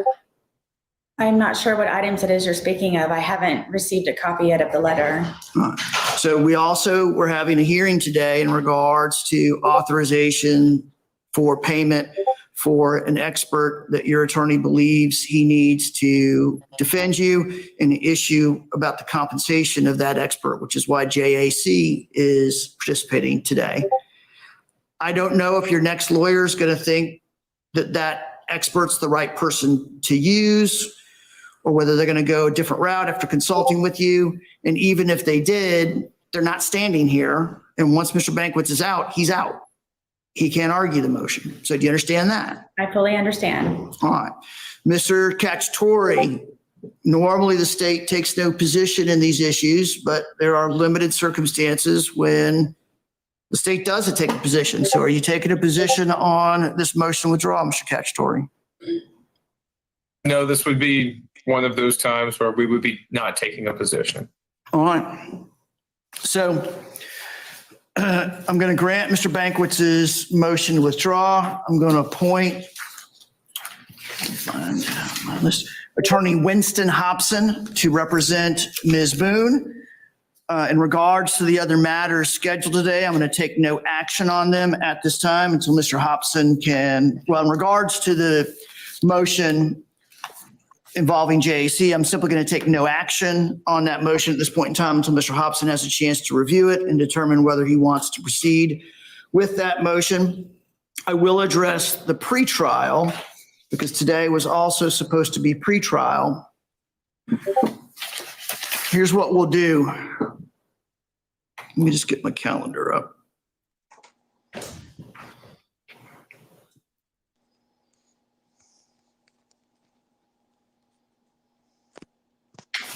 As far as pretrial conference, I'm going to set this case for pretrial conference on Tuesday, November 28th, and a trial period starting Monday, December 11th. I think any earlier period of time would be unrealistic for Mr. Hobson to get on board, get up to speed with the discovery, and determine how he wants to proceed in regards to any experts. But I will set a status hearing on the case prior to that.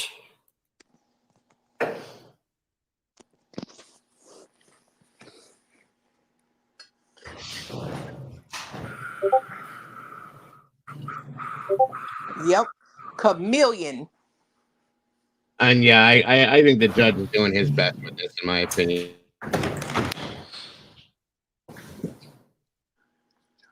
I just didn't know you could keep doing it. I mean, at some level, that's overtly like ridiculous. Well, he states at the end of this at this hearing, Brian, that this is basically it for her. So hold on, when he gets to that point, you'll see what he says. I can't keep throwing out my lawyers, okay? Because then I'm dodging something. That's ridiculous to me. I agree, Stump. She's completely playing the system. She's playing, and here's the thing. This is why I think she's completely with it, because she knows what she's doing with this stuff. She knows how she's playing the whole scenario with this, and I think that to be also the status hearing on the case Monday, October 30th. 2023 at 10 a.m. That'll be for the purpose of making sure that Mr. Hobson's on board, some sense of where he thinks things are, how realistic he thinks the November pretrial is, any other matters I need to address with him at that time. Now, Ms. Boone, in just a minute, they're going to take you back to the Orange County Jail. I'm going to suggest that you talk to Mr. Hobson about the various other issues you raised in your letter dated August 30th, 2023. One other thing I want to talk to you about, we had this conversation once in the past.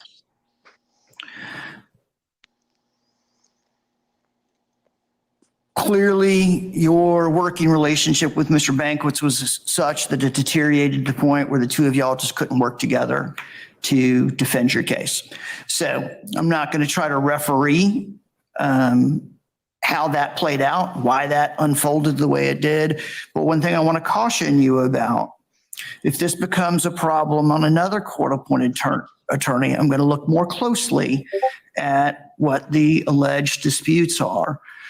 You have a right to a court-appointed lawyer. There are certain decisions a defendant gets to make in the defense of their case that are absolutely theirs, such as whether they go to trial or not, such as whether they testify or not. But there are many decisions in a case that a lawyer gets to make. And while you certainly have a right to consult with your lawyer and discuss with your lawyer, they don't automatically just do whatever you say. They use their professional judgment and experience and look at the evidence, look at the law, and do the best they can. Also, you've got court-appointed counsel. As I've explained to you before, court-appointed counsel rarely have the luxury of representing one person and only having one case to focus on. I have concerns that your expectations of what any court-appointed counsel might do as far as spending time with you and the depth and degree of communication may be unrealistic expectations.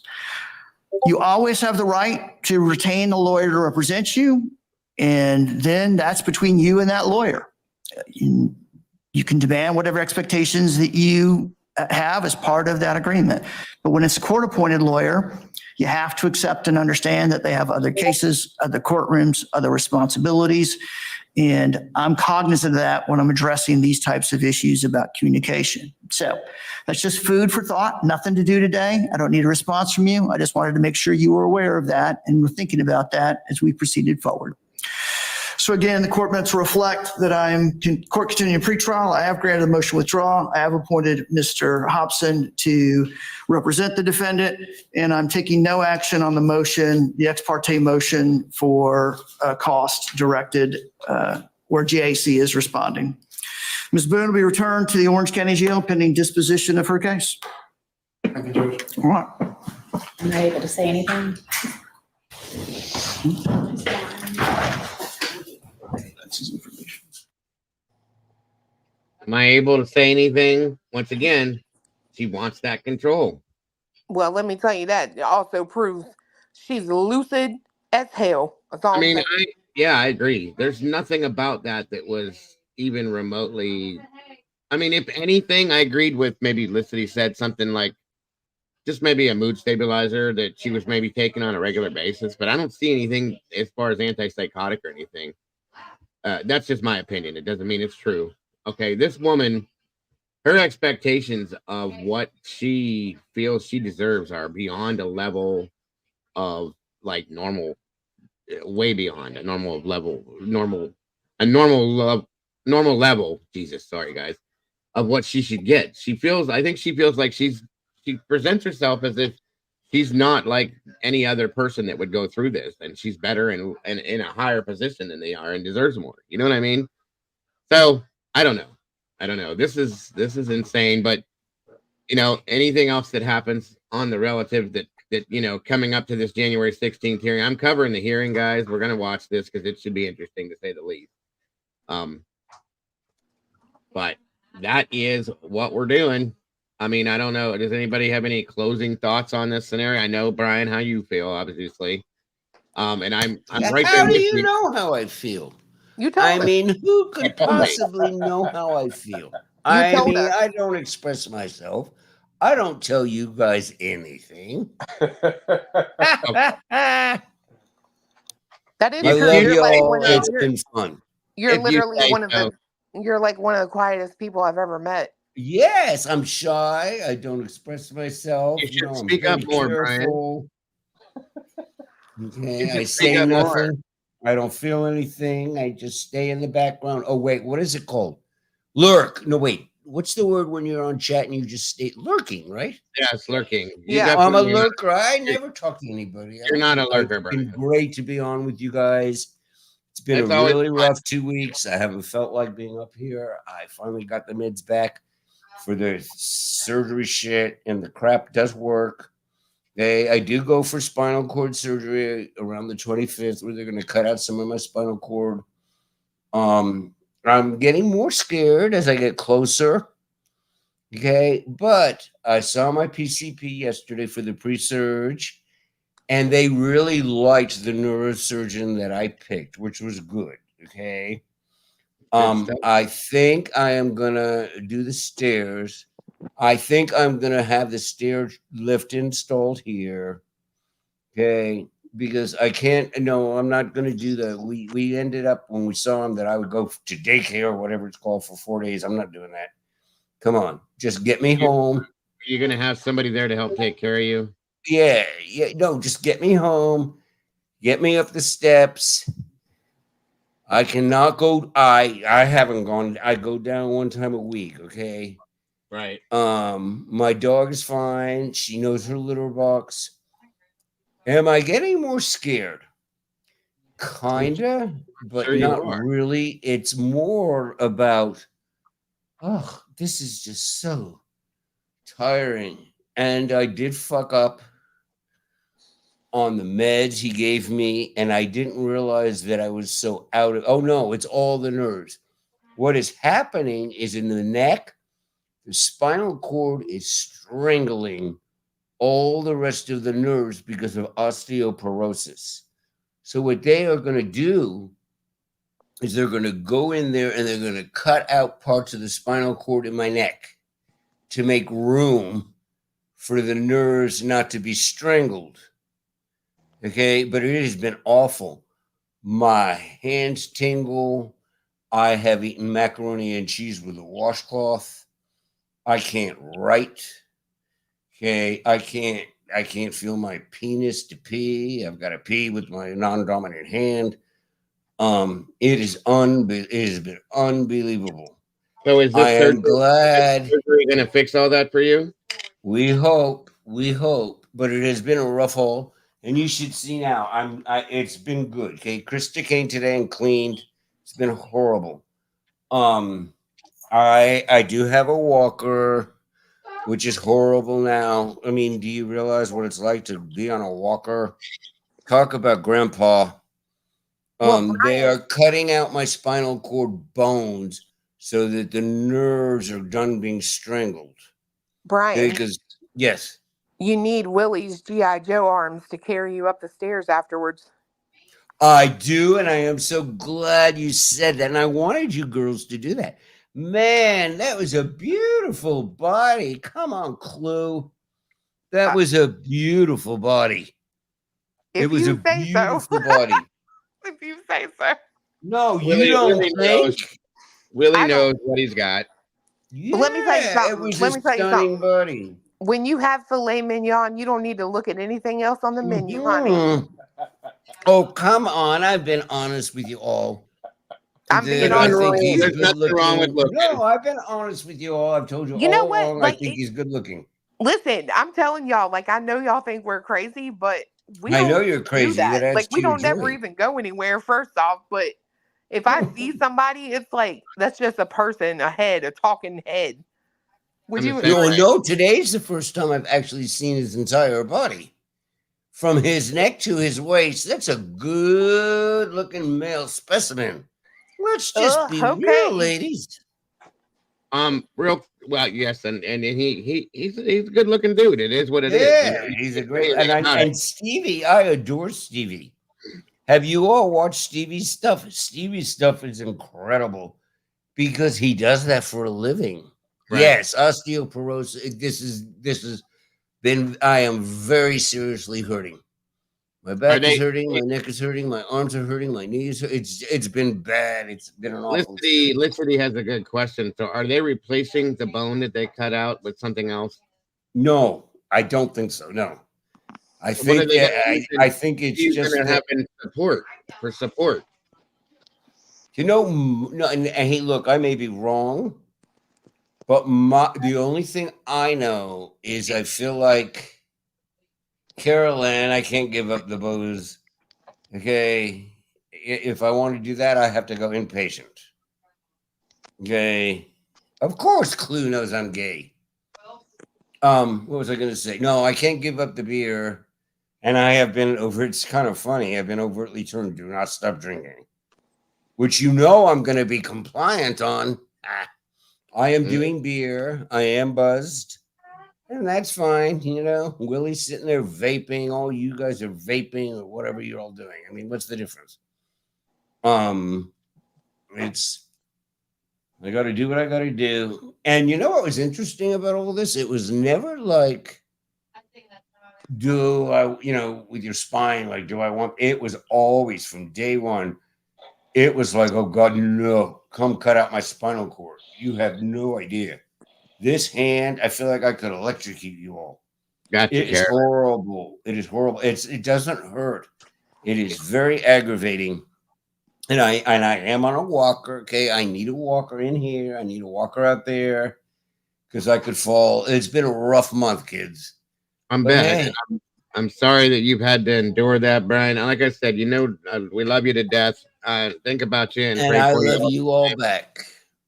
Yes, that is what it is. Wanting to know, yes. So once you have this surgery and you come out of this after recovery, what are what's the scenario supposed to be after that? See, and it was weird. He didn't give me that. What he gave me was, and believe me, I saw the MRI. It was wild. Bad, you guys, bad. Okay, but what it basically is your nerves are being, no, it's neck. It's neck. It's right under my Adam's apple.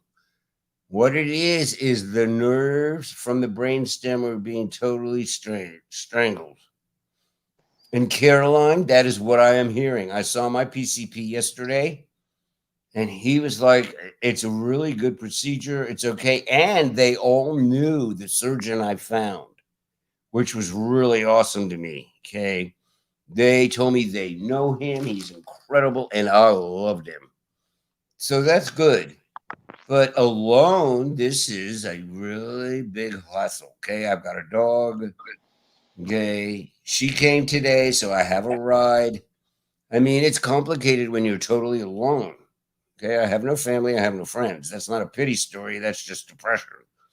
But I've got to go through with this, obviously. And I'm talking too much. I am buzzed, and it has been great to be with you guys. And it has been really neat to do this case. It's been good. You're fine, Brian. You're fine. As long as I know that you're going to be okay, I know that, like I said, a lot of us worry about you because of the scenario that you're going through. And like I said, you're always in our thoughts and prayers, at least on my end of things. I know that for a fact. Mama Bear, everybody. Thank you. About it regularly. So we will be checking. It's neck. It's the neck. Just let us know that you're okay and what's going on if and when you can. Okay. And please don't, when this happens, I'm begging you, don't try to be Superman and do too much when you can't. Make sure that there's somebody around that can help to take care of you. Okay. Yeah, no, that's hi Evie movie. I love my Evie. No, I'm trying. Okay. And she was here today to help clean up this mess I've made. Okay. And we set it up and she will get me to the hospital. Okay, we did a lot today. It's been a really rough, but some of it, I'm sorry, some of it is my fault. And I'm saying that way. But I fucked up the meds, okay? I didn't know I was going to run out. Okay, so I ran out. But then while I'm running out, I am so feeling bad that I am not getting in my car to go get the refill. So, and that was bad. That was my fault, okay? But they're here now. I have the meds. I'm taking them, okay? And I do know that they work. Because of the last time after 4 or 5 days, it stopped this tingling. I am like on fire right now. Fire. Okay. But I have them here. I'm eating them. I am drinking. That is obvious. See that, Detective John? See that, Detective John? Yeah, Brian is drinking. Fuck you, you asshole. I'm not pulling out guns on people, am I? I am not going psychotic live YouTube and screaming into my microphone because I can, am I? I'm drinking. Fuck you, asshole. What date is the surgery, Brian? It's 24, 25, or 26. Okay. Please, if you can, give me a heads up, whether it be email or whatever, so that I can know for sure when it's going to happen. You guys think Detective John is here? Hey, Detective John, yeah, that Brian Hoffman guy is drinking beer. I'm not pulling guns on people on YouTube. Hello? Hello, asshole. All righty. That was fun. Do you guys think he's here? Do you guys think he's here? I'm sure he's watching, but that's up to him. I don't care. Okay, no, I appreciate you all. I love you all. I love my Clue. I love my Beyonce. I love my Dago. I love my Willie. I love my Vix. Gray, hi. Edie, I love you. Carolyn, you're a hoot. Okay, I'm going to shut up now. Likewise, Brian. All right, Brian. And Clue and Cletus are taking off, guys. Thank you guys for joining us tonight. I appreciate you very much. Take care, Lindsay. And they will be live tomorrow, they said, guys. So make sure if you haven't, go over there, subscribe to them so that you can tune in and you don't miss a thing. Make sure you hit that bell for when they are live so we can go over there and check them out. Dago, will you try to, even if it's only 1 hour, put out a notification, dude. Just do it. If it's you wake up at 11 and you think you're going to go at 1, just say, hey, heads up, it might be 1 to 2. Do something to give us a clue. Absolutely. No worries. And again, Brian, thank you for being here again today. Thank you for having me. Always a pleasure for all of you guys. I appreciate it very, very much. Again, if you haven't checked out Cluminati, please go check out, subscribe, show some love. I appreciate you guys for that. Brian, much love to you. Get some sleep. Thank you, sir. Thank you all. I hope you get through it, and I hope the meds start working, and I will talk to you guys soon. So do I. We are going to bye-bye, Clue. I don't know. I was supposed to jump on the Karen Reed thing today. I didn't get a chance to. I may go later tonight and do it. And if not, it'll be tomorrow for sure. But we're going to jump onto the Karen Reed thing. There's a lot about that one that I really need to put out there for you. That one I know more about. Yeah, there's a lot to I that. learned a lot about this one tonight. I did. It was like, whoa, this is. I didn't think this one was going to go so long, but you know. Well, it's a complicated case, my friend. Yeah, I might jump back up here a little bit later and cover the beginnings of the Karen Reed. If not, I will be doing it tomorrow earlier on so that I don't overlap in the afternoons. But besides that, when you say overlap, who are you saying you're worrying about overlapping with? I don't like overlapping with other creators that I have a tendency to collaborate with. So, you know, it's not fair to them. Do you guys talk about this behind the scenes? No, not too. I mean, sometimes, but not too long, not too often. Like, okay, I'll go from 1 to 2. You go from 2 to 4. No, I mean, sometimes they'll say they're going to be live at this time, so I try to stay out of their bracket so that it doesn't affect them and people go to them because we share a community in a lot of ways. A lot of us do. Oh yeah, we certainly do. I try to be as fair as I can to everyone that's out there. If I can fit in somewhere else, then I try to do it that way. So. Okay, so it's not like Norm where I say to you, okay, I'm not going to say like don't go, but I'm going to say, okay, I'm going to go live tomorrow too. And then you'll stay. I'm not saying that, but I'm saying it's understood. Like you'll try to not do that, but is that how it works or no? We don't talk about it. It's kind of like a thing we just do. That's all. Okay. I'm Some of us. Curious. Can you do one time a thing where you have your camera facing your keyboard? Your computer screen, where we see how you are managing the live. Yeah. Okay, like a behind the scenes, but just in real time. Because you guys have a lot going on. Yeah, I mean, it is a serious skill set. It's the same thing as DJing. Okay, it is a skill set. But there's a lot to it. That's no lie. Yes, there is. That's what I'm saying. And it would be really neat to see behind the scenes, what exactly is he seeing? Well, what is he clicking on? What is he playing? What didn't I was work? actually going to set up. I have a secondary camera that was my first camera. It's not as good as this one.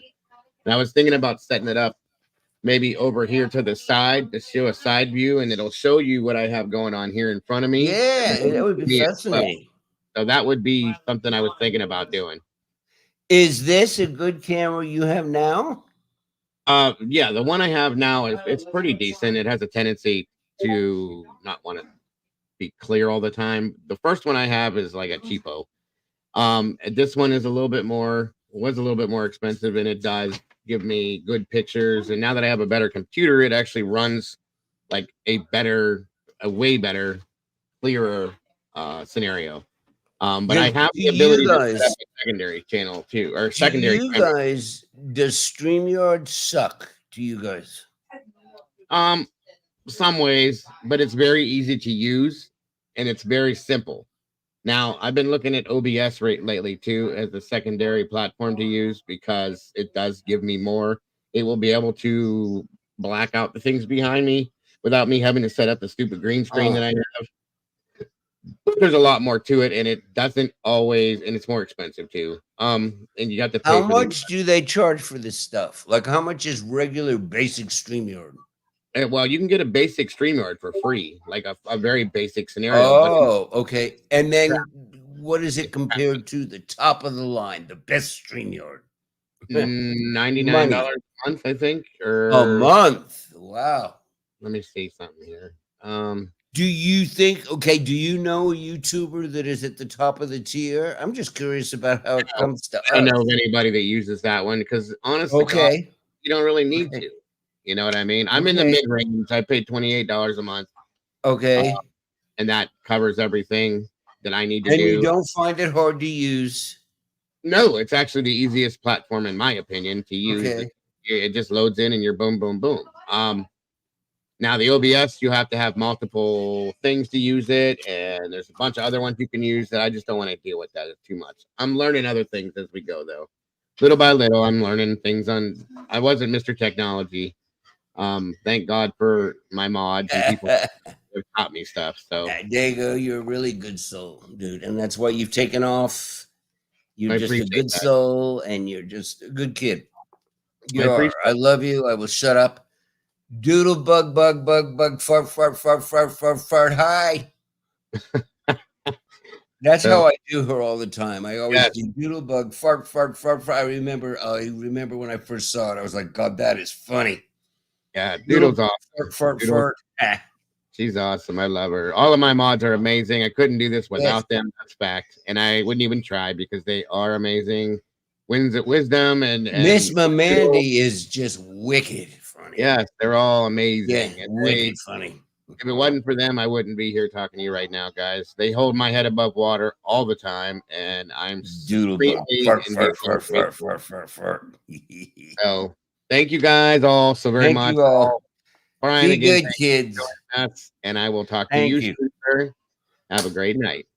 Love you all. Be love good, you kids. Sir. Thank you. Bye-bye. Doodle bug, fart. As the rest of you guys, I hope you guys have an amazing rest of your night. Like I said, I may be here later. I don't know for a fact, but either way, I want to thank you all so very much for joining me today. Putting up with all the fun stuff that we put up with here, hanging out, and we are going to hit the Karen Reed thing either tonight or tomorrow for sure. You guys are amazing. Don't forget to love yourselves and to love each other, guys. And do not change a thing about yourselves, guys, because you are the beautiful people. And I promise you, I will see you all so very soon. Bye-bye now.